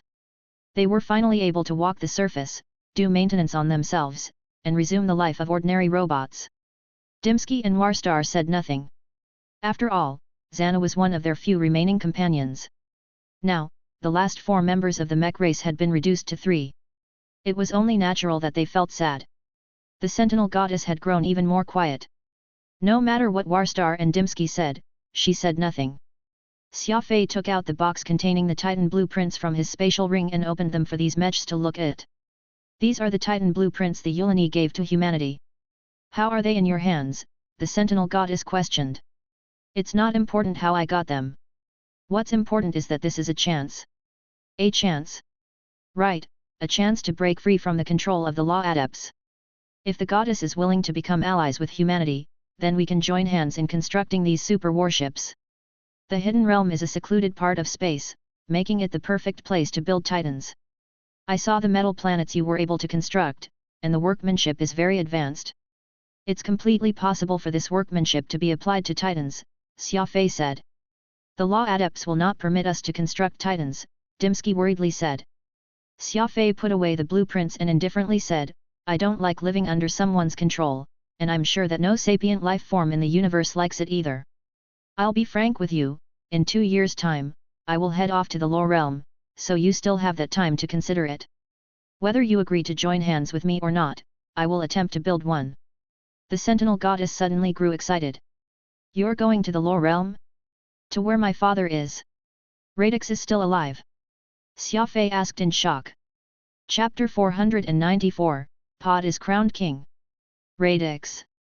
He was the king of the Mechs, the architect behind the once glorious mech civilization. He had been the one to develop liquid metal, the hyper-engine, and other advanced technologies which were still unsurpassed. Long ago, Radix was summoned by law adepts to the Lore Realm, after which, nothing had been heard from him. The mech race, without its leader, suffered a destructive blow and was wiped out from the face of the star map by law adepts. This was a humiliating history that Mechs could not forget. Now, the Sentinel Goddess was saying that Radix still lived in the Lore Realm. This was shocking news. Lord Radix is still alive. Is this true? Dimsky and Warstar hastily asked. The Sentinel Goddess nodded. I learned of the Law Adept's plan to destroy mankind from the message sent by my father. He seemed to be panicking, only asking me a few simple questions about my life in human society before cutting off the line. They all emotionally sighed. Dimsky asked, did Lord Radix not attempt to get in touch with you since then? Up until now, I have had a total of 3 short conversations with my father. The first was when we had just established ourselves in human territory, the second was before the destruction of ancient humanity, and the last was when we were wandering the universe. Father gave me a set of coordinates, which led us to this hidden part of space where we could reside. Since then, he hasn't been in contact with me. From those simple conversations, I was only able to learn that he's still alive in the parts of space governed by law adepts. His movements are restricted, and he can't get in touch with me whenever he wants. Warstar and Dimsky were grief-stricken. The Lore Realm was too mysterious to them. They did not even know where it was. They wanted to search for their former king, alas, it was only a foolish dream. The universe was so vast. Where would they even begin to look? The Sentinel Goddess turned to Xia Fei and sternly asked, you said that you'll be going to the Lore Realm in 2 years. Xia Fei nodded. Correct. In 2 years, 3 months, and 11 days. The Sentinel Goddess was quiet for a moment and then she said, Warstar, Dimsky, I have something to say to Xia Fei. Withdraw for a moment. Yes. Warstar and Dimsky respectfully withdrew, leaving Xia Fei alone with the Sentinel Goddess's projection. I hope that you can help me find my father, said the Sentinel Goddess in a trembling voice. Xia Fei smiled. I also hope that you can help me build a Titan. The Sentinel Goddess was taken aback, frowning. Is this your opening condition? No, simply a constructive proposal. No one is willing to live in the shadows and I trust that you are the same. But building a Titan is very dangerous. If the law adepts find out. Xia Fei answered, risk is omnipresent. If you want to live freely, you must pay a price. The Sentinel Goddess said, if I build the Titan myself, aren't you afraid that I'll use this super weapon on humanity? Xia Fei shook his head. Humanity is not that strong. If you really want to deal with humans, the hundreds of millions of robot soldiers are more than enough. Given that you haven't taken even one step out of the hidden realm after so many years, it means that the robots can be trusted. I'm willing to take this risk. I'm grateful for your trust. I'll do as you say, and robots and humans will be friends for eternity, the Sentinel Goddess gratefully said. Xia Fei replied, I also agree to your request. When I reach the Lore Realm, I'll do my utmost to find your father. The Sentinel Goddess seemed very excited. The thought of reconnecting with her father had this enormous AI computer feeling complex emotional pulses. Although she had lived for a very, very long time, the path from a robot to a real human was without end, and she still had many things that she needed to learn. If I recall correctly, you have a loyal servant robot at your side, asked the Sentinel Goddess. Yes, his name is Pod. You may leave, but leave Pod and that soul with me. Xia Fei was startled, not understanding what she meant. The basis of our cooperations is trust. You've chosen to trust me. These are your own words. The Sentinel Goddess reminded Xia Fei. With a smile, Xia Fei took Pod out from his spatial ring and then lightly placed that piece of morphite around his neck on the ground. You can't leave me. Phantom urgently cried. Master, don't you want Pod anymore? Pod was on the verge of tears. Xia Fei became extremely reluctant upon seeing their reactions, but he clenched his teeth, waved his hand at Pod and Phantom, and walked away. I will return them to your side after 3 months, said the Sentinel Goddess softly. One man, one ball, one robot and one soul had gone, but when they returned, it was just one man and one ball. Xia Fei was a little dejected. Fortunately, the Sentinel Goddess had seemingly found the motivation to move forward and was no longer stuck in contradictions. Helping Xia Fei build a titan and waiting on news of Radix would probably serve as her main missions for a very long time. The Blood Candle Kingdom, Constantine's Palace. Xia Fei, you're finally back. Where have you been for the last month? Constantine frantically asked. In the end, Xia Fei was the master of Terminus. If he went missing in Blood Candle territory, Constantine would be one of the suspected individuals. Moreover, the matter of the Magnard alloy had only just begun, and everything was still awaiting Xia Fei's approval. I took a walk, Xia Fei casually replied. Constantine had a helpless look on his face. You took a walk for more than a month? To where? Xia Fei smiled. He followed Constantine into the palace and seated himself beneath the grape rack, where a servant served up tea and snacks. There was nothing to eat or drink in the robot world, and he had to rely on composite rations to survive. Xia Fei's mouth was anxious to eat something else. After wolfing down some food and wiping his mouth, Xia Fei asked, "How's the matter of the alloy proceeding?" Constantine hastily passed over a thick planning book to Xia Fei.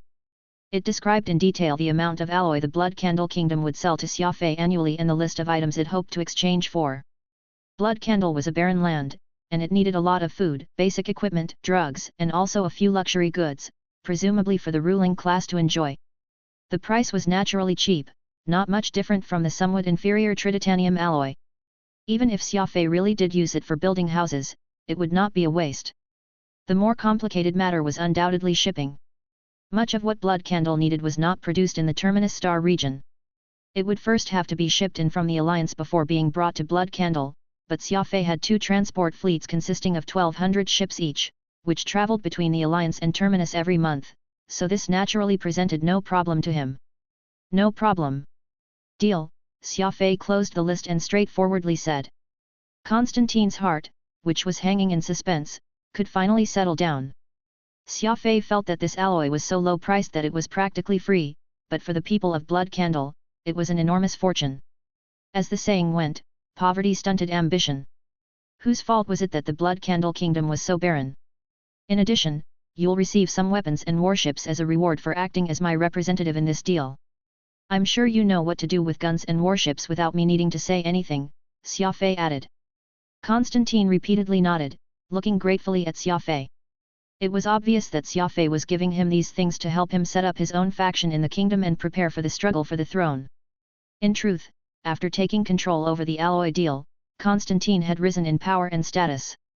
In order to get their alloy purchased, those nobles and high officials had been constantly inviting him out to parties and social gatherings, showering him with gifts.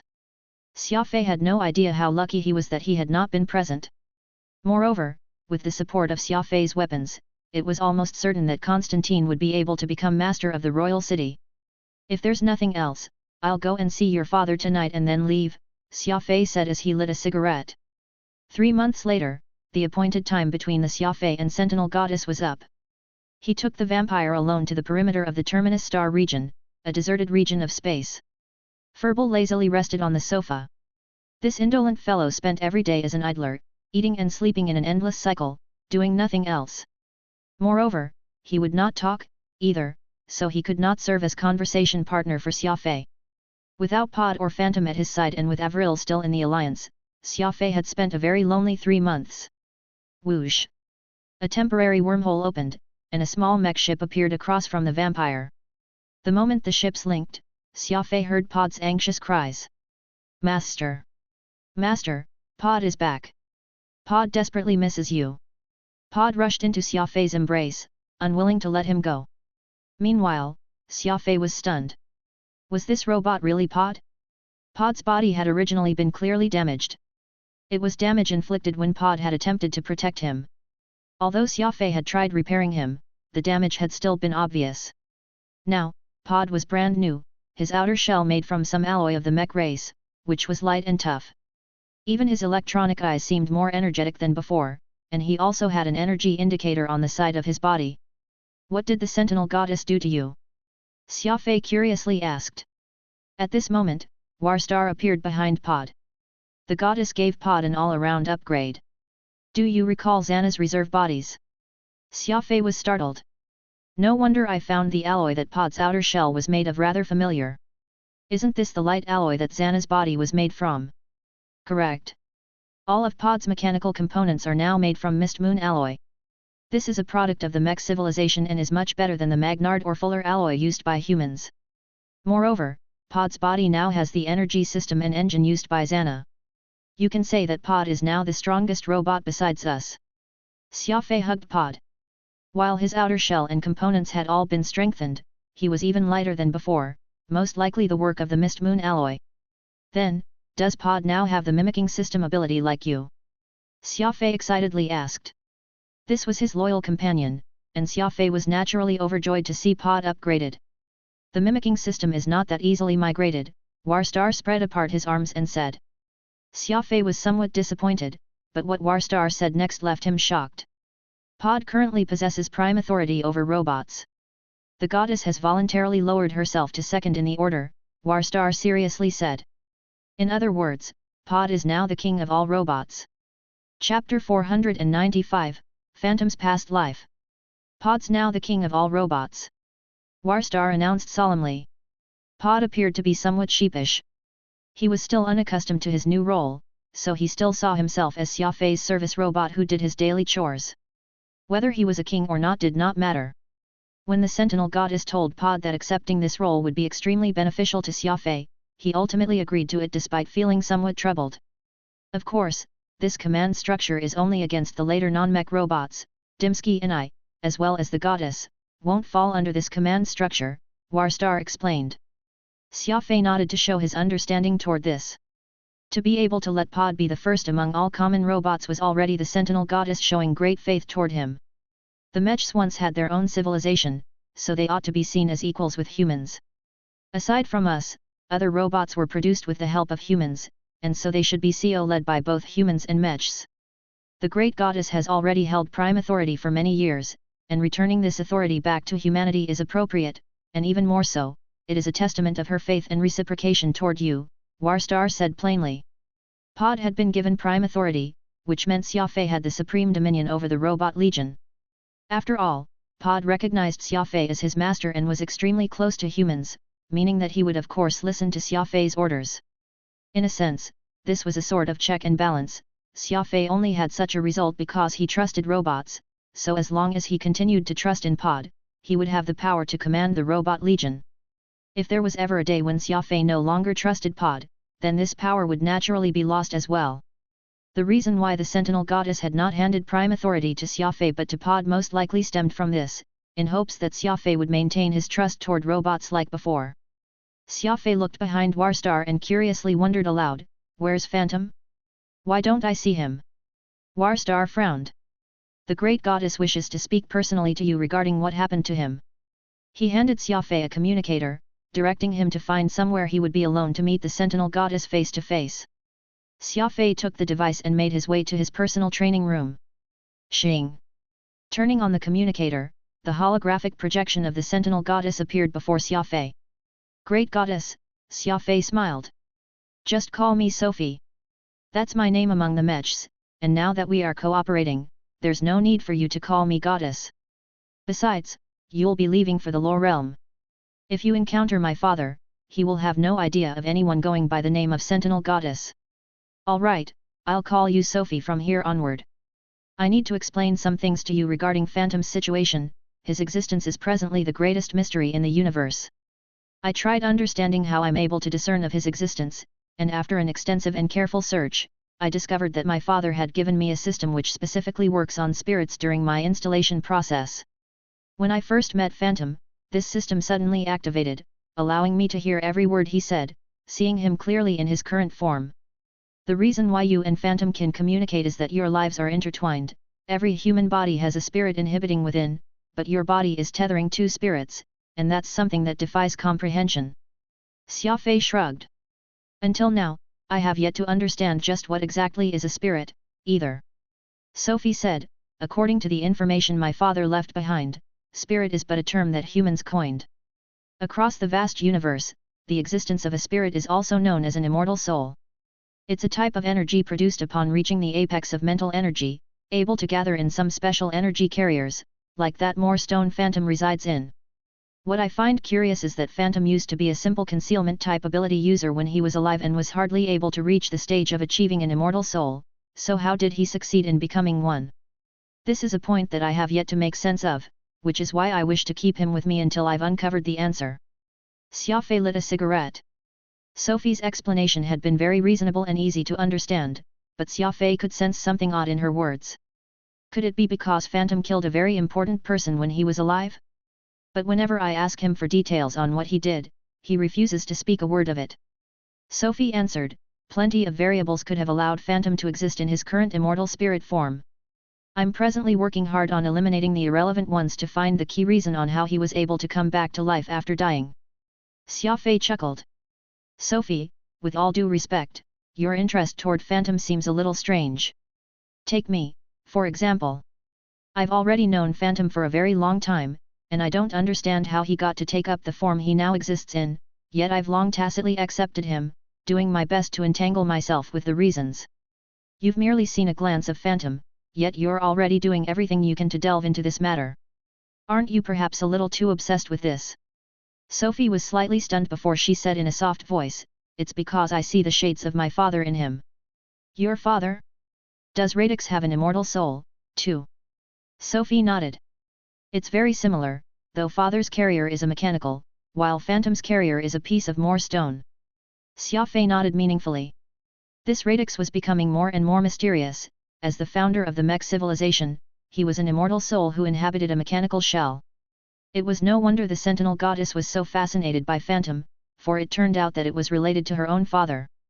I'd like to ask you not to share this with anyone else. Xia Fei nodded. Don't worry. Even if I tell the others that I have an immortal spirit beside me, others will most likely think that I've gone insane. Sophie nodded. In any case, I'll need Phantom to stay with me for a while. I'll send him back to you before you set off. Father is a very important figure to me and the mechs, which is why I'd like to learn as much information about this as possible.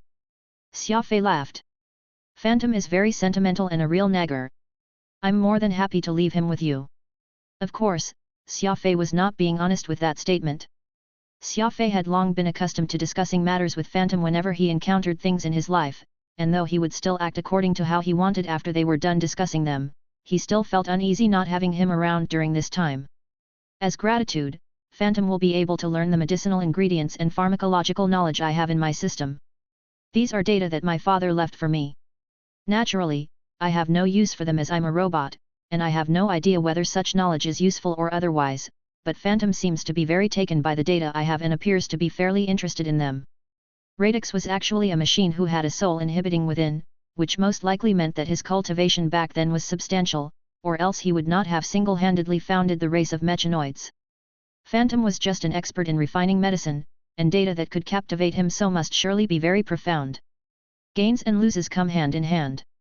Though Xia Fei would have to leave Phantom for a short while and he felt slightly empty inside, he was filled with expectations toward how much he would have learned in pharmacology during this time when he returned to his side 2 years later. There was also the mysterious Radix, a mysterious law warrior, the mysterious Peacock Blue. Xia Fei was really looking forward to everything in the lore realm, an unknown piece of space. There was just no telling where the answers to all his questions were hidden. Xia Fei paused for a moment before asking, what about the construction of the Titan? Sophie flicked over some images, and Xia Fei saw a huge metal shipyard being built at the Gulf of Space. It was just the bare bones, yet its length was unimaginably long. Millions and millions of robots were working tirelessly, regardless of day and night. The return of the Sentinel Goddess had been received with great fanfare by every robot, and they had devoted themselves even more passionately to their work, in order to achieve the great dream of building a Titan super warship. In another year and 7 months, the first shipyard will be complete. The size of the Titan is simply far too gargantuan, like several planets being added together. A lot of work has to be done, and just the smelting of metals required will take a lot of time. Xia Fei nodded. It was all thanks to the aid of the robot force. Nicole had already said that it was impossible for them to build this warship with just humanity's strength alone. It should be said that Xia Fei had only shown her the blueprints of the shipyard, so there was no need to even mention the more technically demanding components like the engine or firepower. Dimsky is currently doing further research on the other components of the Titan super warship, considering what sort of technology he will use to produce them. There are 1983 pages of blueprints to go through, and that's enough to keep him busy for quite some time. Xia Fei was shocked. He knew that the stack of blueprints was a lot, but he never did sit down and count them out before. He simply could not believe that there were close to 2,000 pages of blueprints there. According to my estimates, it will take about 4 years, starting from now to when the first Titan super warship can be operational and fly. Of course, according to the speed of our research and development and construction times, there may be changes to this number in the next year. With the experience of building the first Titan, the second and third will become much faster. 4 years sounded like a very long time, but what they were tasked to build was the largest warship to grace the universe historically. Nothing was larger. A Titan-class warship's volume was as wide as several planets put together. Forget about the level of technology required, the fact that it would take 4 years for the first to be completed was already many times faster than what Xia Fei had expected. Xia Fei even fantasized the scene when he would have his own Titan fleet. How majestic it would look as they formed up against the stars. Their firepower would practically make a black hole pale in comparison. Then I'll have to trouble you. Only when you're strong and powerful can you not be bullied by others. This is a principle that remains unchanged, Xia Fei said. There's also one more thing, Sophie said. I plan to remove the twin towers that Xana built in the Blood Candle Empire. Any thoughts on that? Xia Fei gave it some thought. Removing it is good. The use of nanobots to open the 7th brain region is hardly a long-term solution, and the damage is too great. Since the Sentinel goddess Sophie listened to Xia Fei now, she of course decisively removed the accursed towers. It would not be good to Blood Candle in the short term, but it would be largely beneficial in the long term. Besides, now that the Empire had a huge buyer like Xia Fei for their metal alloy, the people would no longer have to worry about starvation. After turning off the device, Xia Fei sent Warstar away, while Pod and Xia Fei returned to Terminus Star region. He did not wish to waste too much time there, for Avril was about to return home, and Xia Fei's residence by the southern Four Lakes returned to the lively abode that it once was. Chapter 496, From Genius to Mediocre. Today was the day of Avril's return. A Gaian Ishtar-class heavy assault cruiser swiftly descended on the surface of the southern Four Lakes, and a shuttle carrying Avril and Sarah aboard embarked on the shore where Xia Fei, Furball, and Pod were all already waiting. Avril alighted from the shuttle with a smile, and Pod went rushing over to help carry her luggage. Pod's new look gave her quite the pleasant surprise. Why do you look completely different, Pod? You seem a lot more spirited, too. Pod somewhat bashfully scratched his head. Now that his propulsion speed had been greatly improved, he did not feel a bit tired shuttling back and forth with the luggage. You look thinner. Xia Fei smiled and came over to give Avril a hug before lightly commenting with concern. Not at all. I've even put on some weight. Father and grandfather had plenty of delicious food prepared, and I ended up eating so much, Avril said as she rested her head on Xia Fei's shoulder. Sarah was dressed boyishly. As the transport fleet's commander-in-chief, she did not have a lot of opportunities to wear skirts usually, and seeing how intimate Xia Fei was with Avril left a sour feeling in her heart, her expression seemingly very unnatural. Join us for a meal. I'll get someone to prepare some of the southern Four Lakes crystal prawns, Xia Fei offered. Sarah shook her head. She read the room and said, the fleet will be doing an overnight unloading and will be setting off for the Alliance in 3 days' time. We'll talk about it some other time. Absence makes the heart fonder. Though Sarah was not exactly one for polite gestures, she still had quite the eye for acknowledging the situation. As such, she politely turned down Xia Fei and Avril's hospitality and piloted the warship back to base. How's Ernst doing? Xia Fei asked. It's nothing major anymore. The long periods of running around during the war has caused his old heart problems to act up, he just needs some time to rest and recuperate. Avril suddenly noticed that Furball seemed to be hiding from her, creeping away in the direction of the house. Thus, she ran over and hugged him. Little Furball, did you miss me? Her 2 hands were pinching Furball's soft cheeks, whose face was completely sullen and helpless. I brought you plenty of delicious things. Furball was even more speechless at this point, looking over at Xia Fei with tears brimming his eyes. He seemed to be pleading for Xia Fei not to let him taste those snacks the woman had brought with her.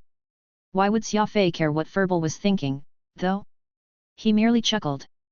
Furball would surely enjoy them, am I right Furball? A glimmer of coldness glinted in his eyes, and Ferbal hurriedly nodded in agreement sorrowfully. After dinner, Avril and Xia Fei lay in bed, and the crescent moon hung beyond the window. Waves upon waves of lake water lapped up against the shore, a soft and soothing sound which was pleasant to the ears. I went back and saw Nicole this time. Nicole Sawyer. Xia Fei knitted his brows, a sense of foreboding welling up in him.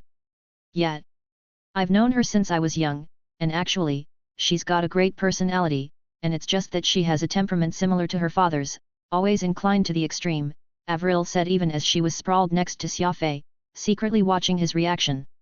Oh, Xia Fei said nonchalantly. Nicole seems to really like you. Oh. Sarah often asked about you, too. Oh. Xia Fei simply pretended to be absent-mindedly acknowledging everything no matter what Avril said. Actually, he had already guessed what she was thinking. Xia Fei, the alliance allows polygamy, have you ever considered? Before Avril could even finish her sentence, Xia Fei stopped her. Best not to raise this matter again. Having you by my side is enough, Xia Fei said affectionately. But. No buts. Xia Fei pushed a button beside their bed and the ceiling slowly opened to reveal a glass skylight, and the beautiful sight of a sky full of stars was reflected in the bedroom. Isn't the sea of stars pretty? Yes, very pretty. Do you know just how vast the universe is and just where it ends? Nope. Avril shook her head lightly. Xia Fei spoke very seriously, and Avril could not help but look at him gaily. Whenever Xia Fei got serious he would always give off this inexplicable sense of steadiness and comfort, which Avril was exceptionally infatuated with. Do you know why the universe was formed? No. Do you know who rules the sea of stars? No. Do you know what heights can a warrior ultimately reach? No. Do you know how many sapient races are out there in this universe? No. Xia Fei hugged Avril close, affectionately looking at her. I don't have the answer to these questions, either, but I really wish to figure these out while I'm still alive. A single individual's effort will always be limited, and I'm no different. That is why I will devote even greater time and energy in searching and investigating this and not let any other things distract me. You're the only one for me in this multifarious universe. Avril nodded solemnly. Most women would not like a man who had no ideals or ambitions to speak of. She was not overcome with curiosity over these things like Xia Fei was, but she nevertheless felt a sort of happiness when she saw how Xia Fei worked hard in pursuit of his truths. I support you in your path, though I won't be against you getting me some sisters. Avril flashed him a coquettish smile. Xia Fei was nonplussed. Is my explanation not clear enough? Well, I'm all alone, and sometimes I can't bear it. Avril buried her head under the covers, blushing hard. Xia Fei was speechless. He was a powerful ability warrior, while Avril was just a commoner. In fact, she did not even have her seventh brain region open. There were plenty of wealthy people who were like that. It was of course great if they could open their seventh brain region through cultivation, but they would not administer gene fluids to their children even if they could not. After all, the 1% risk was still a risk, and it was the same for Avril. This is really quite a problem, Xia Fei shrugged, muttering to himself. The Terminus star region's construction speed had increased, and skyscrapers steadily rose into the clouds one after another. The waters from the southern four lakes nourished the dry land, and lush flora and fauna were rapidly increasing. New Terra was replete with verdant greenery. Everyone said Xia Fei had made a miracle happen, but only he knew that it was all because of that piece of white heart of spirit. It was not just New Terra. The waters from the southern four lakes were also being used to terraform other barren planets, and more planets were turning green. Though they were still far from being qualified to be termed as A-grade planets, there were already many places that drought-tolerant plants could flourish, so even though they did not have the assistance of the Alliance, the Terminus star region had already been freed from famine. More and more businessmen with foresight became aware of the business opportunity in Terminus, bringing their family over to build factories, set up restaurants, open repair shops, etc. The powerful transport fleet of Quantum Holdings was their logistical guarantee, with the 1,200 cargo ships expanding to 3,000. This was an absolutely huge number, and they only required a nominal transportation fee to bring in goods from the Alliance to Terminus. There was absolutely no need for them to painstakingly organize their own transport fleets, making it extremely convenient to move goods between regions. At the same time, the rebuilding efforts back on Earth were progressing smoothly under Wulong's guidance. After all, rebuilding a planet was far easier than establishing a completely new one, especially since Earth itself was already in the alliance, making transportation that much more convenient and expedient. It had been quite some time since Xia Fei disappeared from the field of vision of the alliance, and people were slowly beginning to forget this war god who had once walked among them, this hero who had practically saved the entire alliance all by himself.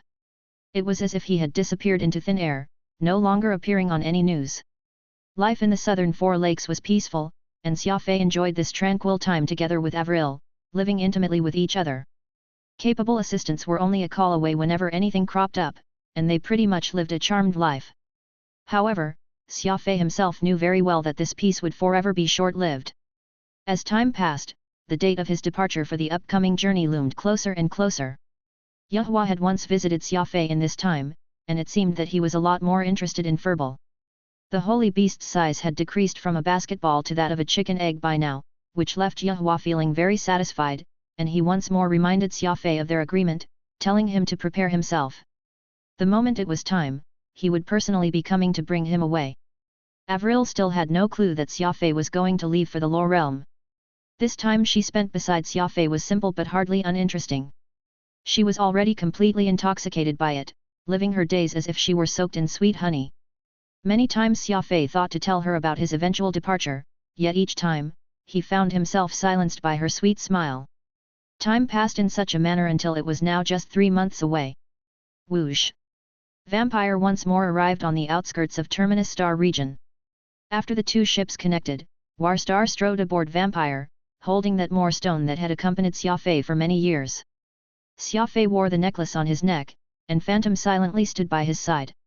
There was of course plenty to talk about when old friends met, but neither man was in a hurry and merely stared at each other.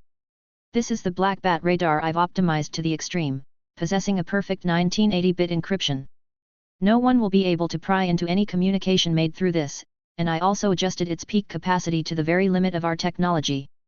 I do believe that, even if you enter the Lower Realm, you'll still be able to use it for communication.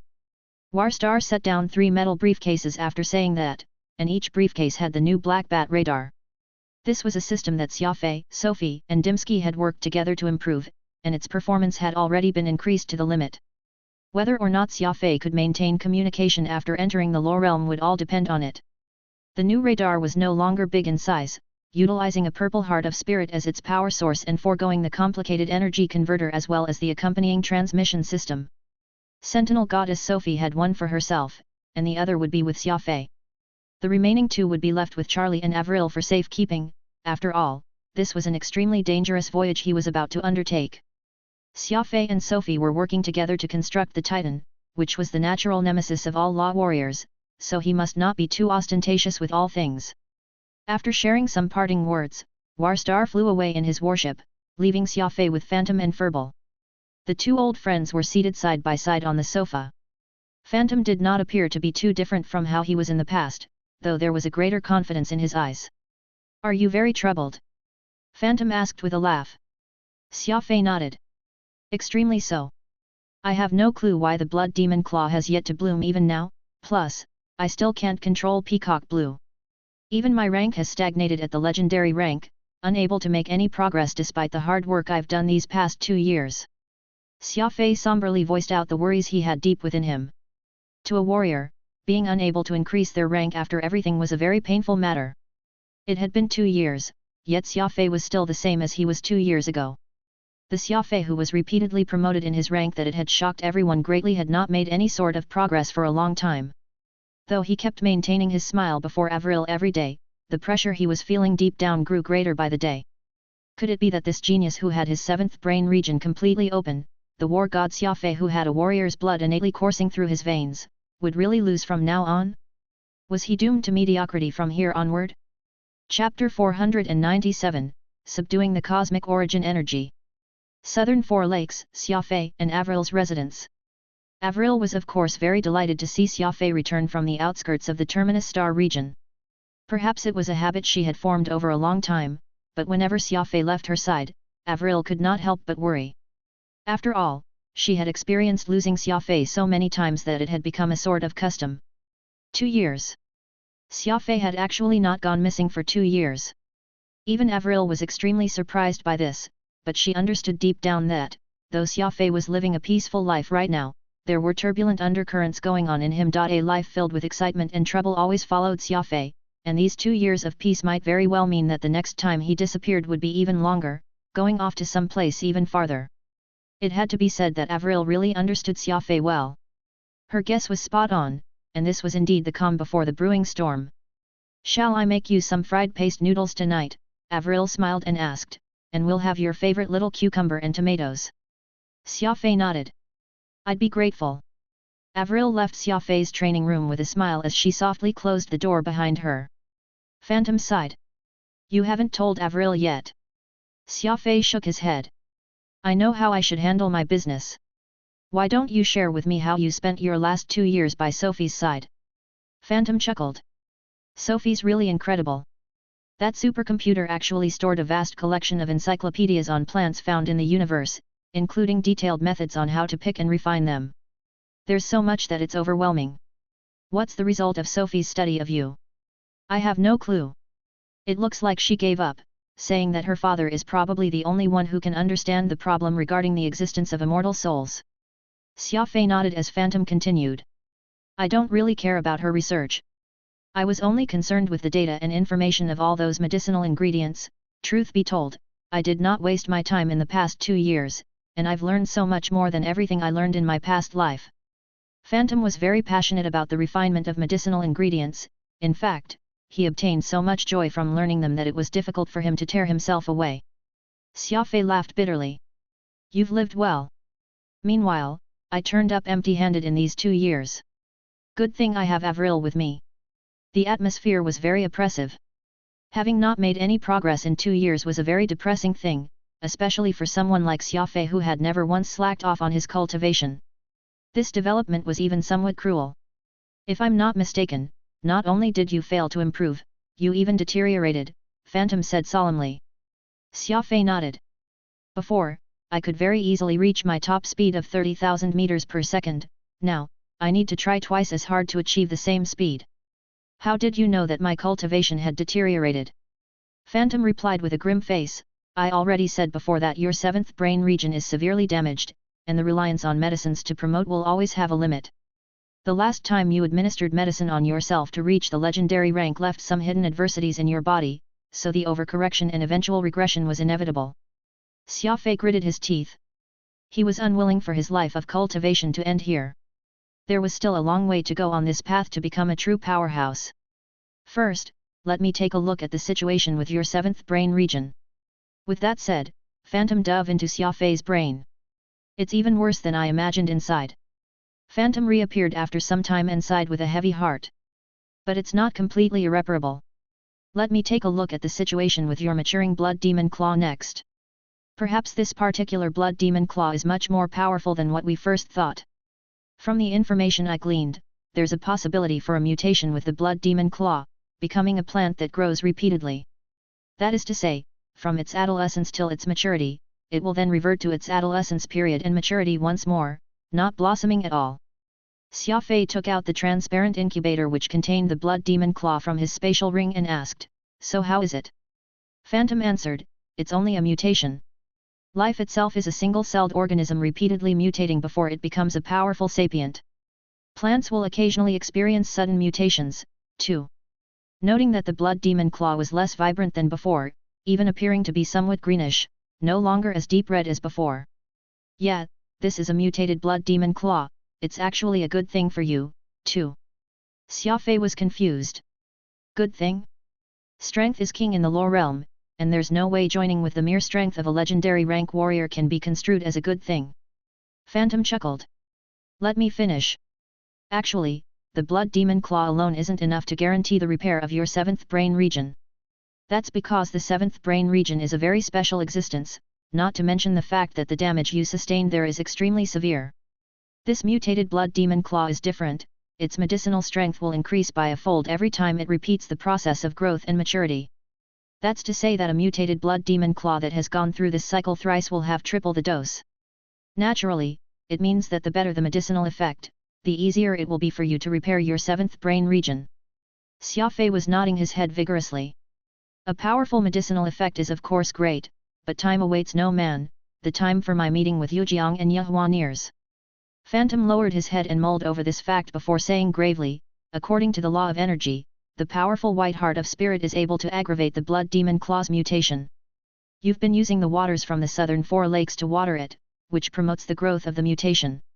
The only solution is to increase its energy supply and make the blood demon claw take in even more energy to force it to mature rapidly. Will that work? The energy from the white heart of spirit is overly pure, and organisms that absorb too much of it all end up in a bad way. Xia Fei fretted. It's fine. Your blood demon claw has already reverted twice and is no longer that weak, it should be able to withstand a greater energy input. Phantom nodded. Come, our first step is to subdue that white heart of spirit in the lake and take it for our own use. Nightfall. Avril was in deep sleep, looking completely content and satisfied. Xia Fei went out to the shore of the southern 4 lakes alone, pushing the button on his combat suit to extend its air conversion device. He bit onto the mouthpiece and tried breathing through it. I'm ready, Xia Fei said. I learned from the Sentinel Goddess some techniques on how to take hold of the blood demon claw. As third-grade cosmic origin energy, the energy inside a white heart of spirit is pure but hard to control. Tonight, we'll be taking this origin energy ore to make your mutated blood demon claw mature and bloom, or else this trip to the lower realm will become exceptionally difficult. Xia Fei nodded solemnly, his 2 legs pushing hard against the ground as he leaped high in the air, somersaulting right into the lake water. His 2 arms rapidly pushed the waters, surging his way toward the center of the lake like a torpedo. The lake was very deep, roughly 1,000 meters. The color of Xia Fei's protective goggles kept changing so that Xia Fei could have a better vision the deeper he went. Far ahead, Xia Fei saw an abandoned and old industrial ship lying on its side in the sand. In order to keep the precious white heart of spirit look as inconspicuous as possible, Xia Fei had intentionally left it inside a disused old ship, which he sank down into the depths of this central lake. This way, the flickering glow from the white heart of spirit would not be visible at night. He used a key to open the locked door of the ship and swam inside. That white heart of spirit was the only thing floating in the empty cargo hold, and Xia Fei made his way near it. The white heart of spirit rejected anyone from getting near it, haughtily stopping Xia Fei from coming close. He had to waste plenty of energy before he could get about 5 meters away from it. The next part will be the hardest. The energy inside the white heart of spirit will attack your meridians and make you feel great agony. The only solution is to grab hold of it with 2 hands, let the energy circulate with your meridians, flowing in from your right hand before returning to the white heart of spirit through your left hand. Remember, this ore holds immense power, so don't even think of saving some of this energy for your own use. Your body is still unable to master cosmic origin energy, and the slightest mistake will result in your body getting torn apart. Phantom warned Xia Fei. Xia Fei had the sudden realization that the crux of subduing this great power lay in turning his body into a conductor so that no harm would befall him when the energy flew through him. He had not thought of this before and had even tried to utilize the white heart of spirit directly once. Had it not been for Peacock Blue being attached to him, he might have made a costly blunder. It seemed that Phantom had greatly improved after learning much during these 2 years he stayed with the Sentinel Goddess. All right, let me give it a shot. Widening his 2 arms, Xia Fei removed his gloves and directly tapped into the energy surrounding the white heart of spirit. Whoosh! A hot burning sensation instantly entered from Xia Fei's fingers to his body, circulating once before returning to the white heart of spirit via his left hand. As Xia Fei's palms shifted forward, the energy became even more intense, as if a turbulent tide of water was gushing right into his body. Xia Fei carefully directed out the energy inside him, less of a control and merely leading it. Any attempts to control this potent power would result in a catastrophe. Xia Fei thought that having this much energy flow through his body would be an excruciating experience, but reality proved otherwise. His body very quickly adapted to the huge amount of energy that was flowing through. Not only did he feel no pain, he instead felt more and more comfortable as it continued, a tingling sensation akin to the warmth from a bonfire burning during winter. Very good. Your body is slowly adapting to the flow of this cosmic origin energy, living up to the warrior bloodline coursing through your veins, Phantom excitedly commented. Very soon, Xia Fei's palms were not even a meter away from the white heart of spirit. Every centimeter he advanced, the energy flowing increased. If the energy flowing through Xia Fei earlier could be described as a river, then what he was now feeling was akin to an ocean of energy, a galaxy of energy even. 80 centimeters. 70. 50 centimeters. Xia Fei's fingers were practically about to make contact with the very body of the White Heart of Spirit. His entire body turned red. Xia Fei was like a piece of heated steel. Energy was overflowing in his body. The moment when the tip of fingers connected with the body of the White Heart of Spirit, Xia Fei's entire person shuddered greatly. It was too powerful. This sensation was so mighty that no words could describe it. If he could take such a powerful energy for his own, Xia Fei felt that he would be able to destroy an entire planet in a single punch. Danger! Phantom suddenly blurted out. Though the energy source of the White Heart of Spirit was powerful, it was highly unstable. It would flicker periodically, having less energy when dimmed and surging wildly when bright. Xia Fei had touched the White Heart of Spirit the instant it went dim, so the energy output was not particularly fierce then, but that changed when it brightened in the next second. Unbridled energy then burst forth. Quick, let go! Phantom exclaimed desperately. There was no way sound would travel faster than light, and a great amount of power had already rushed into Xia Fei's body. Let go! Who would have thought that, at this critical moment, Xia Fei would actually resonate with the cosmic origin energy? The hair all over his body stood upright. Just as the energy was about to tear Xia Fei's body apart, for his pores had all promptly opened, the energy was actually released, instead. No one taught Xia Fei how to do this, and he had done this purely out of instinct. Several breaths later, the White Heart of Spirit was already safely secured in Xia Fei's 2 hands. I wish to learn how to control it, Xia Fei said somberly. Chapter 498, Flying to Earth. In the cultivation room, Xia Fei was wantonly manipulating that White Heart of Spirit in his hands. In just the span of several hours, he had already managed to master the method of controlling this third-grade cosmic origin energy completely. Could you be innately capable of controlling the cosmic origin energy? Phantom was in shock for a long time before he exclaimed, this is simply too inconceivable. Xia Fei shrugged. I don't understand it, either, but I knew how to do it after understanding the method of controlling it. Right now, its potent energy is flowing through my body easily, without any obstruction whatsoever. Phantom gulped. Though Xia Fei had stagnated at the legendary rank for a very long time, that did not mean that he lacked potential. The control of the cosmic origin energy required extremely precise energy control and plenty of mental concentration. Xia Fei seemed to have come along and mastered the technique in a matter of hours, seemingly having a natural affinity toward energy. All right. The next step of this will be to direct the cosmic origin energy into the blood demon claw. First, we have to create a brand new organism incubator, then let the cosmic origin energy enter this incubator through your body.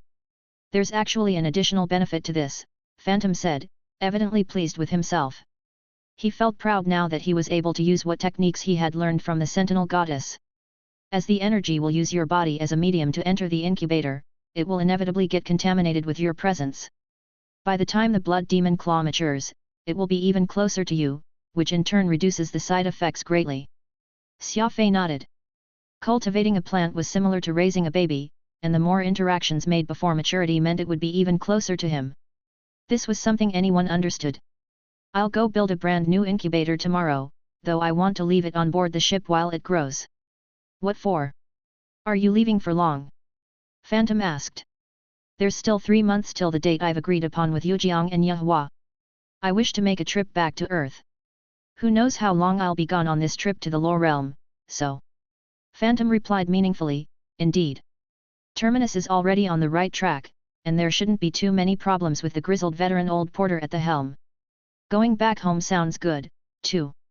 3 days later, Xia Fei piloted Nirvana and accompanied Quantum Holdings Ranger Fleet and Sarah's Trade Transportation Fleet on a voyage. Their destination, Earth.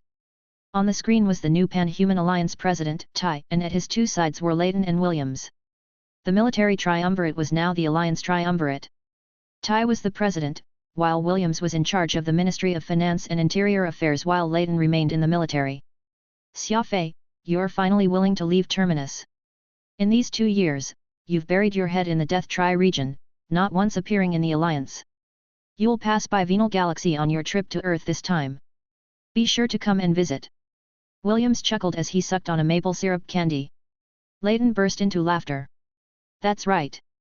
Don't think that your Terminus is the only one that has been experiencing rapid development. Now that the reconstruction of Venal's complete, the sights and views are breathtaking. Xia Fei laughed as he answered, I definitely believe that. With the efforts of the entire alliance focused on rebuilding the capital, of course the reconstruction will progress smoothly and swiftly. The triumvirate was left momentarily speechless. Xia Fei was right.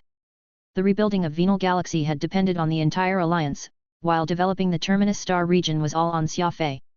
There was simply no comparison between the two. After a brief pause, Xia Fei said, "Gentlemen, I appreciate all your kind intentions, but I'll soon be embarking on a long voyage.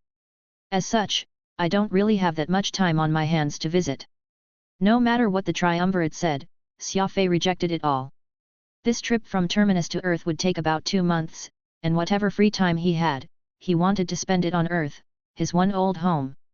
In his training room, the new incubator appeared to be very heavy, made from a transparent white crystal, which could ensure that the plant within would receive sufficient sunlight and prevent any energy from leaking out. Xia Fei took out the white heart of spirit from his spatial ring, holding it with both hands to allow its energy to circulate in his body. He slowly let go of his left hand, releasing a huge amount of cosmic origin energy from his palm, and a thick white mist seemingly diffused. The incubator was instantly engulfed in white, which glowed brightly. "That's enough. Stop!" Phantom nervously yelped. Xia Fei hurriedly retracted his left arm, reforming the connection with the white heart of spirit once more. The blood demon claw could not withstand too much energy input, so releasing too much energy at once might very well cause it to die, which was why he had to control this input strictly. Squatting, Xia Fei and Phantom examined this plant, which could potentially give Xia Fei a new leash on life. They saw a lot of the slowly swirling white mist surrounding the blood demon claw before getting absorbed into it. Yes, the progress is quick. The blood demon claw has turned deep red in color again. This will make it the 3rd time, so if it matures now, it will have 3 times the original medicinal efficacy, Phantom said. Xia Fei nodded. "I only hope that it will finish growing soon, there's not much time left, and I don't wish to enter the lower realm with just a legendary rank cultivation." A lack of strength only meant that he would not be recognized no matter where he went. In fact, he might end up being bullied. This was an unchanging principle, and his lack of promotion in these last 2 years only increased his desire to become stronger. There's no rush. Once your 7th brain region is repaired, you'll have an amazing future ahead of you. From what I understand, the probability of having a completely open 7th brain region is 1 in every 10,000, so your potential can only be described as limitless. Right now, all we can do is wait patiently. He gave the blood demon claw a supplement of energy every 12 hours. Xia Fei closed the door to his training and cultivation room and left to find Avril and Pod waiting for him outside. Pod was holding a tray with tea and snacks laid upon it. "It must have been tough." Avril smiled. "Come over to the lounge to rest." Xia Fei nodded. He had very happily lived this couple's life, and he was extremely grateful to the meticulous care Avril and Pod had both provided him. "Will you be leaving soon?" Avril suddenly asked when they arrived at the lounge. Xia Fei furrowed his brows. He had yet to tell Avril about his departure for the lower realm, so he had no idea how she found out, or what she thought of it. Love was both happiness and also a form of responsibility. Xia Fei was of course not an irresponsible person, not the sort to just leave someone behind, but his loftier goals and the mysterious lower realm had drawn him every minute and second of his waking moment, and he was having a hard time resisting its call. "Earlier, I accidentally overheard your conversation with Tai and the others." "Sorry," Avril said as if nothing had happened. Xia Fei replied somberly, "That's indeed the case. I'll be leaving for somewhere really far away, and it may be a very long time before I return." Avril spoke first, appearing to be very excited. "That's the Xia Fei I like. Wherever you go, I'll support you no matter. Men ought to chase their dreams, and you've already been quiet for 2 years. I was even worried that you'd stagnate as a result, but I see that all is well. You are finally setting out on a journey again and will be visiting strange and fascinating places. I don't care. Just be sure to come back and tell me plenty of interesting stories then." Xia Fei's eyes turned mellow. He knew, deep down, that Avril was reluctant to see him go, but she intentionally put up such a front in order not to become a burden to him.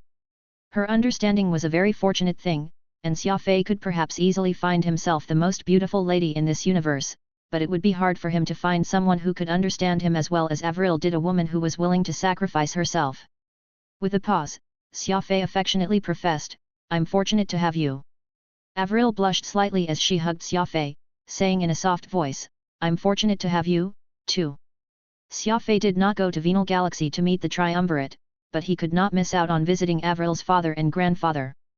The beautiful Sunset Villa had already been razed to the ground by the insectoids. The Jian family rebuilt the Half Moon Mountain and Half Moon Lake, and both hardly looked any different from before, though Xia Fei felt that there was an additional scent of smoke in the air and was not as spirited as before. The spirits in the mountain and waters were not something that could be regenerated. Even though everything had been restored to its former glory, the atmosphere itself would forever remain scarred. After the Jian family received Xia Fei's gift of the Black Bat radar relays, the Alliance no longer had another business that could compete with Starlink Corporation and their handheld ultra-long-distance communicators, which were supported by the super-large bandwidth second-generation interplanetary internet. This was now standard equipment in the Alliance, so even the military had to rely on Starlink Corporation greatly. Now that the Jian family's Starlink Corporation and Xia Fei's Quantum Holdings were among the top 10 businesses in the Alliance, everyone knew that there was but a single heiress to the Jian family, and it was a matter of time before she married Xia Fei. That was why Quantum Holdings and Starlink Corporation were linked to each other in a sense, and the only person who would hold both had the family name of Xia. If these two giants joined hands, they would very likely become the well-deserved #1 organization in the Alliance. After spending a day on Venal Galaxy, Xia Fei once more took off with Avril and headed for Earth. In the training room, that blood demon claw once more regressed to a light green from its deep red hue, and Xia Fei's hope of repairing his 7th brain region came up empty once more. How could it be? According to records, the blood demon claw will at most mutate 5 times, and that's clearly the 5th time. How is it still not yet blooming? Phantom somewhat hysterically called in frustration. Xia Fei sighed and consoled himself. On the bright side, this is the 6th time that the blood demon claw has regressed, so if it matures and blooms now, it will have 6 times the medicinal efficacy. That's a great thing, too. Phantom shook his head and half-jokingly said, "Every metamorphosis it undergoes will take a month's time, and we'll be arriving on Earth tomorrow. We're only a month away from the date when you will have to depart for the Law Realm. I hope that it's able to bloom before you leave, or else you'll have to bring your half-crippled 7th brain region to meet with those Law Warriors." Xia Fei did not make any comment. He took off his top and revealed a body of muscles that came from strenuous training. That tattoo on his left arm was still there, and though Xia Fei had tried his best, he was still unable to decipher the mysteries of the law of primal chaos within. His right arm was entwined with the lone bluegrass with a single blade. Ever since Peacock Blue grew a blade of grass by chance and entered into deep sleep, it had not awakened. The law of primal chaos and Peacock Blue. One was an amazing law which reversed black and white and made everything chaotic, while the other was one of the 30 immemorial mystical armaments, a natural type apex-grade weapon which had existed from the time the universe was born. He held these two great treasures in his hands, yet he was unable to use either, and Xia Fei could not help but feel quite vexed. Forget it. Perhaps everything will figure itself out when I reach the Law Realm. Xia Fei consoled himself once more. At this point, there were still 29 days and 14 hours left until Xia Fei's arranged meeting with Yujiang and Yehua. Chapter 499, all set and ready to go. Earth. Regardless if it was barren or prosperous, it was ultimately a cherished place of Xia Fei's. The enormous nirvana floated some 3 kilometers away from the surface, slowly making its way forward. Xia Fei and Avril were standing next to each other in front of a window overlooking the planet. "This is your home planet? It's very pretty," Avril said. This was the first time she had been to where Xia Fei was born, and she felt very excited. After all, this was the planet that had traces of Xia Fei's past and where he grew up. "That's right. Earth is very beautiful. It's a good thing that Earth didn't lose any of its resources during the war and managed to escape from much harm. The insectoids merely fired a few cannons at it and moved on," Xia Fei said. "Since you love your home planet so much, why don't you build a house here so that you can come and visit it often?" Avril said. Xia Fei replied, "Oh, Wulong actually built a house for me here, and I heard that it's not a bad place. Too bad that I have yet to visit it. Shall we go and look at it right now?" Avril giggled in agreement, so Xia Fei rang Wulong up and changed the location of their meeting to his new house. Along the way, Xia Fei would stop and tell Avril about what landmark or scenery point they passed, and she listened to everything avidly. Both only arrived on the outskirts of Hangzhou City by evening. The location Wulong had chosen suited Xia Fei's taste just fine. With the backdrop of the West Lake, it was serene and picturesque. The garden was not too large, approximately 5,000 square meters in size, which boasted Ming-style architecture and furniture, with artificial rockery and an ornamentally rich building that was exquisite and tasteful. Andre and Wulong, who had stayed on Earth these past years, were already waiting for Xia Fei in the garden, and even Charlie, who was stationed at Quantum Holdings headquarters, had returned as well. "You're piloting such a big carrier, yet you arrived even later than we did. So how is it? This place I picked for you ain't bad, hey?" Wulong laughed uproariously. Xia Fei replied, "I was too focused on taking in the sights as I flew here, so I ended up late.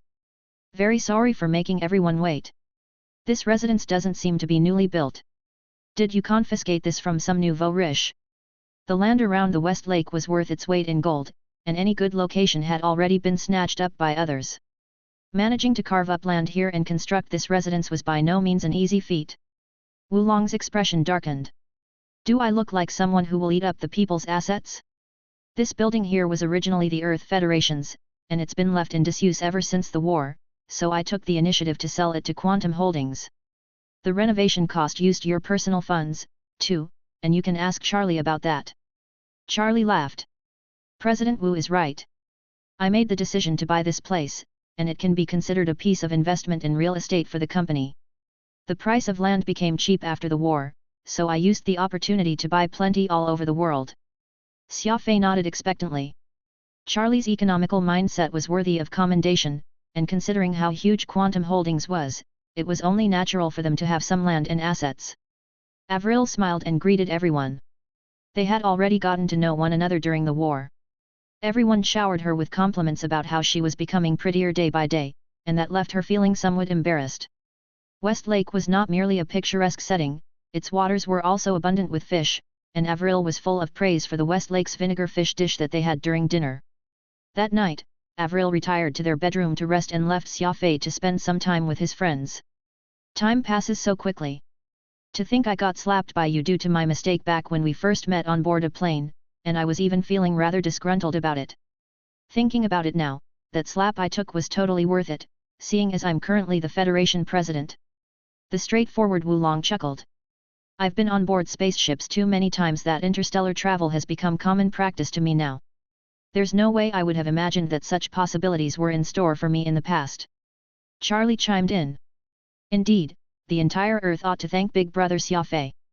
Had it not been for you or your Quantum Holdings, Earth would have never been able to progress from some unknown backwater planet to a first-class metropolitan world acknowledged by everyone in the Alliance."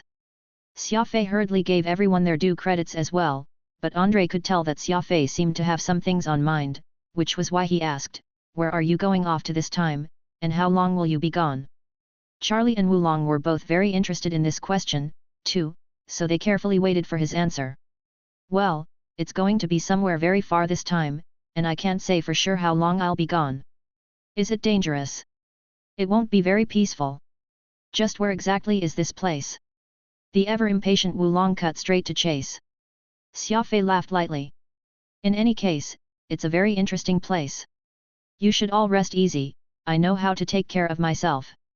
Everyone was silent for a good while. Xia Fei was no longer that inexperienced youth he had been long ago, and they could hardly speculate his actions anymore. This was because Xia Fei's present status and identity were there for all to see. He was the Alliance's war god, the most mysterious and respected individual across the Pan-Human Alliance. "Have you finished that I asked you to set up?" Xia Fei asked. Wulong patted his chest heavily. "Why would I tarry in doing what you assigned me to do? It's merely just tea leaves and cigarettes, they're now all stored in a warehouse. Everything is the best of the best. Da Hongbao, Puer, Yunmu, Taiguanying, Majian, Longjing. Anything you can think of, I have it, but I simply can't understand why you still like smoking Hung Tashan, and it's even the cheapest kind." Xia Fei laughed. "It's a habit. I just can't get used to the taste of anything else." Charlie mused. "This goes to show that Big Brother Xia Fei is a nostalgic person. From the time I got to know Big Brother Xia Fei, his favorite meal has always been a bowl of fried paste noodles accompanied with cucumbers." Xia Fei momentarily froze. "Crap! I almost forgot if you hadn't mentioned it. Be sure to prepare some sweet noodle sauce as well." Wulong burst into raucous laughter. "You may have forgotten, but I haven't. I already got you 10 huge jars of the best sweet noodle sauce from Liu Baiju, including green onions from Zhangkaihu district and the tomatoes and cucumbers from Shaoguang. There's enough there to last you a long time. Silently, Xia Fei began to pack his luggage. Tomorrow was the day when he would proceed to the great unknown of the lore realm. He had no idea what place it was like, who would be there, and what people did there, but he was certain that the lore realm was anything but a peaceful place. Yahua had already told him that it was a place where the strong were respected, while the weak were extremely suppressed living there. There was no future for anyone without any strength of their own. It was a ruthless and dangerous place, yet it was also filled with opportunities. Unlike the Alliance, where it was possible for people to get rich overnight, the lore realm was a completely different plane, and it was not even a guarantee for those lucky enough to witness the peak of the universe personally. Pod, Furball, and Phantom would be following him. Time had attested that this team of man, ball, spirit, and machine was very effective. Pod was like Xia Fei's caretaker, in charge of his day-to-day life. Furball was Xia Fei's exclusive beast, and he was also a mysterious thug. Perhaps there would come a time when this pet could jump up and kill his enemies by himself, but until then, Xia Fei would have to tolerate the beast's indolent character. Phantom was both Xia Fei's mentor and friend. After learning all the pharmacology and medicinal knowledge stored in the Sentinel Goddess, he was proud of himself and greatly wanted to test himself in the lore realm. However, his personality was not decisive enough and would often be beset with irresolute hesitance. In any case, this was an effective team that would give others trouble, and every one of them had their merits and flaws, all strangely and stubbornly surviving together. Sighing, Xia Fei stored that incubator with the blood demon claw into his spatial ring. The plant had once again disappointed him, ignoring the urgency of Xia Fei's need and starting its 7th round of regression again. Though this would mean that it would be 7 times as strong, it also meant that Xia Fei had no choice but to join the lore realm with his crippled 7th brain region. We'll have to wait another month for the blood demon claw to grow for the 7th time and take things then, but I do hope that you won't immediately run into trouble upon entering the lore realm, Phantom said. Xia Fei slightly froze. Phantom's comment had reminded him that trouble was like a specter that haunted every moment of his life. Xia Fei was indeed largely free from troubles these past 2 years, and life had been smooth sailing that even he was shocked by it. It was very peculiar and absolutely abnormal. Could this period of peace be the calm before a major storm of trouble? Xia Fei shook his head and abandoned these wild thoughts. He had already sold some of those purple hearts of spirit he got from the ancient ruins before in order to acquire the necessary funds to develop the Terminus Star region. There were also those that he used to feed Furball, so now all he had left was about 6 tons of those ores. He had to bring them all, for there was no telling if his pet would rebel when not given enough meal. The vastness of the world all seemed insignificant to Furball, and the only thing that mattered was whether he could have his meal or not. Next were all the tea leaves, cigarettes, sweet noodle sauce. These were all considered spiritual food for Xia Fei, and the tea leaves made for great gifts, too. In the foreign lore realm, Xia Fei planned to continue his practice of giving small gifts wherever he went. It was as the old saying went, no one will complain about being given too many gifts. He then stored some of his personal necessities and commonly used medicinal fruits into his spatial ring, and that more or less filled the 1,000 cubic meter space within. Finally, it was time for him to take stock of all his equipment. Xia Fei took out a well-worn dagger and frowned. Guess I won't be bringing this crappy knife. I still have October flying snow. What crappy knife? Phantom screeched, his face red. That's the blood crystal. The #1 treasure of the assassin sect. Though it looks all blunt now, at best only able to cut watermelons, the power it holds is unimaginable. If it could only regain its spirituality. Xia Fei shrugged. He of course knew that what he was holding was the blood crystal, and it had once been described as an omnipotent weapon by the crazed sect master, Slaughter Shadow. It relied on absorbing human essence and blood to survive, becoming even more effective the more of an expert the blood came from. Once enough blood and essence was collected, it would be reborn to reveal the savagery within it. The truth was that Xia Fei did not particularly like this dagger, for it was not sharp at all. A stick would fare no better at killing than this weapon, and Xia Fei was proficient at striking while the iron was hot with assassination techniques that killed in a single blow. This was why this blood crystal was hardly used by Xia Fei. He would rather use a common metal dagger to kill his foes than this short stick. What a complete waste of a treasure! To think you'd refer to the powerful blood crystal as worthless. That ex-sect master of the assassin sect would most definitely blow a gasket if he were to find out. Phantom's habit of nagging started once more, so Xia Fei hurriedly stored that dark crimson stick into his spatial ring in order to save himself from a headache of a tirade. Avril had already fallen asleep in their bedroom, and Xia Fei curled up under the covers and had his 2 hands folded behind his head, staring up at the ceiling. "Are you all packed?" Avril turned around to ask. "Yes. When will you leave?" "Tomorrow night." A brief period of silence. Even the moon was obscured behind clouds, unwilling to see this pair of lovers part again. "I can't sleep," Avril snuggled into his chest. "Same." Chapter 500, Spatial Compass. Nighttime on Mount Everest, the highest peak on Earth. The blizzard was intense, and it was hard to make out anything beyond a half-a-meter range. The strong winds made it difficult for anyone to stand stationary. Xia Fei was standing upright in flimsy clothes. His 2 legs had already been buried by the snow, and his eyes still remained staring out east, looking in the direction of the land he once called home. There was no cheer or fresh flowers. There was no boisterous send-off party. Xia Fei left like this, all alone, standing here in this blizzard which would make anyone's heart tremble. "What are you looking at?" Phantom curiously wondered. "That side of the mountain is China, the Chinese community." Xia Fei's answer was simple. "You can see so far out despite this heavy snowing." "Not at all, but I can feel it in my heart." Phantom sighed, and did not say a word. There was no telling what mysteries lay in the lower realm, and who knew when they would be back again. The Chinese would always have this habit of finding it difficult to leave their homeland, and Xia Fei was just the same. He might miss the place, but that was not going to stop him from going forward. His gaze was as resolute and calm as always. Xing! A figure emerged from this blizzard, and it was of course the merchant from the lower realm, Yahua. He could not help but shake his head when he saw Xia Fei standing in the blizzard, complaining, "Why did you choose such a place?" Xia Fei glanced at the man and simply answered, "I'm ready." Yahua nodded his head slightly, softly saying, "Take another good look. Unless you grasp the law of space one day, or you become insanely rich, there's no way for you to come back." Xia Fei smiled. "I'm not worried about that." Yahua approached Xia Fei and grabbed him by the shoulder. He pulled out a golden compass from his bosom and quickly entered a sequence of numbers to it as if he was locating some landmark. "What's that there?" Xia Fei asked curiously.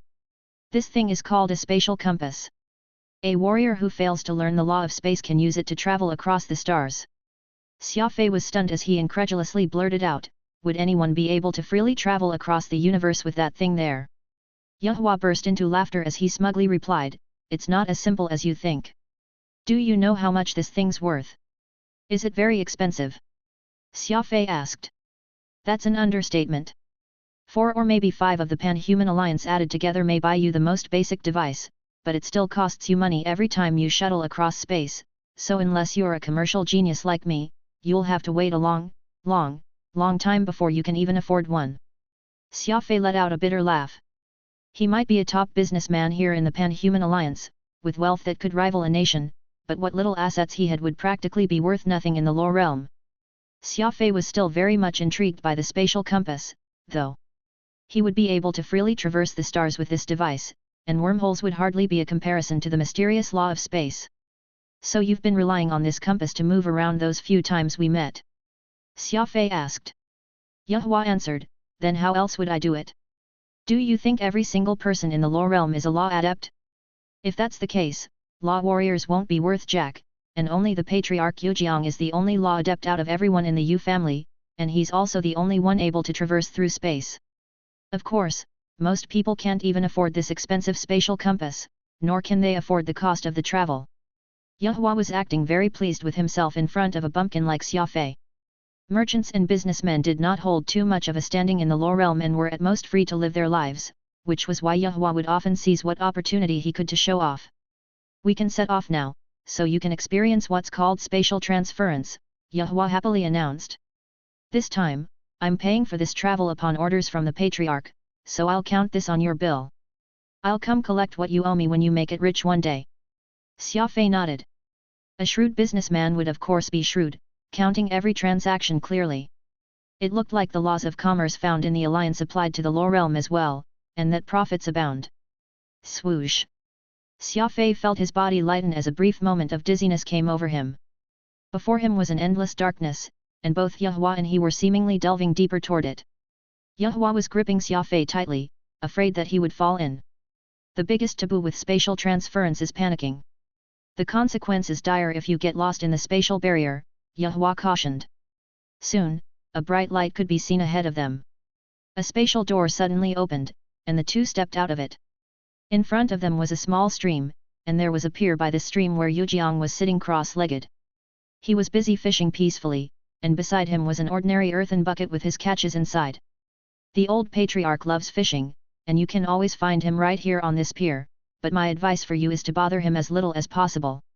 Solve whatever problem you run into yourself. There's a hierarchy to observe in this world, and the mid-level disciples will get upset if you skip the hierarchy and go directly to the patriarch. Xia Fei nodded. That was when Yujiang waved to Yehua and Xia Fei, indicating for the two to come over. Xia Fei, how did it feel walking through a spatial door for the first time? Yujiang asked softly without even lifting his head. Xia Fei took a moment to think before answering, it's like walking along a dark and cavernous corridor, everything's so silent around that it's oppressive, but one gets this invigorating sense of being reborn when they step into the light. Yujiang lifted his head and narrowed his eyes at Xia Fei before laughing. It is as you said. The spatial door is a passageway that connects two different spaces together. Grasping the law of space won't mean merely learning how to open a spatial door but also how to distort and change the space before you. Keeping his fishing rod, Yujiang came over to his bucket while beaming brightly. There were several white fish swimming in that bucket, appearing to be extremely lively. Against all odds, you finally have the chance to join the Great Law Realm, which is both an opportunity and a challenge. Cook all these fish I caught this evening as a form of congratulations. Yehua lightly prodded Xia Fei from behind. Quick, thank the patriarch, those are phoenix-tailed carved spirit fish, able to exchange for 100 origin crystals if you sell them outside. They grant plenty of benefits to the body if eaten. Xia Fei was slightly surprised. These seemingly ordinary-looking fish were actually valuable enough that they could exchange for 100 origin crystals, and just what was an origin crystal, anyway? Food was simple, and it was a pot of fresh fish soup accompanied with pancakes. Xia Fei, Yujiang, and Yehua all sat together on the ground, holding their bowl and chopsticks as they tasted the fish soup. Xia Fei had always had a good appetite, and he practically finished half the pot of soup himself while also eating plenty of the pancakes offered. Yujiang and Yehua merely stopped after sampling the fare as if they had only tried the soup for the taste. Yehua chuckled when he saw how much Xia Fei was eating. This here is the first lesson of the law realm, the law of energy. Xia Fei crooked his head toward him, apparently a little nonplussed. Yujiang lightly brushed his finger on his spatial ring and pulled out a purple heart of spirit. What was different from it with Xia Fei's hearts of spirit, though, was that it was shaped like a bead, as if someone had carved it. You ought to have seen this before in the Pan-Human Alliance, right? Xia Fei nodded. It's called the Purple Heart of Spirit and said to contain cosmic origin energy. Then are you aware of how to use it? Xia Fei answered, some mechanical equipment uses it as a power source. The energy contained within Hearts of Spirit is very pure but overly violent. Though there are people who use it to replenish their energy, not many do so. Yehua laughed. What you're speaking of are origin crystals that haven't undergone purification process, so of course the human body will be unable to accept them. In the law realm, origin crystals are used as currency and are also a precious source of energy for warriors. A large amount of energy is required for either the study or use of law, and just relying on food to replenish energy is no longer sufficient for a warrior's needs. That's why we use such origin crystals to replenish our energy. As for food and dining, it's nothing more than a pastime. After all, the sensation of going hungry doesn't feel good. It turned out that law warriors depended on Hearts of Spirit and the like to replenish their energy. Hearts of Spirit contained plenty of energy, and who knew how much more energy it contained compared that of food. Whoosh! Xia Fei saw Yehua slightly regulate his energy and that purple heart of spirit in his hand instantly turned transparent, losing all its luster.